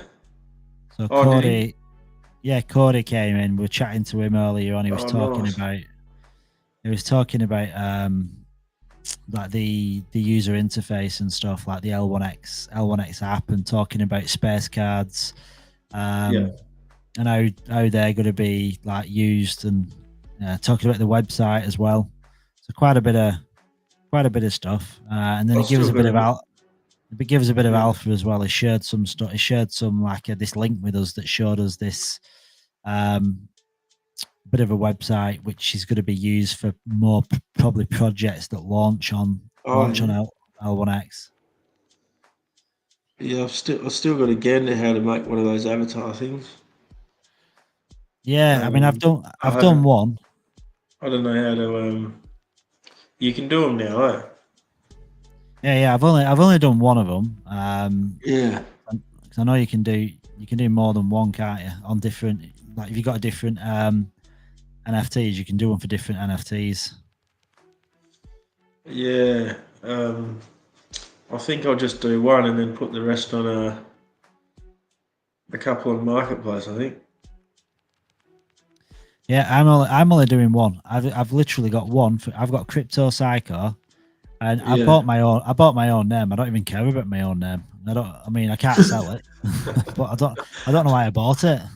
Yeah, I don't know. It keeps saying my name's available, and I don't really want my name. Yeah, well, I think, I'm not being funny. What value has my own name got? No one calls me by my full name, and I know I Only if can't you're in spell it. trouble. Yeah. I mean, who's going to do that? My full name. I thought I was wasting my money buying it. Yeah. Now, when do we get to select Free free ones? NFTs. Yeah. Do you know what? Obviously, it's probably too busy. Yeah, but I'm like, I just want it now. I've got some killer names. I have got so many good names. Yeah, I probably gave you a bit of a clue. No, I don't know about your name. No, not my name, but yeah, I wouldn't mind the free usernames and the referrals just to come in. Yeah, the referrals have been quite some time. Yeah, I just want the referrals as well. Like when them referrals come in, I'm gonna be laughing. But I just want to. But I've got like the usernames I've got. Like no one's got any of them yet. Like I've had like 10 usernames. I've had 10 usernames now, and I've had them for so long, and nobody's bought them. And I'm thinking they're all really good. And I know what'll happen. Like they'll all go at some point. They'll all go. Yeah, well, hopefully after Tuesday, all those things will start rolling in. Yeah. So just to clarify, I'm gonna do the duck. I'm gonna do a duck. Do you think I should do a duck race? Yeah. How do we act like a duck and race around? It's pretty easy. I'm gonna copy and paste them all in. So we've not got an insane amount like people. So I'm gonna bring it all up. I'm gonna share my screen in a minute. I just need to get it all up because it's good that you're here. Because if I do a Twitter, if I do a duck race with Yori, it makes it a bit interesting. There's more than one person, which gives it a bit of curb appeal. I thought I should do it now because then I can reset it and do another one tomorrow.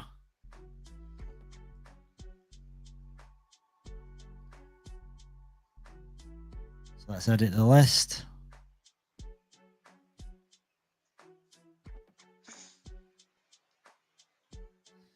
So, what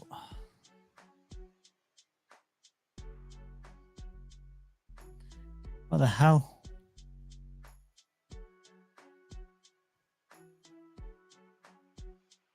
Oh, the computer's frozen. What's frozen? No.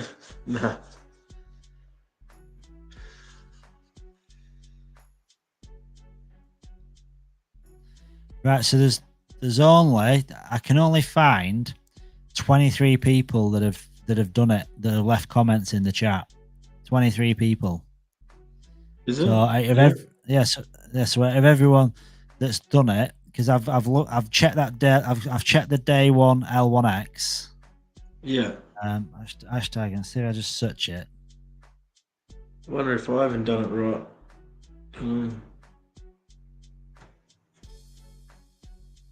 Let's just do a search on it as well, like what comes up. So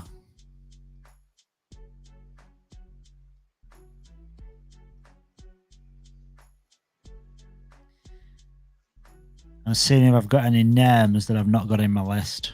It's good because if you type in the hashtag in Google, in Twitter, it tells you all the people that have actually done it.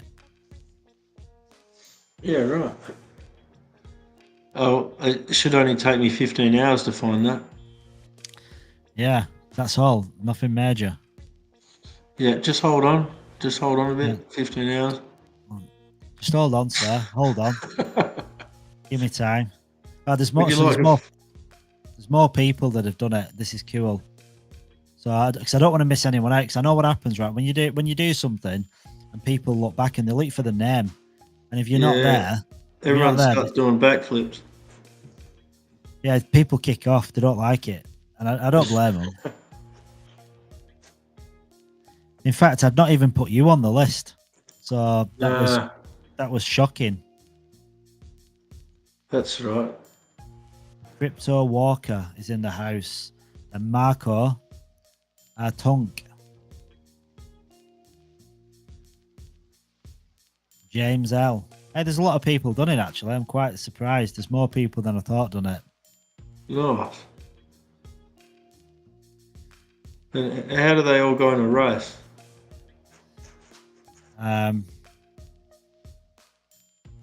You throw them in the air with their names on the paper. Yeah, so I'm going to share my screen. I'm going to share my screen now. On the psycho board. Yeah, are you ready? Are you ready for it? Are you ready? Are you ready to rock?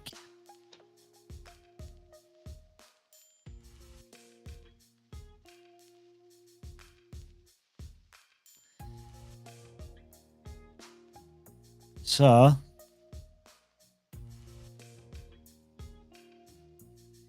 how long do we want this to go on for, do you reckon? How long of a race? A minute? Yeah. 1 minute race. I reckon that's good. And then, do you know what I've got to do now? I'm going to crash my computer here because I've got to use OBS. I've got to record it. Which this is gonna fry. I'm doing a live stream and I'm trying to record the space at the same time. It's not gonna end well. I can feel it already. Yeah, you might need to do it on your phone. Yeah, and it's opening up. It's opening up, so we're looking good.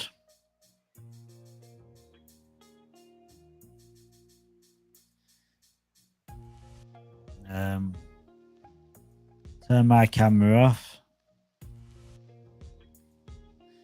So I get to where's the window?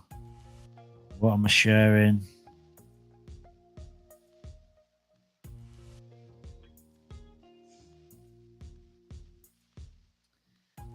Right, let's go.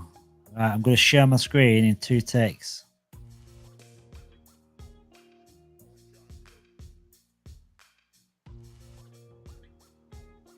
Have you ever seen a duck race before? No, I've seen a horse race.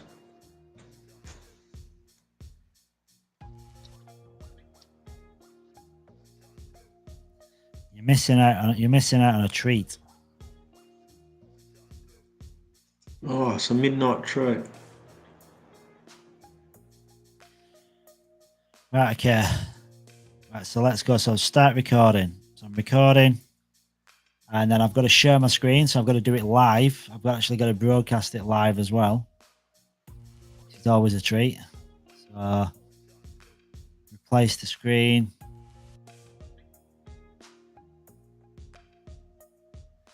Ooh, you see that? Hello. Yeah. You see that? Yeah. So get this party started. Yeah. Can I be number 4? Right. Oh, here we go. Right, hang on. Let's get it ready. So I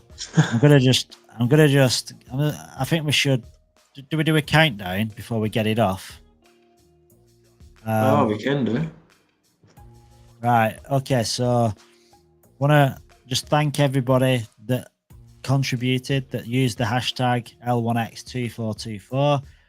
You've all been entered into a duck race. And I'm now going to set it off. We're going to give it a minute. And I'm going to I don't want to get overcome with the audio either. So I'm just going to mute the music.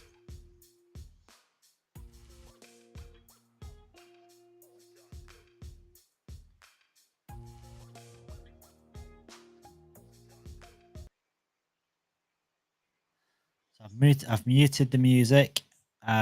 So we are good to go. Are you going to commentate it on the way? Well, I might. Walker's I might coming do up. Walker's going up. He's going. Yeah, might do it. Yeah. Yeah. So okay, right. Let's go. We're gonna do it. 3, 2, 1. And the winner of this, he's gonna win 600 L1X coins. So let's go. Let's go. Who's in front? Jesse Dorbits Jesse taking the Dorbits. lead. James L, little pink duck, is coming up on the outside lane. We've got someone. Bonk Aliens, is it? Chazino, James L coming up, the pink little duck on the outside. We got Crypto Walker right at the last. Yeah, right at the last. Chazino, Reporter, Ayana, Albita's on the bottom. Is she going to do an amazing, like, little last minute wonder at the front? Oh, I think Edgar's is coming. Come on, Edgar's. Punk Aliens. Edgar's. Who is it? Getting close. David Stewart. David Stewart. Is it Mason? Garrett. Garrett's coming up. Crypto Walker. Dude, you're coming up. Crypto Walker. No. Michael.L1X. Luscious Suspicious. Luscious Suspicious. That's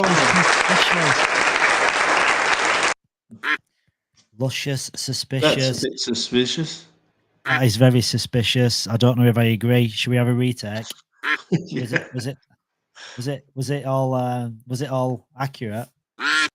Quite, yeah. Luscious, you've done well. Hey, how can I join? With the duck, right? You've done it. Congratulations. I thought the Walker was coming up. Do you know what? At one point, I thought Walker had won it. I actually thought Walker were going to come in and clinch it right at the very end. Yeah, then I just threw the anchor out. Hey, how can I join this game? What's that? It was a duck race. It was the winner who did the L1X 2424. Do you know, for the competition? How can I join this game? Well, it's done. It was just one race. It was one race that he's got. It's a good game though, isn't it? It's a good little ducks there. I think we'll do that again tomorrow. Do the old duck race. So whatever the competition is, just finish it off on a duck race. All right. Well, that was a good race. I'm off to bed. Good night, dude. Good night. And, I'll see you in the mornings.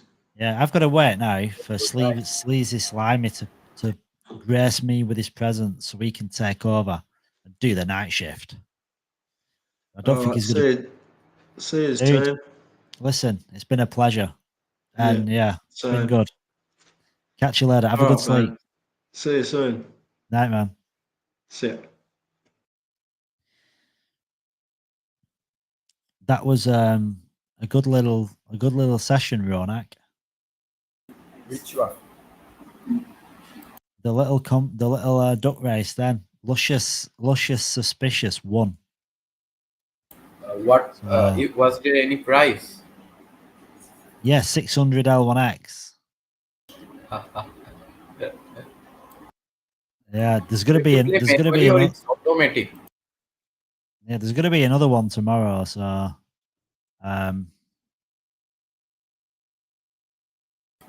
was it manually or we have to? Was it manually or it was automatic? It was a community. So, like, people that used the commented in the Twitter post, so just using the hashtags, and I just basically took out everyone's names and added them onto into that duck race, and that just come out, which is pretty cool. I thought you guys are playing games. No, it was just it was a duck race so someone could win the L1X coins. Yeah. I'm going to post that now. I don't even think I can post it, to be honest. Discord is like limited, isn't it, to what you can post. I'm going to see if you can.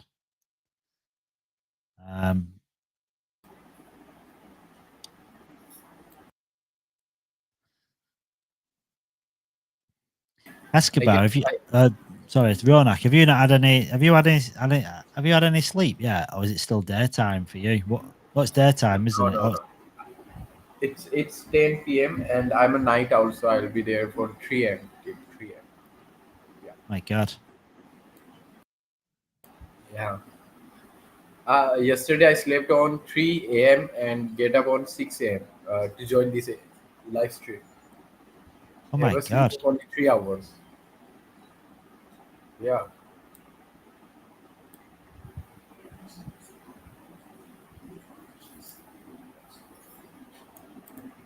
I was really excited about this stream. I'm not sure why.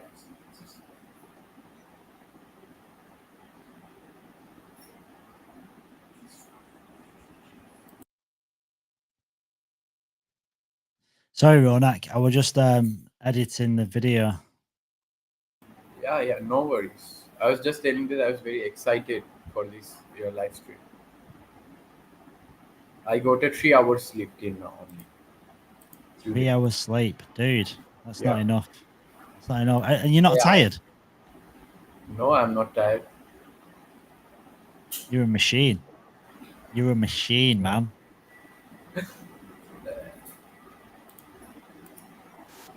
Midnight hours. What time is it now? It's 12 in the afternoon. Garrett would have been here. Garrett's doing the night. Uh, your voice got down, I think. Wait.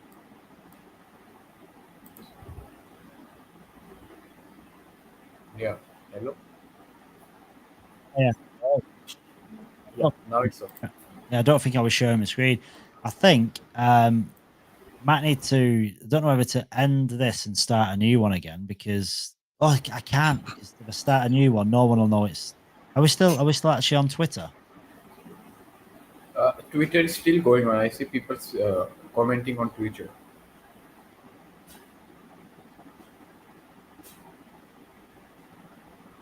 Let's have a look. Yeah, V5 is commenting through Twitter. I can see that.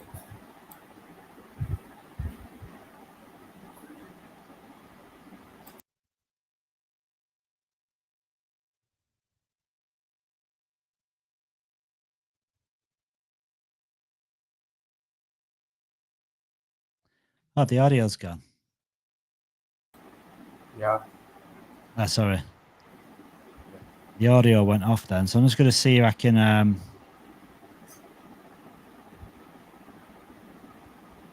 see the live stream. I see V591 typing on X in Twitter handle. I think Twitter is live still.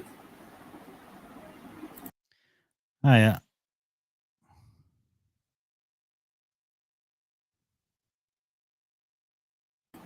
Who won the game? Lucius. Yeah, Luscious Suspicious. I see they are taking Escobar.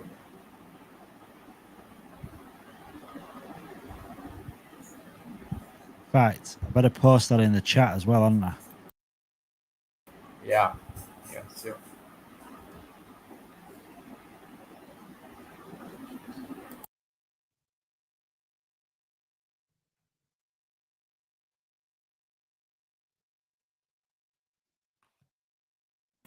Oh my god, you will earn a 20,000 L1X. You what, sorry? I could see your earnings 20,000 L1X. Future earning. Oh yeah, 20,000 when it's on the Was that of 2 ELN or 1 ELN?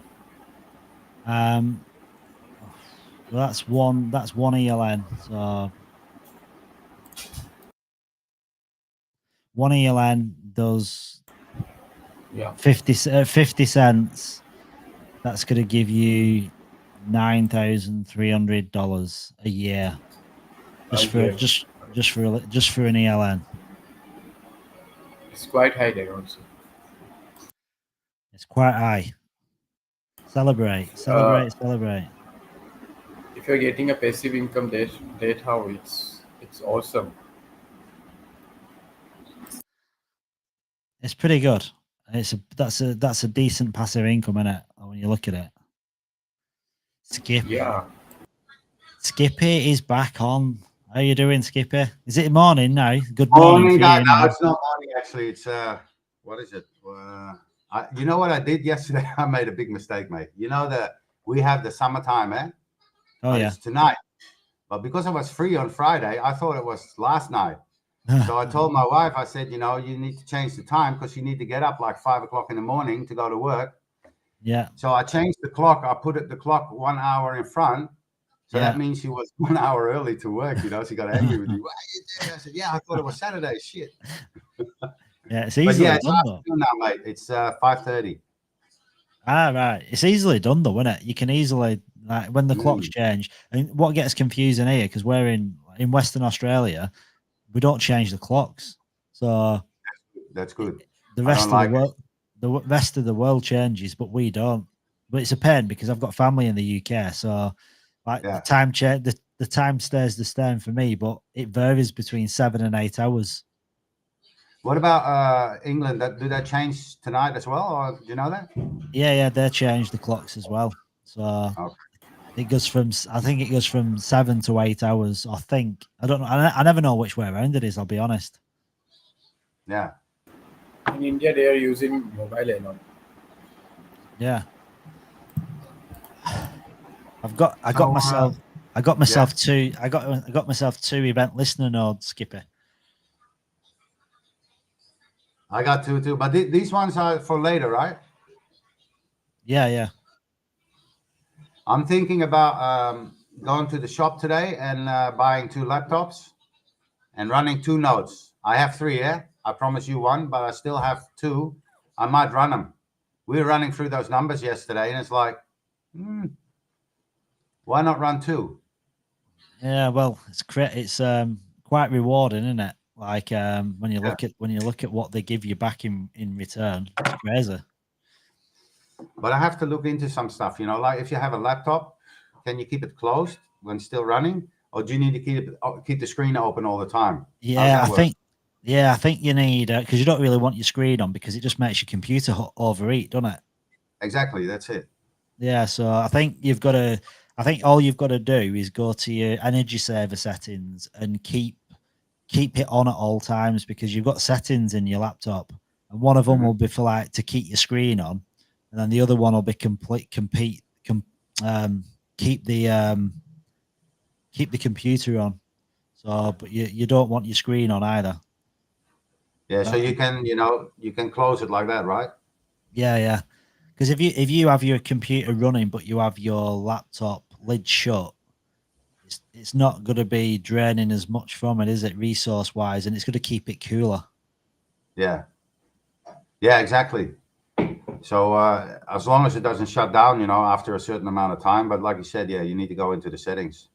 Yeah, I don't. He's a computer guy, right, Ronik? Ronak, are you a computer dude? Yeah. What about when you're running a node, mate? Can you just close your laptop and it stays on? I keep it on sleep mode. Yeah, but can you close it? Can you close the laptop? Yeah, I could close it. It will.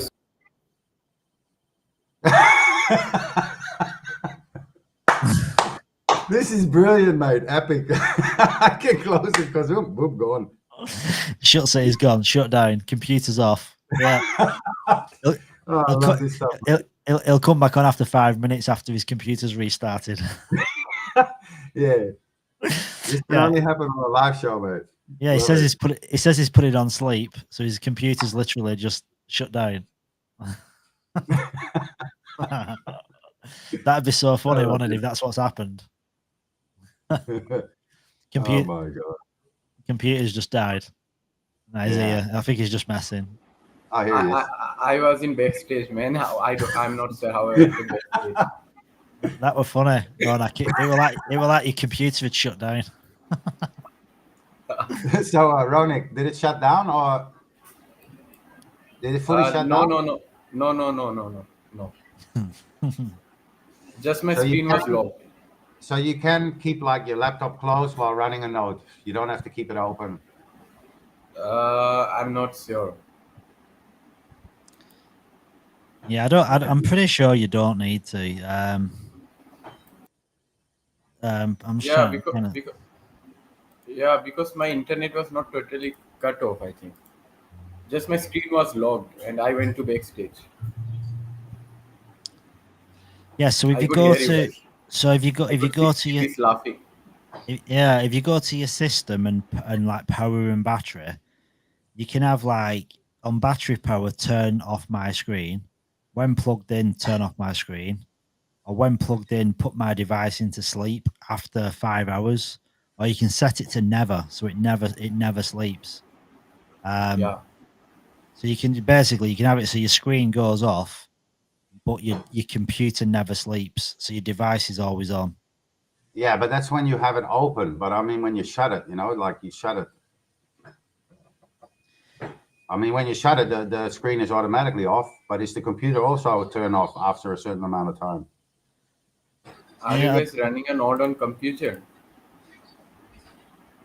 I've got a gaming laptop. Yeah, my too. But are you going to buy 2 new laptops? Did you say? Yeah. I have a Asus laptop one. Yeah, Huh? mine's a custom build one.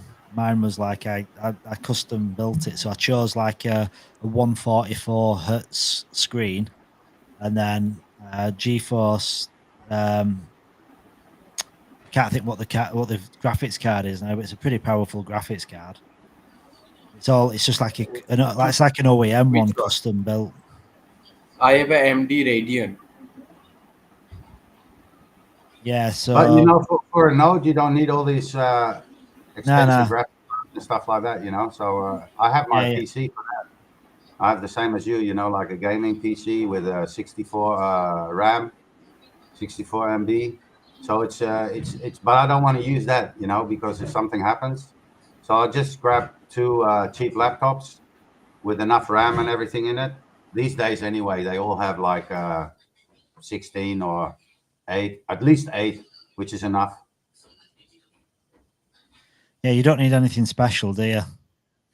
No, you just need like i5 compatible. Yeah, which And is yeah, you're thinking of running is Windows the best thing to run it on, or Linux? Yeah, I don't know. Linux is like very basic in it, so it's probably like the most basic, less resource intensive. So probably the fewer stuff running on it, the better, I'd say. Yeah, nothing, just only the nodes. Yeah, just have it Because really. maybe 500 a piece. You can buy a decent laptop for this. Now you pay 1,000. It's one-time fee, and just run 2 nodes. I mean, that money be coming in. I mean, you'd get your investment back pretty fast, I think. Do you know what's crazy, right? Like I basically work like a frigging dog every day of the week. Don't do my body any good because I'm on a roof. My knees are knackered. I have sciatica in my back quite often, and one full validator node will basically take all that work away. One full validator node will replace my income. Yeah, It's mental. Yeah, Just to have it. Full Just for having validator not have a very high rewards. Yeah, it's crazy. Just imagine layer 1x $50. I know. That's the thing, isn't it? Like really, like when layer 1x gets to a point where it's got a decent value to it, you could be earning $1 million a year just from a node. 7-figure in $100, right? Full validator node. 1250 to buy. I'm telling about this. What will be the rewards for full validator node? How many L1x points? 25K. Well, yeah, well, like a full validator node. If you've got one full validator node, depends it depends what you value it at. Like if you value it at say $10, Like $10 is like $140,000 a year. If it goes to $100, it's 7-figure. Yeah, it's 1.4 million. 7-figure. Oh my god, it's a high passive income. Yeah, like what if it goes to if it goes to $100, you're going to be earning $115,000 a month. Oh my gosh. Oh, I need to buy those laptops, mate. I mean, even if you don't want to get carried away, you just think, right, it's going to be $10 for like the foreseeable future, which I can't even imagine. Like a $10 L1X is only a $440 million market cap. Like it doesn't make sense, does it? It's not going to be a $440 million market cap For $10. $10 is only a $440 million market cap. It means in $1 it will be $44 million. We are launching in $22 million. Yeah. You don't want to go like that. You know, you want to let's take like half the supply. In the full run, it'll be like half the supply, 500 million. So 10 will be 5 billion. 5 billion market cap. It's $100. Which is completely normal. But there will be inflation. But there will be inflation. Tokens will be unlocked. Yeah, so that's why you cannot count on the launch date. You know, you have to, because we're looking further out, right? We're looking for a year, so you have to count like half of the supply. So 10 will be 5 billion, which is completely normal, mate. Because if you look at Zeta Chain and Manta Network, you know, those are fairly new projects, and they're already around 5 billion. Yeah. According to updated tokenomics, in 2026 we will be having 500 million L1X coins unlocked. Means $1 will be equals to $500 million. Yeah. To get $100, we'll need $50 billion market cap. It's quite high, but yeah, achievable, easy. No, it's not high, mate. I mean, Solana is already at 90 billion, 90. Oh, it's gone up again. I saw recently I saw 85. It's gone up. Let's check it. I think it's nearly 200 now. Oh my god. It moves fast, doesn't it? 87 billion. 87. So yeah, BNB 90 billion. But those guys are going to be in the hundreds of billions. You know, we don't need that. I mean, 50 billion is already is 100 for us. In the peak of bull run, they are gonna break $200 billion. Yeah. I mean, if it takes off, you know, I mean, 200 is not even off the table. I mean, ICP and Solana did it in their first bull run. They went over 200. So why shouldn't we at least get 100? You know? Yeah. That's the thing. It's possible, isn't it? It's not even. It's not like you're clutching at straws. You're looking at something that's got this all this tech to it. Just it's only the network effect, isn't it? That's all it is. It's just getting adoption. That's it. Yeah. Adoption. Yeah, and again, when Kevin had that impromptu Discord AMA, whatever you want to call it, like he was talking about having like a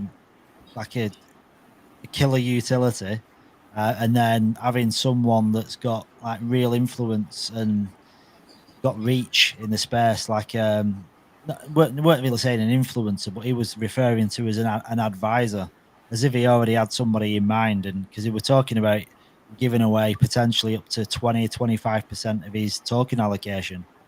So it's as if he already had somebody in mind. Well, yeah, I heard that. Yeah. Well, if he's got somebody that's got, because he was talking about having a reach of 100 million people, so he must have been talking about somebody. Obviously, he was. He was also talking about some whales and stuff. Remember? Yeah. He said when these guys get in, you know, everything will be will go by itself. Yeah. So if all that pans out, and there is some guy that's got 100 million, he's got exposure to 100 million people, Kevin's giving away these tokens to make that happen, then yeah, it's going to be at that point adoption should be kind of on the table, shouldn't it? Because it's the Exactly. awareness, the awareness, and that's all it is. Like when the community's caught up with the technology, it just needs the right person or persons to push it so everybody knows about it. Yeah. And you only need really one, you know. I mean, if like a coin bureau, you know, if he makes a video, yeah, everyone else takes over, you know. I mean, it's just like a domino that's effect, it, isn't it? You only need to get on Coin Banter, Crypto Banter, Coin Bureau. They're your biggest two, aren't they? If you get on one of those, the rest of it just falls into place. Follows, yeah, exactly.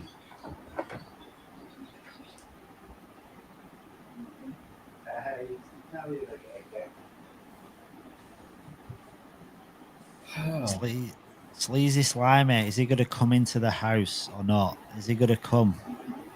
Mark, are you gonna sleep here? I'm just going to sleep here like this. So if my head just dips down like that. I will be joining you. Yeah, I'm going to wait for Sleazy Slimer. If he comes into the space, then I might get some shut eye. Sleazy Slimy, let me get. I was just talking with him in DM. Oh yeah, I'll get him up here.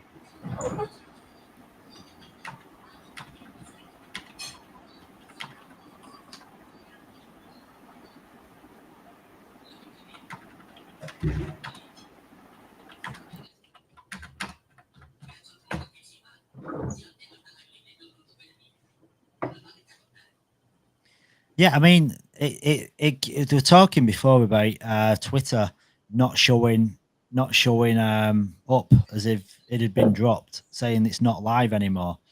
But we're at like 600 people watching, and now it's at 802 people. So it's definitely Twitter's definitely still showing us, and people are still finding us, because if Twitter wasn't showing us to anybody, we'd not be getting any new people coming in. No, but Fer made a new link, mate. I saw in the Discord. Yeah, no, it went off. So we ended the stream because it got to about 1,900 people watching, and there wasn't any more people joining. And Escobar said the links have disappeared off Twitter. No one could see the stream, so we ended it and then we started it again. Yeah, exactly. That's why he put it in announcement. So the new link. Yeah. So like now, it started again a few hours ago. So it's not doing too bad. Like 803 people, 13 people on our YouTube. Can't complain. YouTube doesn't get a view. I want. It's only 4 views in my YouTube channel. Oh my god. Yeah, well, it's hard, isn't it? Because you're showing it like to a second-hand audience as well. Like even my YouTube, like I've only got the only people I've got about 13 people watching it on my channel. So it's not a lot of people. But they're actually live watching it now, which is pretty cool. V591, come up, mate. V. Is the V coming up chatting? Well, I'm asking to come up. I'm always chatting with Discord. 591, V591. Yeah, Luscious won as well. Luscious won 600 L1X. So that made me happy. You know, like it was somebody from the community. Yeah. What, you shy? Hey, Mark. You know there is Andrew Tate investing in our project. There's what? Andrew Tate. What's that? You didn't heard about Andrew Tate? Andrew Tate? I can't tell what you're saying. Sorry, man. Oh my! Wait, I'm typing here. Type it in the chat. Sorry.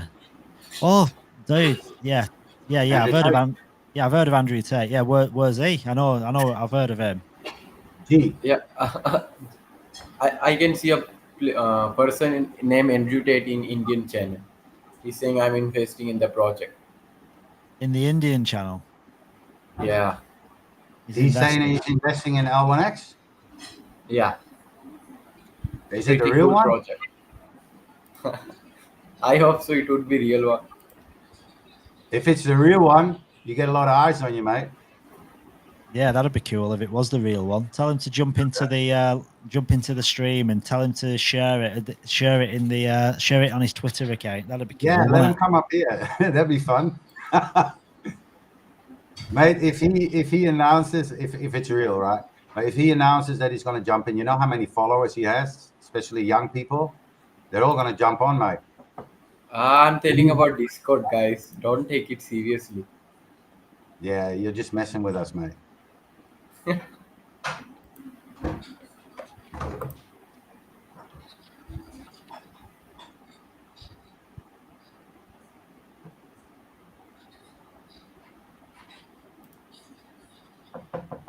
Asif, Andrew Tate, BJ. There is one OG. He didn't know about this space. Need to so we're gonna share it and send it off to Reshare the space, yeah. share the space. Share the space. Yeah, wait.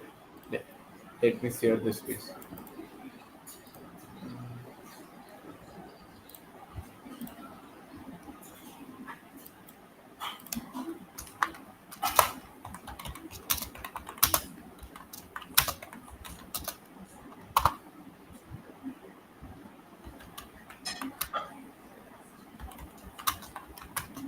I love the hashtag L1X2424. It's got like a bit of a ring to it, hasn't it?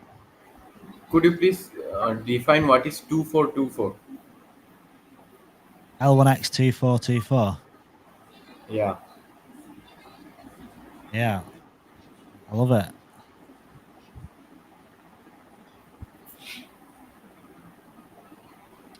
What was the hard drive, crypto? The hard drive that you needed for the node, the minimum? 512 or 1 gigabyte of 1000 gigabyte. 1 terabyte. Was it 1 terabyte? I thought it was 500. Yeah, I can't remember. I mean, I know you don't really know for the future because you're storing all the blocks on the blockchain, aren't you? But I mean,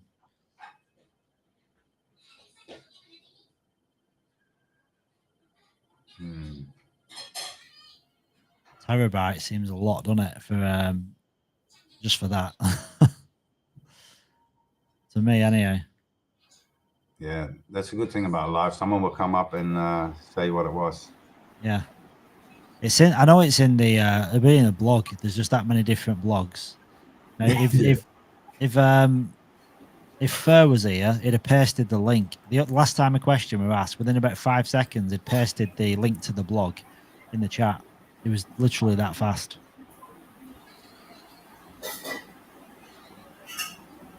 I don't know what is question. What are the technical requirements here? Here we go.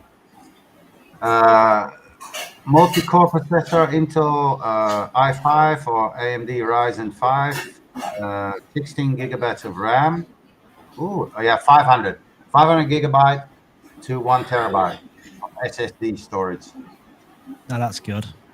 Yeah, but a minimum of 16 gigabyte of RAM. That's pretty massive. Yeah, I have a 16 GB. It is extended to 32. I have here 64 in my gaming computer, but for getting a laptop, you have a cheap customized laptop, it, yeah. 16 gigabytes going to be more hard. That's legend. 16 gigabyte. I could extend it to 32, not more than that.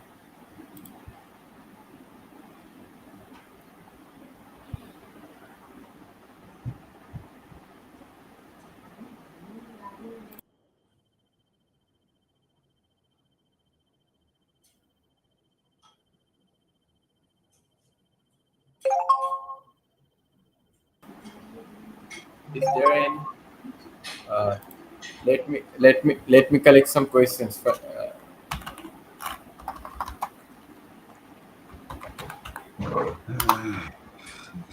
Funny questions. We have Skippy the legend with us. Yes, Skippy the legend, #1 OG, original gangster, The original OG in the house. original. Yeah. There's only one skipper. Yeah, there is, mate. But before that, I was D-Man. I changed it to Skippy again. But Skippy is actually my my nickname.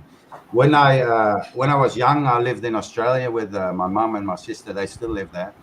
When I came back to Holland, you know, my Dutch was very bad, mate.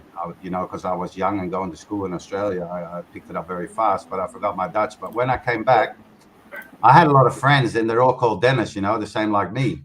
So every time we're in the local pub, whatever, and they'd be like, Dennis, you know, you see like 4 or 5 guys turn around and no, not you, not you. So because I came from Australia, everybody just started calling me Skippy.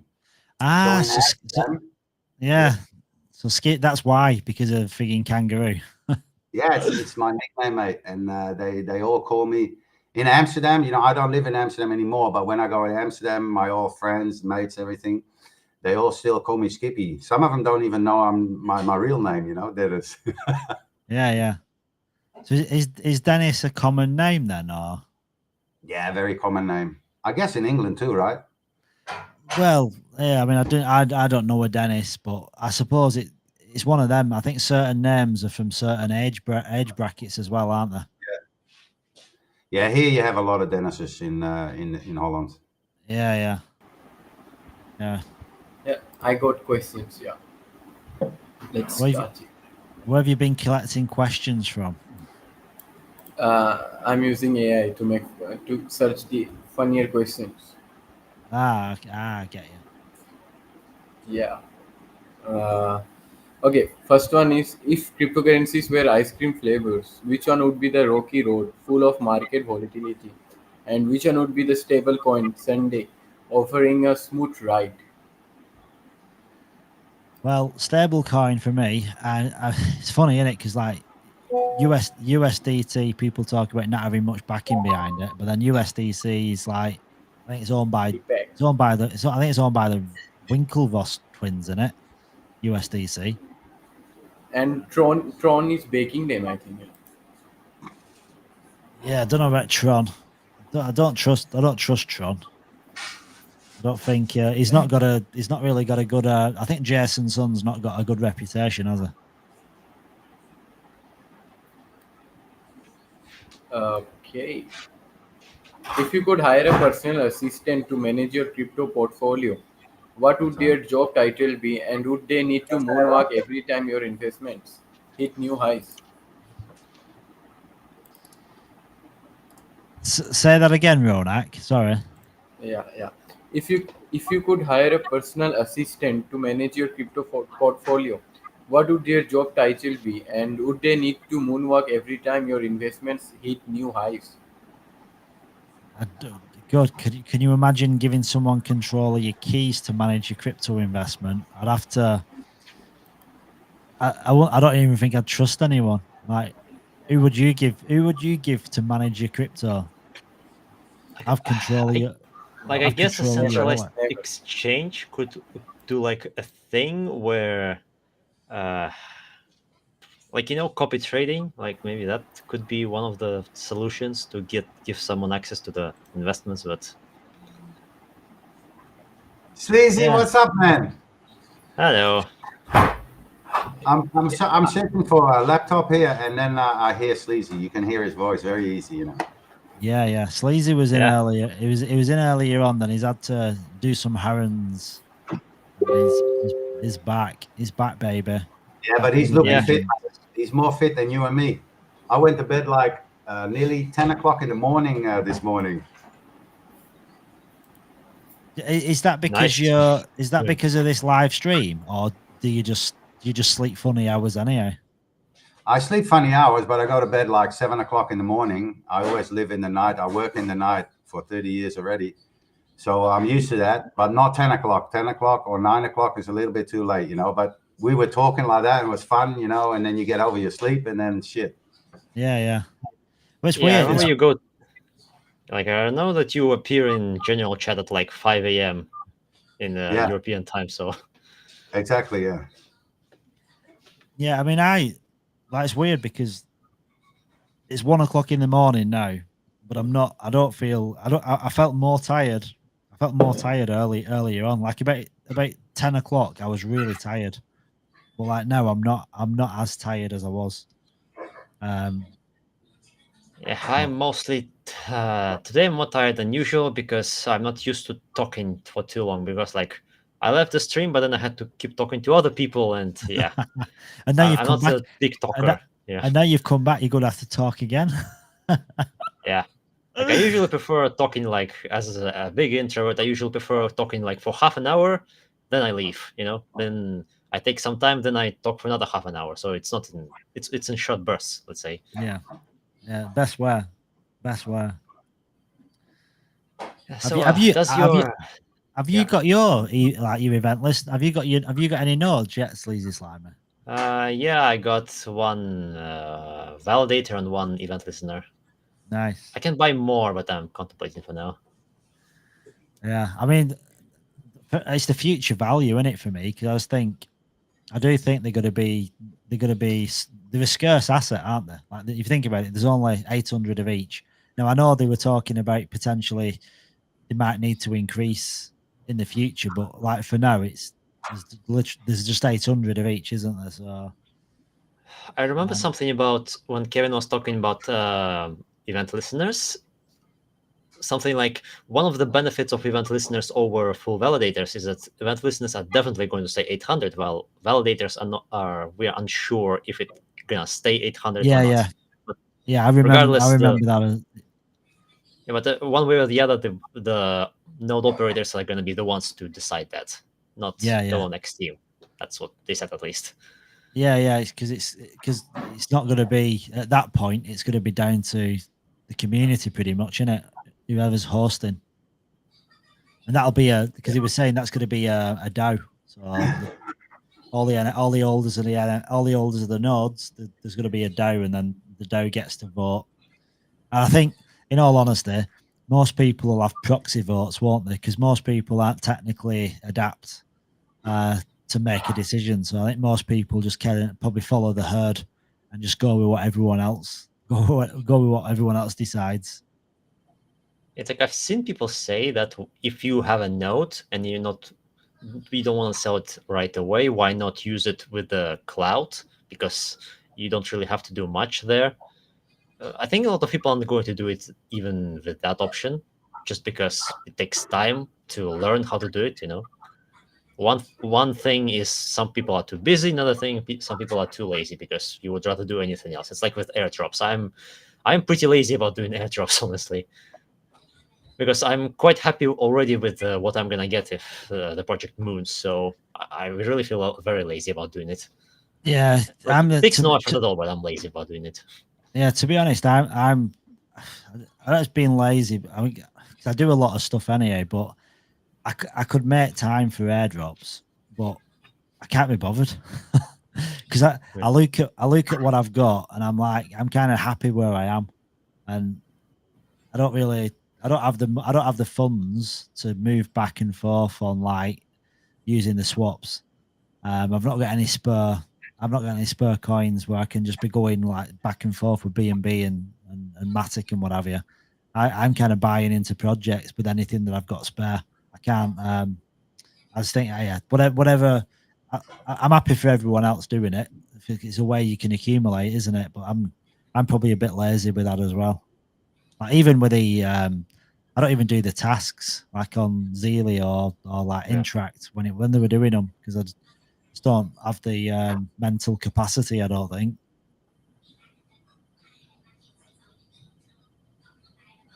I was gonna say something.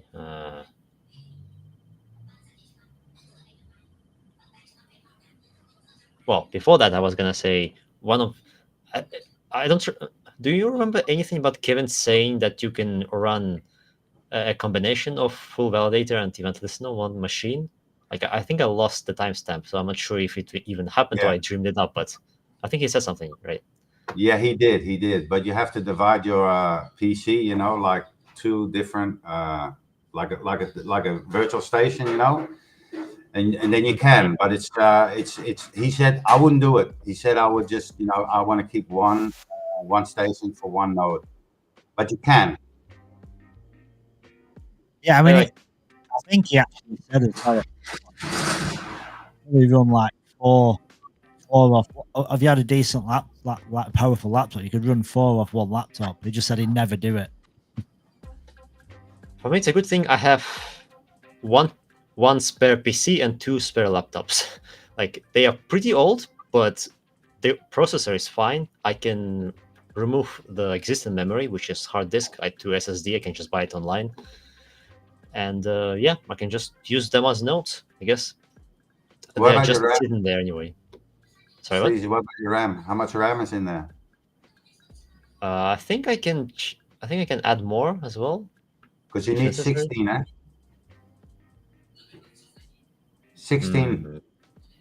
16 gigabyte RAM you need, I which guess. is a lot for an old computer. Was it 16 or 8? I don't remember.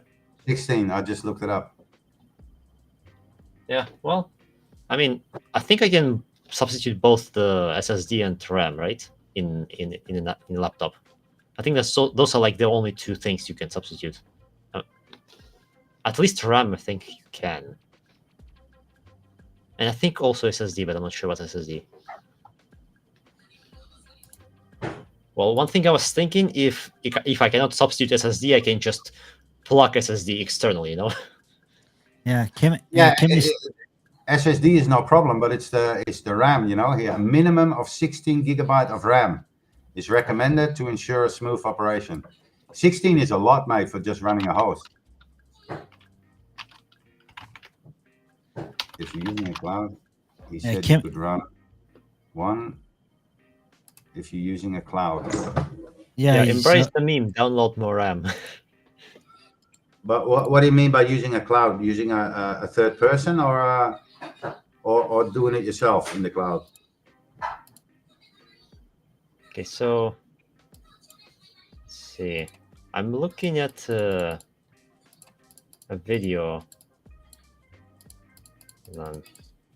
You can remove the battery. I'm looking if we can. Yeah. I'm pretty sure you can change the RAM, the existing RAM in laptop. It's just a matter of taking it out and putting a new one in. Oh yeah, thanks, Carmis. Yeah, she said that she's talking about a hosting service when you're talking about the cloud, because you could have your own cloud as well, you know. Yeah, like she's talking like data centers. Yeah.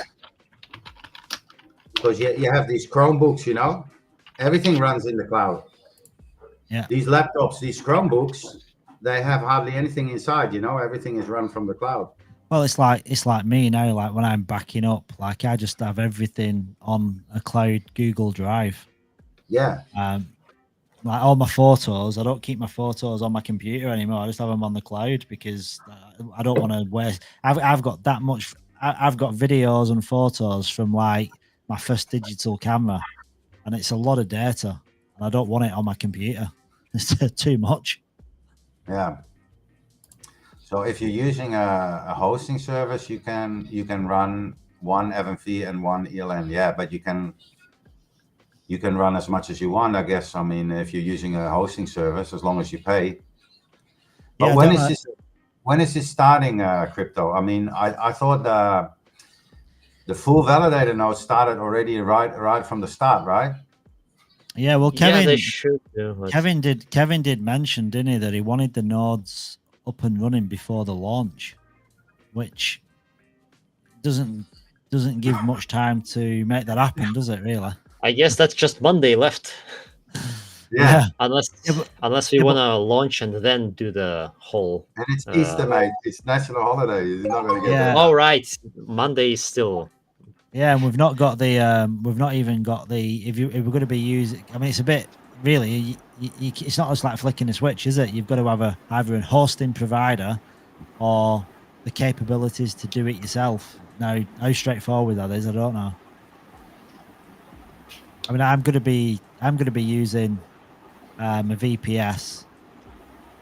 So Yeah, I mean, it's like realistically, even if he puts the seminar to explain how to do this on a Tuesday, then we'll have to give at least 2 days for people to actually watch the video. So I don't know how it's gonna be.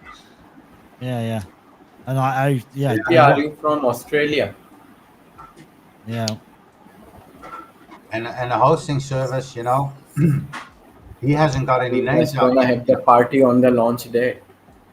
Are we going to do it ourselves? Are we going to find ourselves a hosting service? No, he said it's better for us to get the hosting service, you know, like we talked about yesterday, crypto, you know, you can get a better price for that. Yeah, but yeah. I mean, I haven't heard anything up to now about that. So No, I think I'm interested in buying 2 laptops now, or if he has a good hosting services and the prices are right, I maybe rather do that, you know. Yeah, well, I think I remember I was speaking to Mike. I think last week, and he was.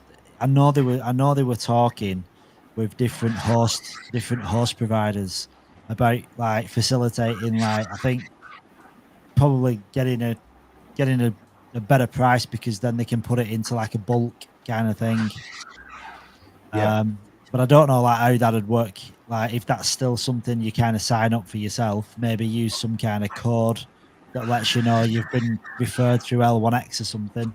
But then it's how do you do that? How do you make that happen as well? Because like your node, it's an NFT, isn't it?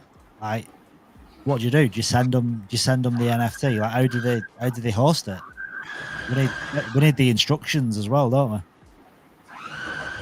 Yeah, the same instructions we're doing, they're doing then, you know, like the script, whatever. What are you saying? You know, it's easy. He said it's easy. Just typing these, you type in these words in the script, and then it's off. Stuff. Yeah, for us it's not easy, but anyway. But to Kevin, everything's easy. So yeah, I'm interested in a host service, maybe rather. But if I don't hear anything, I'll buy 2 laptops and run 2 nodes at home. I mean, we'll get it figured out, you know, one way or the other. But it would be good if he come in today and give us some clarity, because it's, you know, time is starting to push again. Yeah, it would be good, wouldn't it? Be clear. You think buying laptop is cheaper than a PC? Because if you assemble PC yourself, you're skipping the GPU part. But if you buy a laptop, you have to buy the GPU with it. Yeah, I have a gaming PC here, you know, big one. And I don't want to use that because that's my normal PC. I do everything on there, you know, a virus, everything is easy to come in. So I don't know where I'm going to put. Well, I know where I can put, but if you get 2 PCs more, it's going to cost a lot of room, you know.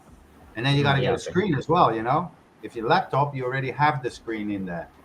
I'm not a fan of laptops. I'm just buying it for the notes.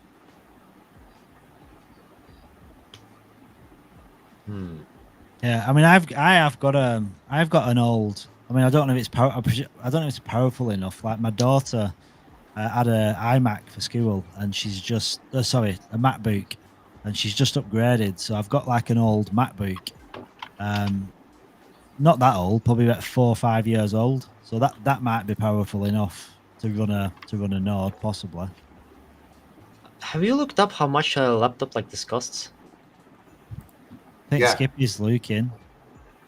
Yeah, around about 500, 400, 500, you can get one. I mean, I don't need a like Crypto's guy. I don't need a gaming laptop. It's only for the nodes. So I just need the requirements, like 1 terabyte and 16 gigabyte RAM, and that's the most important thing. Other than that, you know, operating system, and then don't need anything else.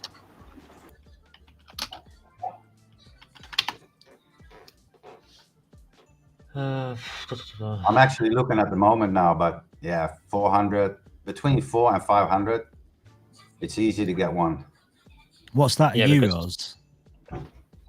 That's euros, yeah. Yeah. Is euro like the same as a pound, more or less, or not? Well, it's less than a No, pound. pound is worth more, a little bit more, but we are worth more than a dollar. So it's in between a dollar and a pound, to say like that. I don't One know. pound is 120 euros. 120 euro? 117, more like, yeah. Oh, that's I'm looking nothing anymore, mate. Yeah, it's like the difference between a dollar and a euro. But yeah, so we're in between the dollar and the pound, because your pound has gone down a lot then. Yeah, it has. Yeah, so I'm looking also at the laptops. Let's see. Yeah, about 400 and up. Because like it's curious. I was looking the other day about at how to assemble a PC. It also costs like 430. So I guess it's the same price.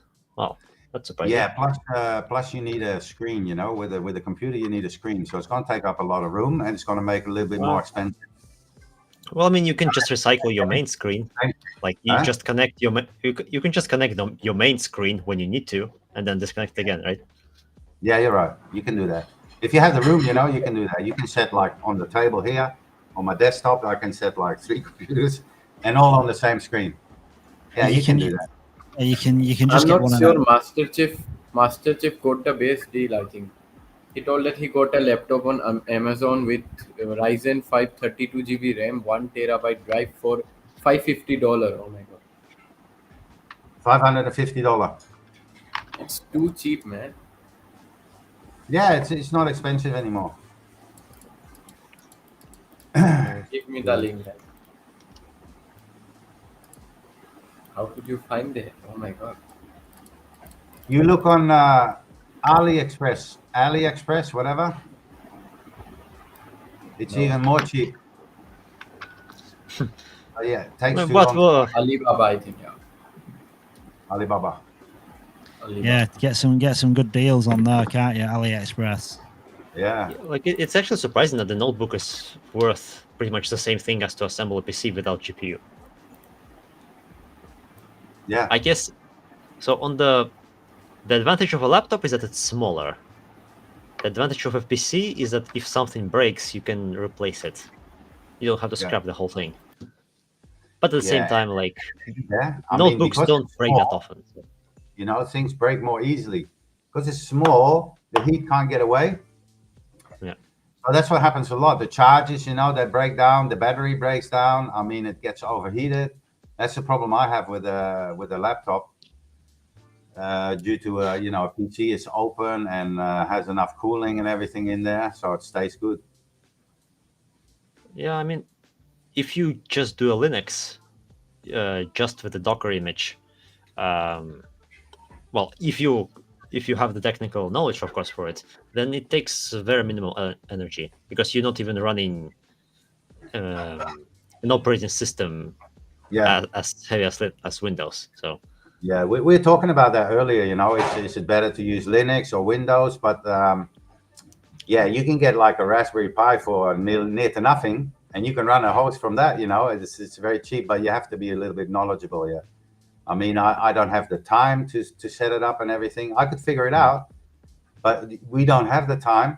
I don't have the time, but we also don't have the time because I mean, like you said, you know, a couple of days and we're live already.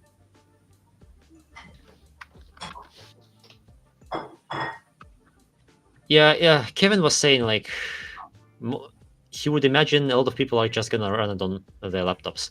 He has, apart from the many PCs he also has laptops. So he says he's just gonna keep them open all day. Although one thing is we're talking about Sleazy Slimy. We're talking about that today.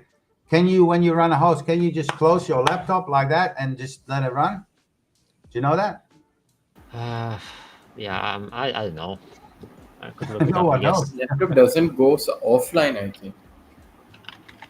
I think it. Yeah, I mean, I've got a laptop now, but I don't want to try it because if I try it and it shuts down, it's not good, is it? Yeah. Yeah, because it's like I know now when I shut my laptop, it shuts down. But I think it's because of the settings that I've got. Yeah. Because I'm sure you can set your computer or your laptop to always be on, never shut down. Yeah, okay, so I found a way how to do it for Linux. But probably a lot of people aren't going to use Linux, so I'm gonna try to look for Windows.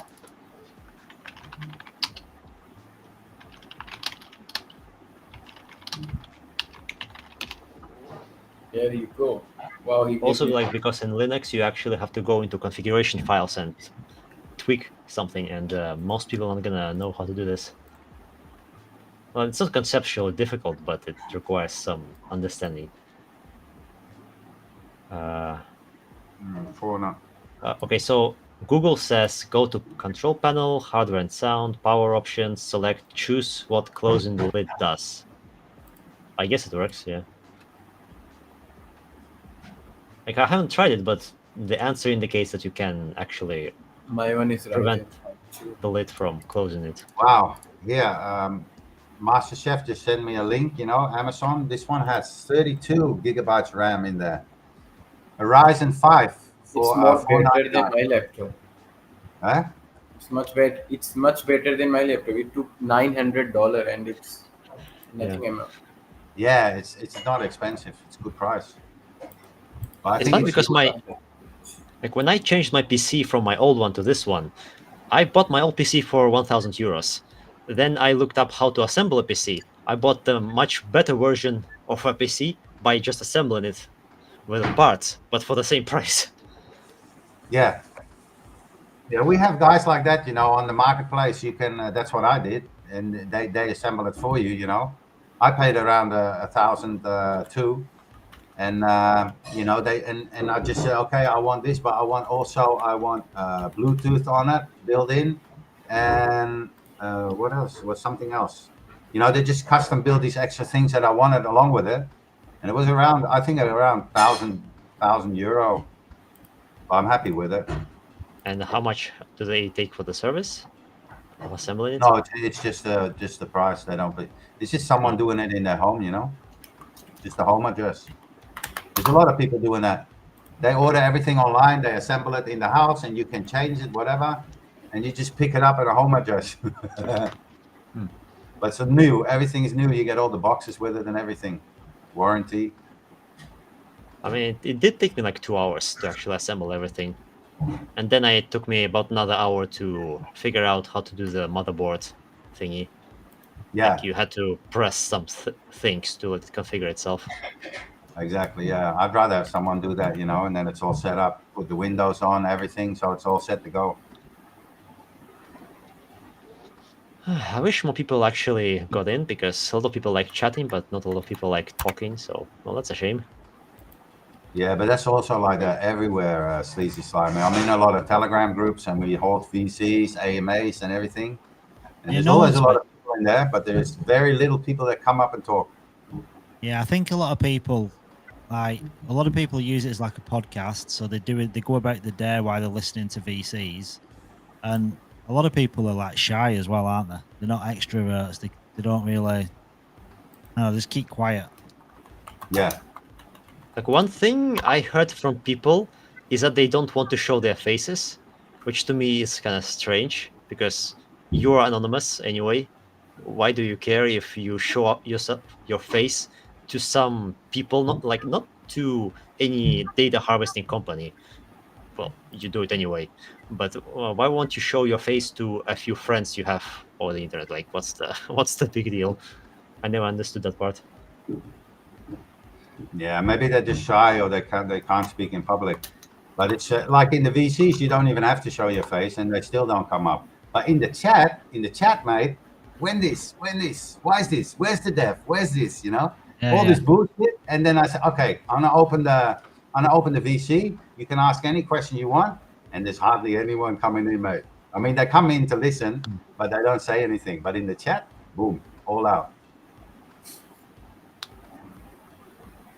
Yeah, well, one of the things why I got used to this is because I play some video games where we talk a lot on the VC, because we don't have time to type in chat while we are in the game. So yeah, got used to it that way. What do you say? What type of video game? In my case, it's Final Fantasy. It's a MMO game. Battle Royale. Kymus is asking. No, it's to 14. clarify. You guys talking about the rewards or the initial 25k? No, I was just saying I play a game. I'm a mom. Yeah, I know, but before that, probably she's asking a question. What were we talking about? The rewards or the initial 25k? You just need to hold like the 25k for the validator node. It's just to apply for one, but you actually just get your vested coins back like everyone else, you know. So it's really the node is really for free, if you want to put it that way. You can choose to put it in. You can choose to stake inside the node, but other than that, you don't lose your coin. I mean, if I have 3 full validator nodes, I get my same. If I'm like vested in platinum and Sleazy is vested in platinum and doesn't have any validator node, I get my coins just the same he does. There was a comment about cashing out. Like if you sell your coins, then you would need to somehow maintain still the minimum necessary for the node. But yeah, we're gonna need more details on that because we don't know how that's gonna look. Because we are being given coins, so I guess if we remove the coins from the wallet or something, I don't know how it's gonna look. Yeah, exactly. If you like, you drop into Maxi or something or Bitmart, whatever. That's what you're talking about, right? No, that doesn't matter because your coins are vested, so they're locked anyway. Yeah, so like as we are receiving parts of it, do we have to put those coins back into the node so it still counts as 25k for the validated node, or? Yeah, no, you don't. You don't have to because it's not vested. Your coins are not inside the node. I mean, other people. Like if I have a validator node, I just have to have 25k in my portfolio. I have to vest them in platinum, and then you could put like 25k into them and get staking rewards. I don't have to put my coins in there. I just get my coins vested out like anybody else. Yeah, I'm just referring to the comment by Kevin that if you remove the coins from your wallet, then you still need to maintain a minimum balance of coins for the node. So I'm just interested in how that process is going to work. Where do you need to keep the coins for them to count for the node? Yeah, I don't believe that. Did he say it like that? Yeah, it was one comment. Well, VMAs, I don't remember which one. Yeah, some of these things need to get clarified, mate, because that's strange. Because they always said like you just get vested out your coins back. Yeah, so like but you have to hold a certain amount. It's like eventually you'll get all your coins back, right? Yeah, depending on your vesting schedule. So if you sell all your coins, then what do you do? You know, unless you get all your coins back. So if you sold them coins, but you need to maintain the amount of L1X for that node to keep it going, unless that means like you can use coins what people are staking on that node. So like maybe you could sell your 25,000 coins if you wanted to, if you've got 25,000 or more people staking on your node. Exactly, that's what I'm thinking. Yeah, I thought it was like that. Because if they're staking on the node, that's what they're doing, isn't it? Them coins are in the node. Yeah. So maybe you can do that if you want to do. But then if people unstaked from the node, and you went under that 25k, then you'd probably have to then make up the difference. So that's complicated because is there like a time limit or a set amount of months, whatever, when you're staking? You know, we don't really know that. I mean, can you stake like for one day, or you need to stake like for 6 months or a year, whatever? Yeah. I suspect he doesn't know either. They'll figure it out at some point. Yeah, Master Chef just said it. Yeah, then you need to top up crypto. So if someone takes out like 5k, you need to top it up yourself, or else it's not active. Yeah, so then what you'd probably end up doing is trying to pinch a bit of the pie from other people that have got nodes, and I think then you start getting into competition. Then you'd be like, well, I've not got quite enough L1X in my node, so then I'll give better APYs. So give people better returns. So people are going to leave one node to come over to your node to come over to your node. Because you're setting the APR, aren't you, on the return, on the rewards. So you could kind of sacrifice some of your rewards to then give out more to incentivize more people to come to you. Fuck it. You know what I'm gonna do? I'm just gonna fill up my own node, and then I'll grab double rewards. Because that's dangerous, mate. Because people can take out like 10K, and then you have to put them in. If you sold them or you move them or whatever, you know, you're gonna have a problem. But if you fill it up yourself, you know, you got full control. Yeah, you're supplying your own.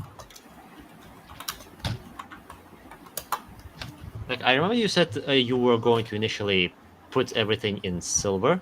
Like, I remember there was one guy who actually did put in silver, his private allocation, but he wanted to actually run a node, so he was like, but what do I do now? Because he didn't read the document properly. He was told to open a ticket. I don't think they can actually reverse the transaction. Like, they did do it for the initial 18 people that had that made a mistake for sanitization, but that's because it was a special case. I don't think you can actually go back now. But yeah, it just sucks that. I mean, it's technically his own fault for not reading the document in a thing that he put money in. But we could probably use a better explanation for the users as well. You remember I told you today in Sleazy Slimy in DM, you know, that I made exactly the opposite mistake. I wasn't going to get a note, and I was going to put it in silver. But the thing was, you know, it was set on platinum when I got 10K in platinum because I wanted the whitelist. And then I forgot to turn it back to silver and accidentally pressed rest again after getting back in. And then, I thought, okay, well, now I'll just get 3 notes and full validator notes, and I got 2 ELNs. Because that was my mistake, but actually it turned out good because now I'm, you know, while talking with crypto, I'm kind of thinking, you can get some nice rewards here, you know, so I might as well just use it then while I have it.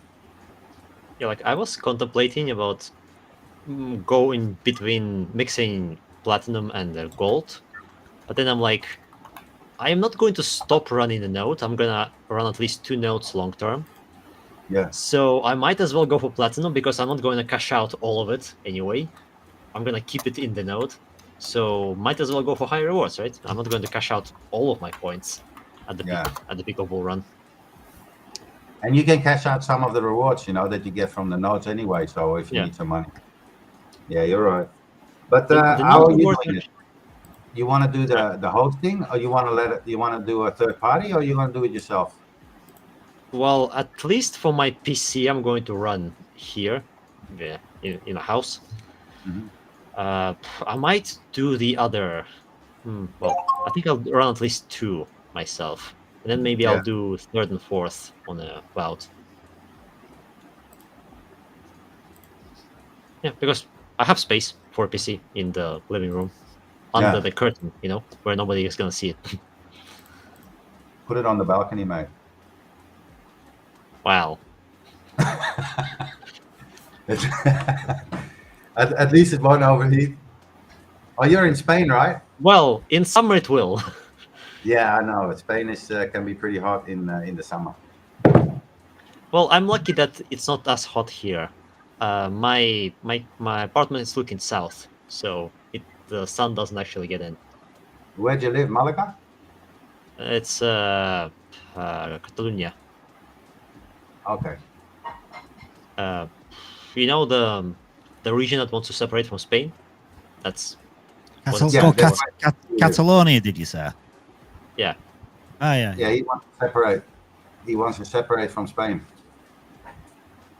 Yeah. Well, I want to separate from the whole European Union, mate. How about that? Yeah. I'm not a fan of it either. Yeah. Although, you said you're from Netherlands, right? Yeah. I was thinking Belgium, because Belgium is like the capital of European Union. Exactly. If they decided to separate, that would be difficult. Yeah. Yeah. No, I'm not. Holland is not going to separate because they're in it like all the other countries in Europe. But I mean, I'm going to separate myself. Like if we make it good in this bull run, I just want to migrate, you know, and go live in Asia, enjoy my life. Where in Asia? Like South Asia, Eastern Asia? Yeah, Southeast Asia, but probably in. My wife is from Cambodia, so it'd probably be Cambodia, but it can be Thailand too. You know, it can be other places. Malaysia is supposed to be easy to migrate as well, so I'm not sure, but it's probably going to be Cambodia. Like interesting that some people actually want to go live in India. Like I haven't seen many people that think that, but curious because some people actually like India. It's like they like I don't know, the people there, I guess. You want to go I to don't know. India? I'm pretty happy here. Like I don't where wanna I go live, There's a lots of population here. you also have to have a strong nose, you know, Curry. because cows. Oh, Yeah. the cows, they walk on the street, yeah. And they leave their feces. So Yeah. The, Well, the place in- where I have been living, it's the very side place of India. It's totally different, and there is only one way to get this northeast side of India, and it's only 15 kilometer long. Oh, sorry, wide. you walk in, you go to Los Angeles, you go to the USA in some of these big states, mate. It's the humans leaving the feces and needles and all the other stuff on the street. It's terrible, mate. like Yeah. where I currently live, it's like the most international city in the entirety of Spain, pretty much. So I get a lot of Yeah. Russians here. Like I would say like a quarter of people living here are Russians. So because like Yeah. I speak Russian. I'm not Russian as a nationality, but I speak Russian. Russians everywhere, mate. In Southeast Asia as well, a lot of Russians in Thailand. Yeah. In a lot of places. They go everywhere, mate. Yeah, especially now because a lot of them are running. We are having 500,000 L1X coin giveaway in June itself, right? The airdrop, you mean? No, I think giveaway. Yeah, 500,000 L1X coin, which was in January, and one part was in June or July. I'm not sure. Here you got RGB saying, I'm in the UK. I wouldn't recommend leaving the UK, but they already did, mate. I mean, the EU. UK left left the E EU.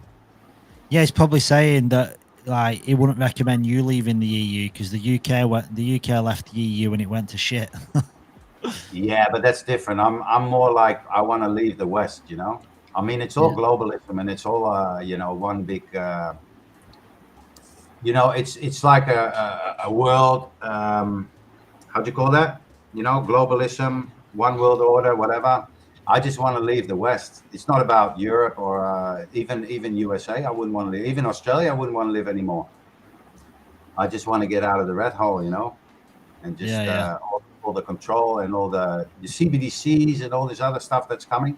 That's also one reason why the crypto is going to be booming this time around, because we got CBDCs around the corner, right? And even the rich people, they want to park their money somewhere. They don't want to be in CBDCs as well, you know, because they can't do anything anymore. Everything is controlled. Everything is watchable. So they'll go into real estate, they'll go into gold, and they'll go into crypto, you know. That's why you see BlackRock now big into crypto and all these other venture capitals. Everything is going into crypto. That's why this one is going to be so much different than all the other ones. It's like one of the reasons why I'm happy with where I am is that in Spain, they are going in the Western direction of everything to do with the control, but the government is too incompetent to actually achieve that. So at least for the moment, I'm happy about it. Yeah. Like they are trying to control all of the taxes by hijacking the banks, but people here actually use cash a lot more than in other European countries. Yeah. So like they're trying, but they're just not achieving it, at least at the moment. So I'm happy where I am at the moment. Maybe that will change in the Good future. point. But it will all change, mate. I mean, everybody needs to fall in line. Everybody in Europe, anyway. Australia, Canada, America. Everybody's going to fall in line. That's why it's so important that this run, that we get our financial freedom, you know, because there might not be another chance for the people that want to flee that. All right. Have you seen the recent change in Europe that they're gonna make all private wallets illegal? Yeah. Yeah, I was like, before I was contemplating about how the whole tax thing is gonna go. Now I guess it's just not gonna go because it's illegal to do it in the first place. Yeah, exactly. Like But I can't even declare taxes. I read a little bit about it, and it's not really the end user like you and me. It's more the provider, right? So the provider of the wallet has to do KYC, everything. If they don't, then it's illegal, like you said. But for you and me, there's not much that changes yet, but it will come too, you know. I mean, in the future, it's going to be very hard to do anything decentralized anymore because they lose control this way, you know. That's why I want to go, because they want control of everything that you do, mate. But we pay a lot of taxes here in Holland. We have, like, if I do overtime, night shifts, holiday money, whatever, it's all 50% tax there. So like half they take already. And then at the end of the month, when you have some money left, like you have 1,000 left, whatever, and you want to put it into crypto and you make some profits, I have to pay 35% again. I mean, this is money I already paid half 50% tax over. So it's my money, you know, but they want to take another 35% when I'm making profit on I'm taking these risks and they're taking the profit, you know. So yeah. Yeah, because like if you lose money, they're not gonna return you anything. So exactly. We used to have that, you know. You used to get like, you know, like when on your mortgage you get like tax return. We used to have that on loans as well, you know. You used to get that many years ago, and then they changed it. So when you filled in your taxes and you had like big loans, you would get tax return of that, the same like your mortgage. But now you don't get that anymore. So like you said, you know, if you lose, you take the gamble, they don't say anything. But if you make money, you need to pay 35%. That's why I like decentralized. That's why I want to put, I don't want to connect every wallet to everything, you know, because they'll find out and then you get a big bill at the end of the year. Yeah, it's a funny. Yeah, you kind of, you don't want everyone to know all your business, do you? That's the thing. You don't want everyone knowing everything about you, where all your funds are, where all your assets are, and wallets are so easily traceable as well, aren't they? You gotta, yeah, they are. You gotta be clever with it. And I think like jumping in and out of centralized exchanges, that you can put stuff onto clean wallets then, but then you still got that connection with the centralized exchange as well. Exactly, you do. And then you've got to be careful because you start looking at like Monero, like where like that's like a centralized, like a privacy kind of blockchain. But then look at what happened with Tornado Cash. Like literally Tornado Cash, the founder got like put on, I think got put in jail or something. And Tornado Cash wallets all got blacklisted. They're still holding them. Yeah, now they're going after Bitcoin, you know. I mean, they keep going after these guys after they went to Binance, you know, like they're blocked in the USA. Now he's blocked in Europe, mate. I mean, blocked in Canada, Australia probably too. So, and now they're going after KuCoin. They're going after all these big boys, you know. I mean, they're trying to take it down. They're trying to make it hard. Yeah, I mean, a lot of it's creating a lot of FUD as well, isn't it? That's the thing. It creates so much FUD that people get scared, and because at the end of the day, these centralized like governments, they don't want crypto to succeed, do they? Because it's taking power away, isn't it? Decentralized. Yeah. People have got a lot of wealth, and no government benefits from it. Exactly. And right, we have much more power than them, but we don't use it, you know. I mean, if we stick together, we can vote them out.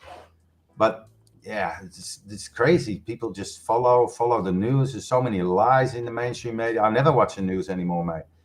I mean, there's so many lies, but people just follow it blindly. They tell you one thing and they believe it straight away. Yeah, I don't even I don't watch the news typically because you don't really know what it is you're watching, do you? Like, what's the narrative? There's an agenda behind anything, isn't there? Yeah, there is. Yeah. Like, remember how the SEC is trying to go after Tron, even though Tron is not even operating in the USA, but they're still trying to go after it. Yeah. I'd like to see where it goes, because like, are they gonna go after people on international scale, even though it has nothing to do with the US? As the world police type of stuff. Well, the US go after everything, don't they? They just want to take everything down. They don't want anyone apart from people with money to make money. They want to keep everyone sheep. Yeah. And really, that's governments in a nutshell, isn't it? Governments keep the wealthy wealthy, and keep the minions slaves to the system. Yeah. Exactly. It's a quote, accredited investor. Yeah, that's the it. Fancy word like for rich people. Yeah, so you got to be rich to invest, to make even more money on what you already got. Yeah, like someone that's not got any money that can potentially change the life in some investments, they're not allowed to, because they're looked upon stupid by the government. You're not clever enough. You're not educated enough. It's a lot of nonsense, isn't it? It's also like, you gotta have money to avoid paying taxes, because there are loopholes for the rich people to actually avoid paying taxes by not officially on paper having their property in their names, but still being able to use that property as if it was theirs. So yeah, exactly. And all the offshore bank accounts and all the post bus companies that they put up. We have a lot of companies here from America, like Nike, Coca-Cola, whatever. They're set up here, but they're not really working here. But they set up here so they don't pay any taxes. Yeah. Set up abroad. Everyone does it. All the big companies do it. Yeah, well, look at Malta. Like, Malta's got a really good tax haven status because that attracts a lot of companies. Look at like Ireland. Ireland's got really good tax. Yeah, we too here in Holland. Yeah, it's crazy. We have the same. We have just as low as like Malta and all those other countries. But the UK do it as well. It's for outside. It's not for the companies in your country. It's for companies outside of your country. They're setting up in London, whatever. They set up an office and that's it. And then they get the tax benefit, which is for a foreign company. So yeah, it's crazy. They pay next to nothing.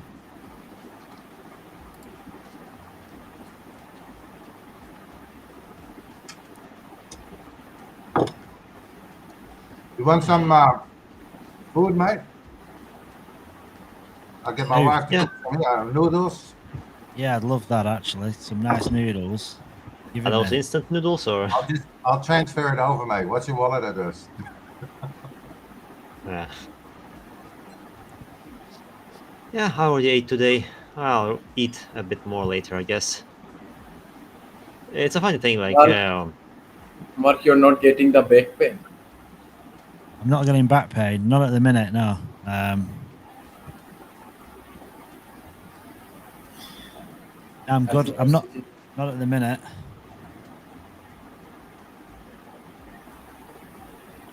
Yeah, I'll say, I guess... Don't play for 14 hours. 20 hours, 18 hours. Ah, it's crazy, isn't it? My wife will be like, "What time did you go to bed?" I'll be like, I kind of didn't. Will you open the webcam and sleep? Yeah, I can't go to sleep on webcam. That'll not do me any good at all, will it?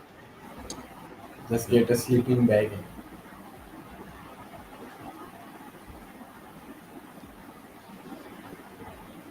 Yeah, guys, I'm trying to have some. I'm gonna finish my dinner. I'll hop off for a bit. I'll come back later, see if you're still awake, mate. Yeah, no worries. Catch you in a bit. You guys have a good day, mate. Bye. Bye. Yeah, and I'm trying to watch my weight. Like, I'm by no means overweight or anything, but trying to maintain. Because, like, it's just easier to move my body when my stomach area is smaller. Like when I Well- gain like 3 kilograms or something, I start feeling like it's weighing on me. Good God, 3 kilos. Oh my God, I need to lose some weight big time. I've got. Yeah, I mean, I go up and down 3 kilos normally, once every 3 months or so.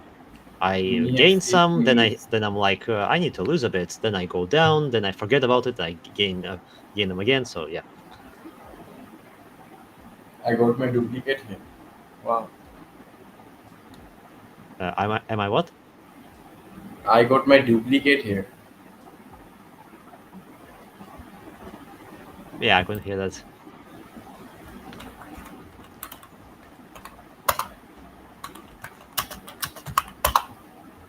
Andrew Tate is in the Right, house. yeah. Yeah, my metabolism is not as much as it was some 5 years ago, but still not bad. I go to the gym like 4 times a week, so it's decent. Well, I'm not strong though. Not as much as I would have liked. I used to go Hmm? to the gym a long time ago. I've not been to the gym for ages. Well, I keep mean, me- you keep you keep yourself physically active, right? You're working on the roof, you said. You see this? Yeah. The shirt Yeah, is yeah. too loose. Gotta fill up the sleeve.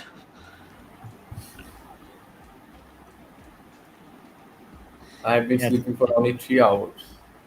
Yeah, the stream's been I'll be going. like, Yeah, I've not had any. I'll be not sleeping until Mark will sleep.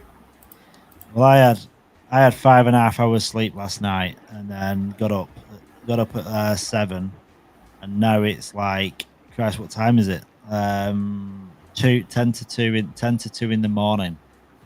So Oh yeah, today in Europe I we are slept on changing to 3 a.m. summertime. and woke up on 6 a.m. For the I was super excited for the live stream. yeah, 3 hours. Oh my God, you had 3 hours sleep. I had What's 5.5. the time, Jared? I had 5.5, and that's so it's 10 to 2 in the morning. No, it's 11:20 p.m. here. Oh yeah, still early for you. What's the time currently in your? Sleazy Slimy, I think Yeah, it's what I'm time at, is it for you? Like 6:50. A.m. No, the evening. No, it's evening. Yeah, 18:50. Yeah, Yeah. it's only now getting late. Like you can see, my illumination here is a bit worse now. I will turn on my lamp later. Yeah. So is Catalonia like? Is it small? Is it a small area?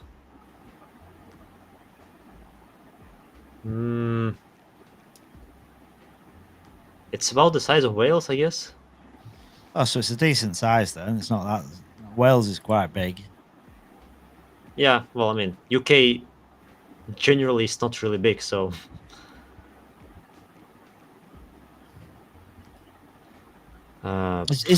Is Barcelona in Catalonia? yeah, the capital. Yeah. Okay. That's I've why never- I've people not- mostly know that. Yeah. I've never been. So was Catalonia once a country in its own right? Or Well, has it always been part of Spain? yeah, it's been a part of Spain since Spain became a thing, pretty much. Yeah. Because I don't know if you've seen the flag. The flag has four different like elements to it in the center. Well, Catalonia is one of the four. Then we have Madrid, and then we have a couple more. Yeah. So yeah, it's been there from the very beginning. The origins. Probably medieval times, like even before that, it was probably Catalonia for like millennia, as far back as you can go. I guess so. All I can think about medieval times in Spain is the Spanish Inquisition, I guess. That's where it came from. Although I don't know much about Spanish history. I think it's 18 hours. V5. I'm glad I did. 18 hours. I didn't try. Right, I didn't try that data sanitization or anything. I didn't do any of it until today. So like, everyone that were waiting and like staying up late and trying to get to the point where the wallet would connect and they could log into experts and all that malarkey, and I just didn't do any of that. And coming today, connected my wallet and just got myself 2 of the event listener nodes. It literally took about a minute to get it all done. Yeah. And that was saved myself a little bit of stress there. I think waiting to do it now rather than doing it like a week ago, or trying to do it a week ago. When it couldn't be done then. Yeah, I mean, there's no real reason to rush it.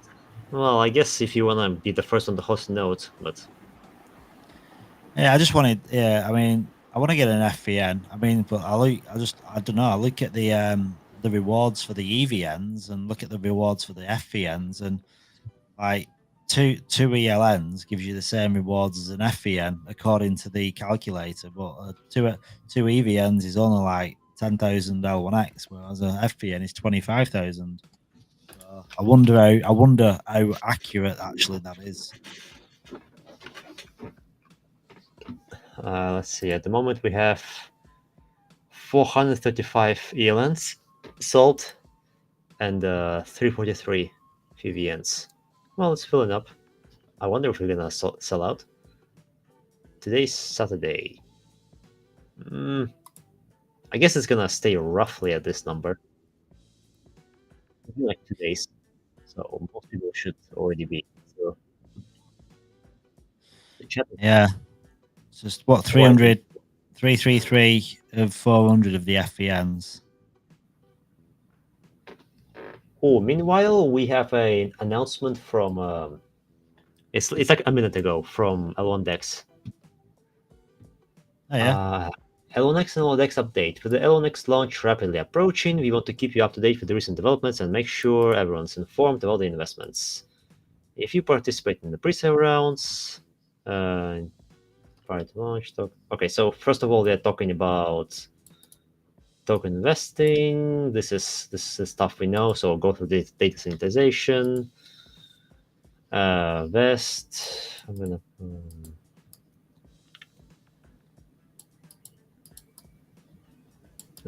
Some links to the documentation.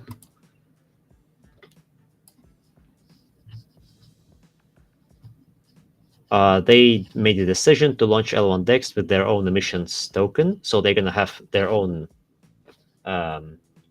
Well, not coin, token. Yeah. So like before, we used to have the idea that it's gonna be just L1X, but they're gonna have their own token. Yeah, I mean, yeah. So I wonder where that's going to work. There's going to be some kind of private sale to buy that, or is it just going to launch? Because it's a utility. I mean, so that's going to be the liquidity, is it? The liquidity token, or yeah. So I've participated in one other DEX before. Essentially, you put in the liquidity, and they give you a very high emission rate of their own token. That's how they did it in that one, and they kept emitting for more liquidity for like half a year, and then it started gradually decreasing. Maybe they're gonna do the same one. Yeah. That'll be interesting.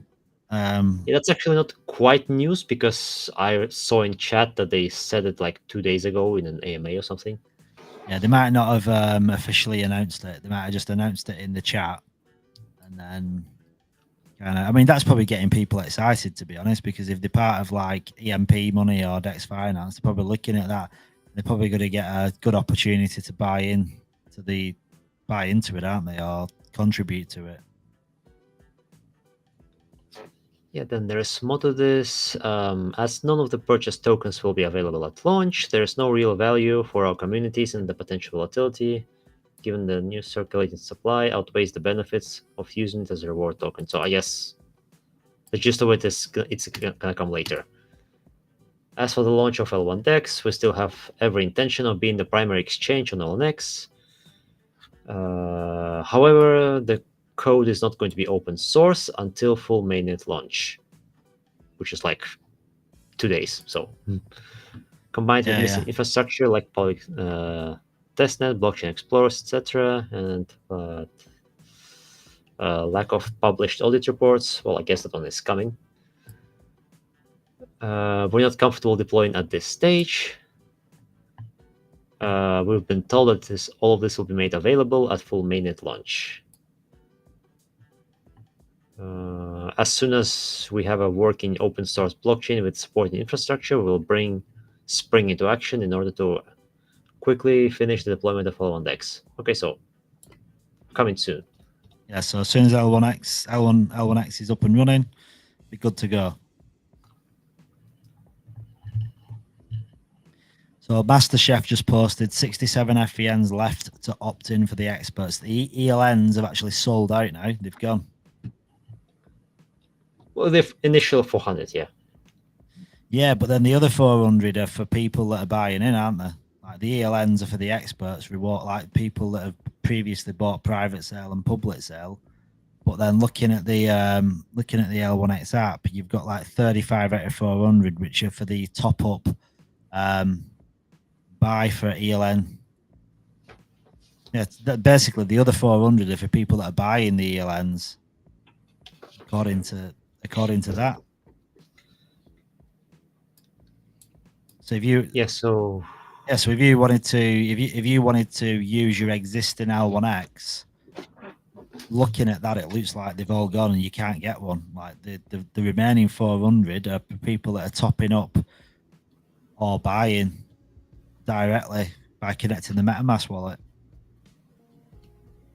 I mean, the remaining 400, you can buy them with either method, from my understanding. I haven't tried. Yeah, I mean, because if you've got the if you actually got the L1X, you don't need to top up, do you? You've got them. So. Yep. And then the FVNs, yeah, there's 67 left of the first 400, and again, the second 400 is for top ups or people buying. So I wonder how that works then. If you've actually got the L1X and you don't need to top up, you don't need to contribute. Does that mean you can't take part in that final 400? No, I think it's both. Like you can top up or you can not top up. Yeah, hopefully that's the case, because there's probably people that still want to get an ELN that don't need to buy. They've already got L1X. I mean, at worst, you can top up like $100 cent. Go for it. Yeah, you could contribute like 4,900 L1X and then just buy $100 worth.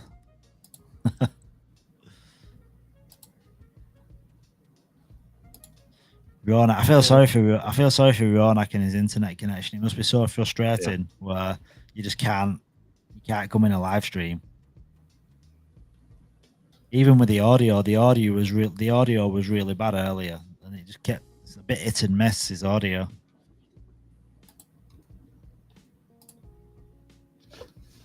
Let's see. I have here one person who came back after a month with questions. Let's see if those are some of the questions other people would like to know. The steps are data sanitization, opt into experts and reserve a node if need be. Are those steps available as of now? Yes, until you actually do it, I guess, because it's not going to close. Are there FVN spots? Yeah, another almost 400. The amount seen 20K or 24. If you stake into Platinum 20K and you want to buy a FVN, is the amount that you see for the FVN 20K or 24K? Because 20% bonus. No, 20% bonus is excluded from this. Because the Were you reading them it's- questions? It's a guy who sent me like I have a little Discord server where I summarize every week. So he just came back and he started reading everything. It's surprising, isn't it, how many people you ask questions where they've bought into the private sale and they've not been for like a year and don't know anything. Yeah, I mean, they come back like once a month. Yeah. And to be fair, for a long time, there was nothing going on. So if you buy, quote unquote, buy a node, are you consuming the tokens? No, you get your tokens back. Yeah, I think that's the gist here. You just put them I think, and I think a lot of people think when they buy a node, they've bought it and they get a node in exchange for the tokens, but it's not. That's not the case, is it? You get your tokens back. You've just got to maintain the value of the node with the L1X coins. But I think that might. It used to be that you would. Hold on. I think the system that was before is you would put the coins and then the coins are being locked in the node, so you can't actually use them. I think a lot of people would probably prefer that.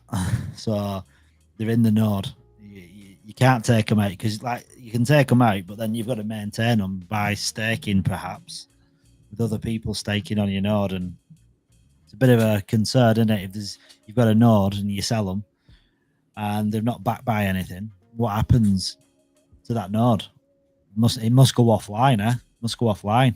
Yeah. Okay. I was thinking about that. Like, if a lot of people try to cash out at the peak of bull run, does it mean we're gonna have a lot of nodes dropped? No. Yeah, because that's the thing. Yeah, it makes you wonder, doesn't it? Like, what happens? Because like you've got your nodes, you're vested, and you've virtually got all your tokens given back to you. Like maybe, I don't know, before the bull run finishes, you might have like 75% of your tokens given back to you, what are still in the wallet, which is still contributing to that node, but you can do what you want with them tokens, can't you? So like you sell them tokens and you've got like maybe 4,000 tokens left in a node that should have 25,000 tokens in it. What happens? Does the node still work, or does it go offline because there's no tokens actually backing up the node? Who knows? That's why you get the staking, isn't it? The more people you get staking on the nodes, then the stronger the nodes are. Yeah, but those people are also going to want to cash out until we hit bear market. So who knows how that's going to be? I'm not an expert on. We want to have it as flexible as possible because we want more people to actually run the nodes. I remember Kevin was saying Chainlink has like 30 nodes running, so not very decentralized. Yeah. But also they're not a blockchain; they're a project. So yeah, that's the difference, isn't it? Yeah. I think 800 FVNs, 800 ELNs. It's pretty good. It's a pretty good number, and considering you've got one of each, I think a lot of people are like in a 6-12 months from now, there'll be people like really wanting to get their hands on them nodes. We can't get more than 5 nodes, right? Yeah, that's what they said. Like, I haven't tried getting more than 5, but at least they said we cannot. Yeah, I mean, they say just a request, I think, by the team. It's not like you have. There is no indicator or something to prevent this more than 6 nodes or 7 nodes. Well, it just goes off your wallets, doesn't it? I mean, at the end of the day, when they say you can't contribute, like it's like when you have max wallets and stuff in it. Like you're getting a project and there's max wallets, or you get in some kind of whitelist for an NFT, you can only have one. You can only have one, and it's like it's not really true, is it? Like one wallet can only have that, but no one has a clue how many wallets a person's got. Really, they're not tracing they're not tracing Etherscan or tracing one wallet if that's connected to another wallet, because that doesn't prove anything either. You could have sent funds to another wallet, couldn't you, that bought into the same thing? I'm actually glad we have MEXC on board, because MEXC allows for anonymous operations. So you don't have the same problem as with other centralized exchanges, that you don't have to actually go through KYC, at least for small amounts. Yeah, I think Bybit used to be like that as well. You could withdraw up to 2 Bitcoin a day without KYC.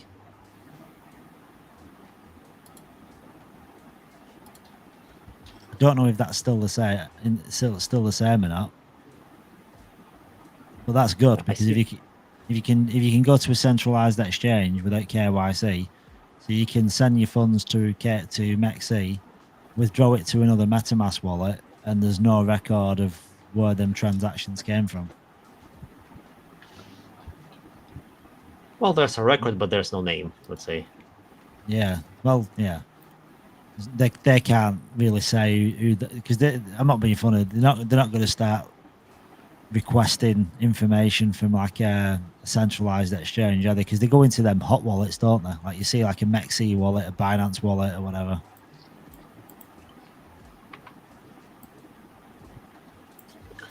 The guy asking questions also went into this direction.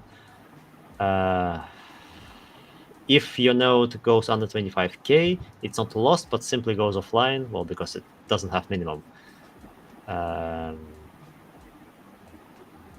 Does it mean he can reserve 2 nodes, even if he only has 25k, and keep one offline? Well, I guess so, yeah. If you want to run only one, you can have the other one just offline and one online.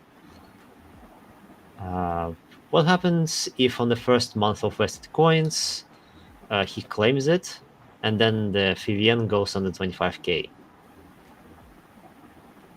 Or is it gonna go online only after he sells it? So claims it to the wallet, first step, and then sells it later. Yeah, we don't know. I guess only after you sell, but we don't have those details. What happens in 24 months when all tokens from Platinum are vested? Will I be able to restake? Do I lose Platinum state, i.e. no more whitelisting in alpha groups? I haven't thought about it. Yeah, I don't think anyone kind of knows the answer to that, because like the different tiers, like the different like platinum, silver, and platinum, gold. Yeah, platinum, silver, and gold. Like that's only available right now to people in private and public sale, and they said they might open it up in the future, but nothing's been decided. But for right now, it's exclusively for private and public sale. But yeah, what happens when them vesting periods have completely finished? It's probably it's probably just gonna stay with the OGs, isn't it? If you were in then, you'll probably just stay like that, where you'll get access to all the same things. Even though the platinum might have finished, you still got into platinum at the time, didn't you? It's like it's two years away. That's a lot of time. Yeah. It took them 2 years to actually build it from ground up. So what's gonna happen another 2 years? Who knows? Yeah, I mean the team probably don't even know that yet. They've probably not even thought that thoroughly in the future. I remember like a comment from Kevin, like there was a question, what are you gonna do with it in 6 months time? He is like, well, let's not get ahead of ourselves. Like it's a lot of time. Yeah. There are also mention of boot nodes. A lot of people don't know what boot nodes are. Yes, so for anyone who doesn't know, boot nodes are essentially on the blockchain, the read operations are free. Well, for you they are free, but the nodes still have to consume resources to provide them. So the boot nodes are going to be they're not gonna be able to validate anything, so they're not gonna. So they don't need any stake because they don't have any changing authority for the blockchain. But they will be able to provide read-only calls. So if you want information, boot nodes give you that information. That's their only role essentially. While listen nodes and validate nodes actually do the changing things. Is LBP still relevant? Well, I guess if you wanna buy more coins, well, quote unquote buy, and get a few percentages, you can still provide liquidity to the balancer pool. You will get half of your coins converted into OLX coins, the other half stays in what you provided, and then you'll get it back. With percentage, of course. And yeah, those were the questions. Quite a few questions there, man. Yeah, he always comes back and asks a ton of questions, then goes away for another 3-4 weeks. Oh, so that was the same person, was it? Yeah, it's generally one person. I should advertise my organization to more people. Like, I started it, but I didn't actually expect it to be useful. But I see this person actually finds it very useful, now that I think about it. Some people, all people are like that. They just come back after a few weeks and try to catch up. So I guess that would be quite useful.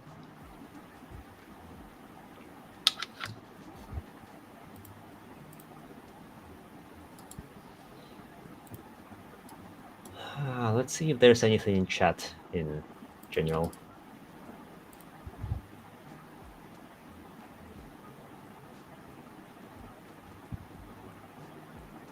One person asking, just wondering what will be the lucrative use of ELN nodes. I hope that the benefits of the nodes will have significance and not undervalued compared to VVN. Kevin said something about it. I think it was in the Discord thingy, right? Yeah, in the Discord AMA. Hold on, I think I even have the timestamp for it. I'm gonna see. I remember I gave some very service level timestamps. Like you recorded it, I also recorded and put the video in my in my little corner.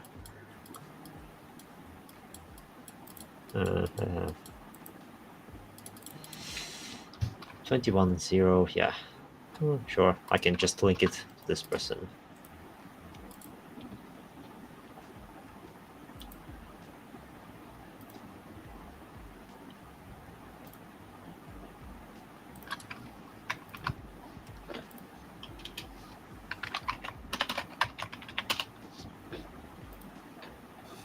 Yeah, there's really just this one comment. There's not much more.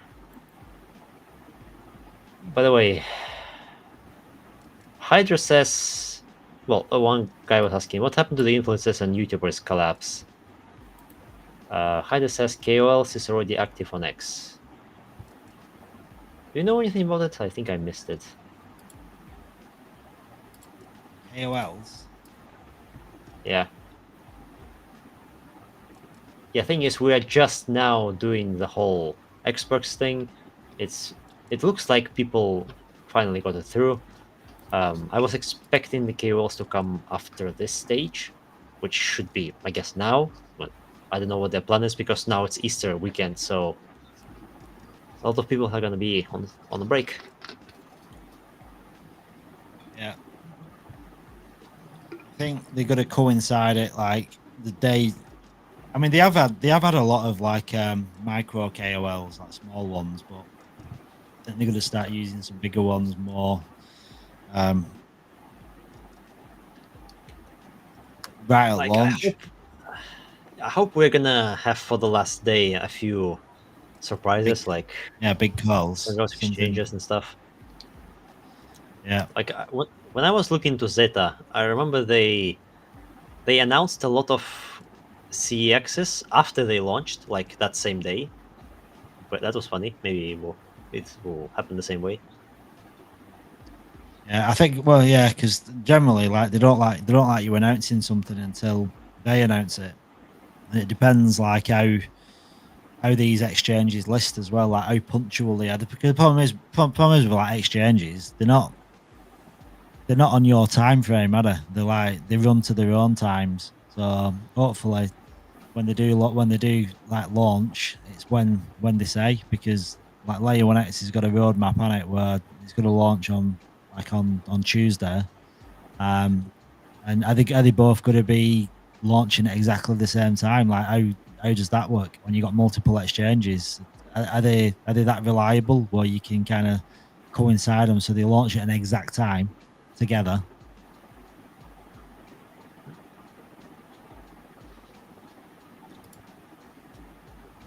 Karen was also saying something about getting a very influential person on board and giving up all of coins.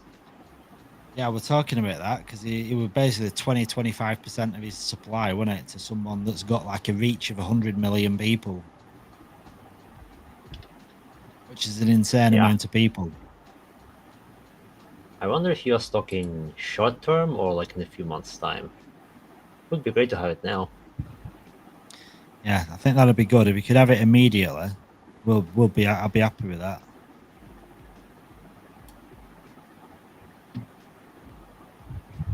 Yeah, now I see people are saying the button to complete transaction is disabled and transaction needs more time to complete.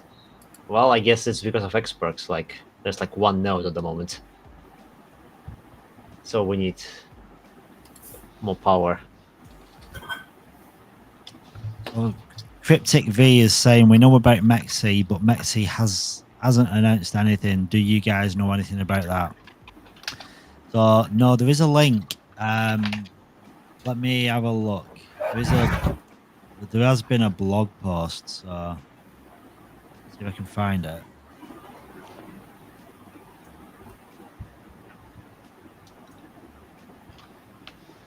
Might have been this.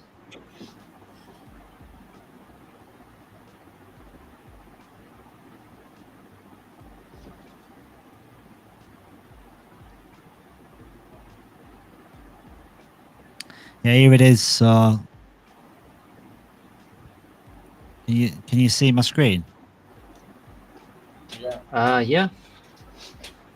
Yeah. So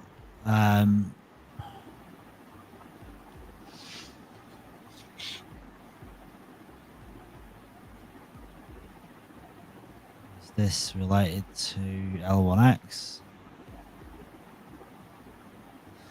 It doesn't announce it on here. So this was the blog that they posted. L1X will be available for purchase in a variety of places. So it's confirmed here. Like it's on their blog. So I won't worry too much that it's not on. Mexi haven't announced it yet. They've obviously give approval to announce it because they've got it on this this blog here. So I remember looking at Ethereum wallet of L1X, and there's been some movement to and from Mexi. So I guess that's a good sign. It was like 4 days ago. Are we added in the Maxi calendar? Launch day calendar.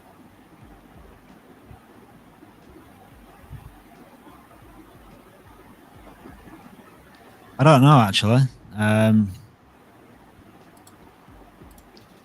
Let me check. But honestly, India is banning one line by line every foreign exchanges. Yeah, I've just checked on the websites and there's nothing.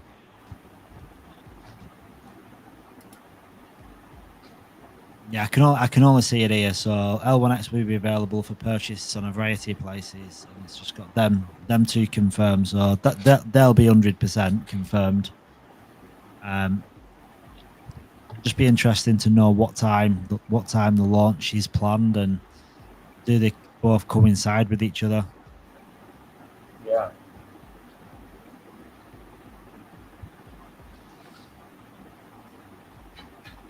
Right, I'm gonna have to drop out because I'm at the point where I feel I'm so tired. I feel sick.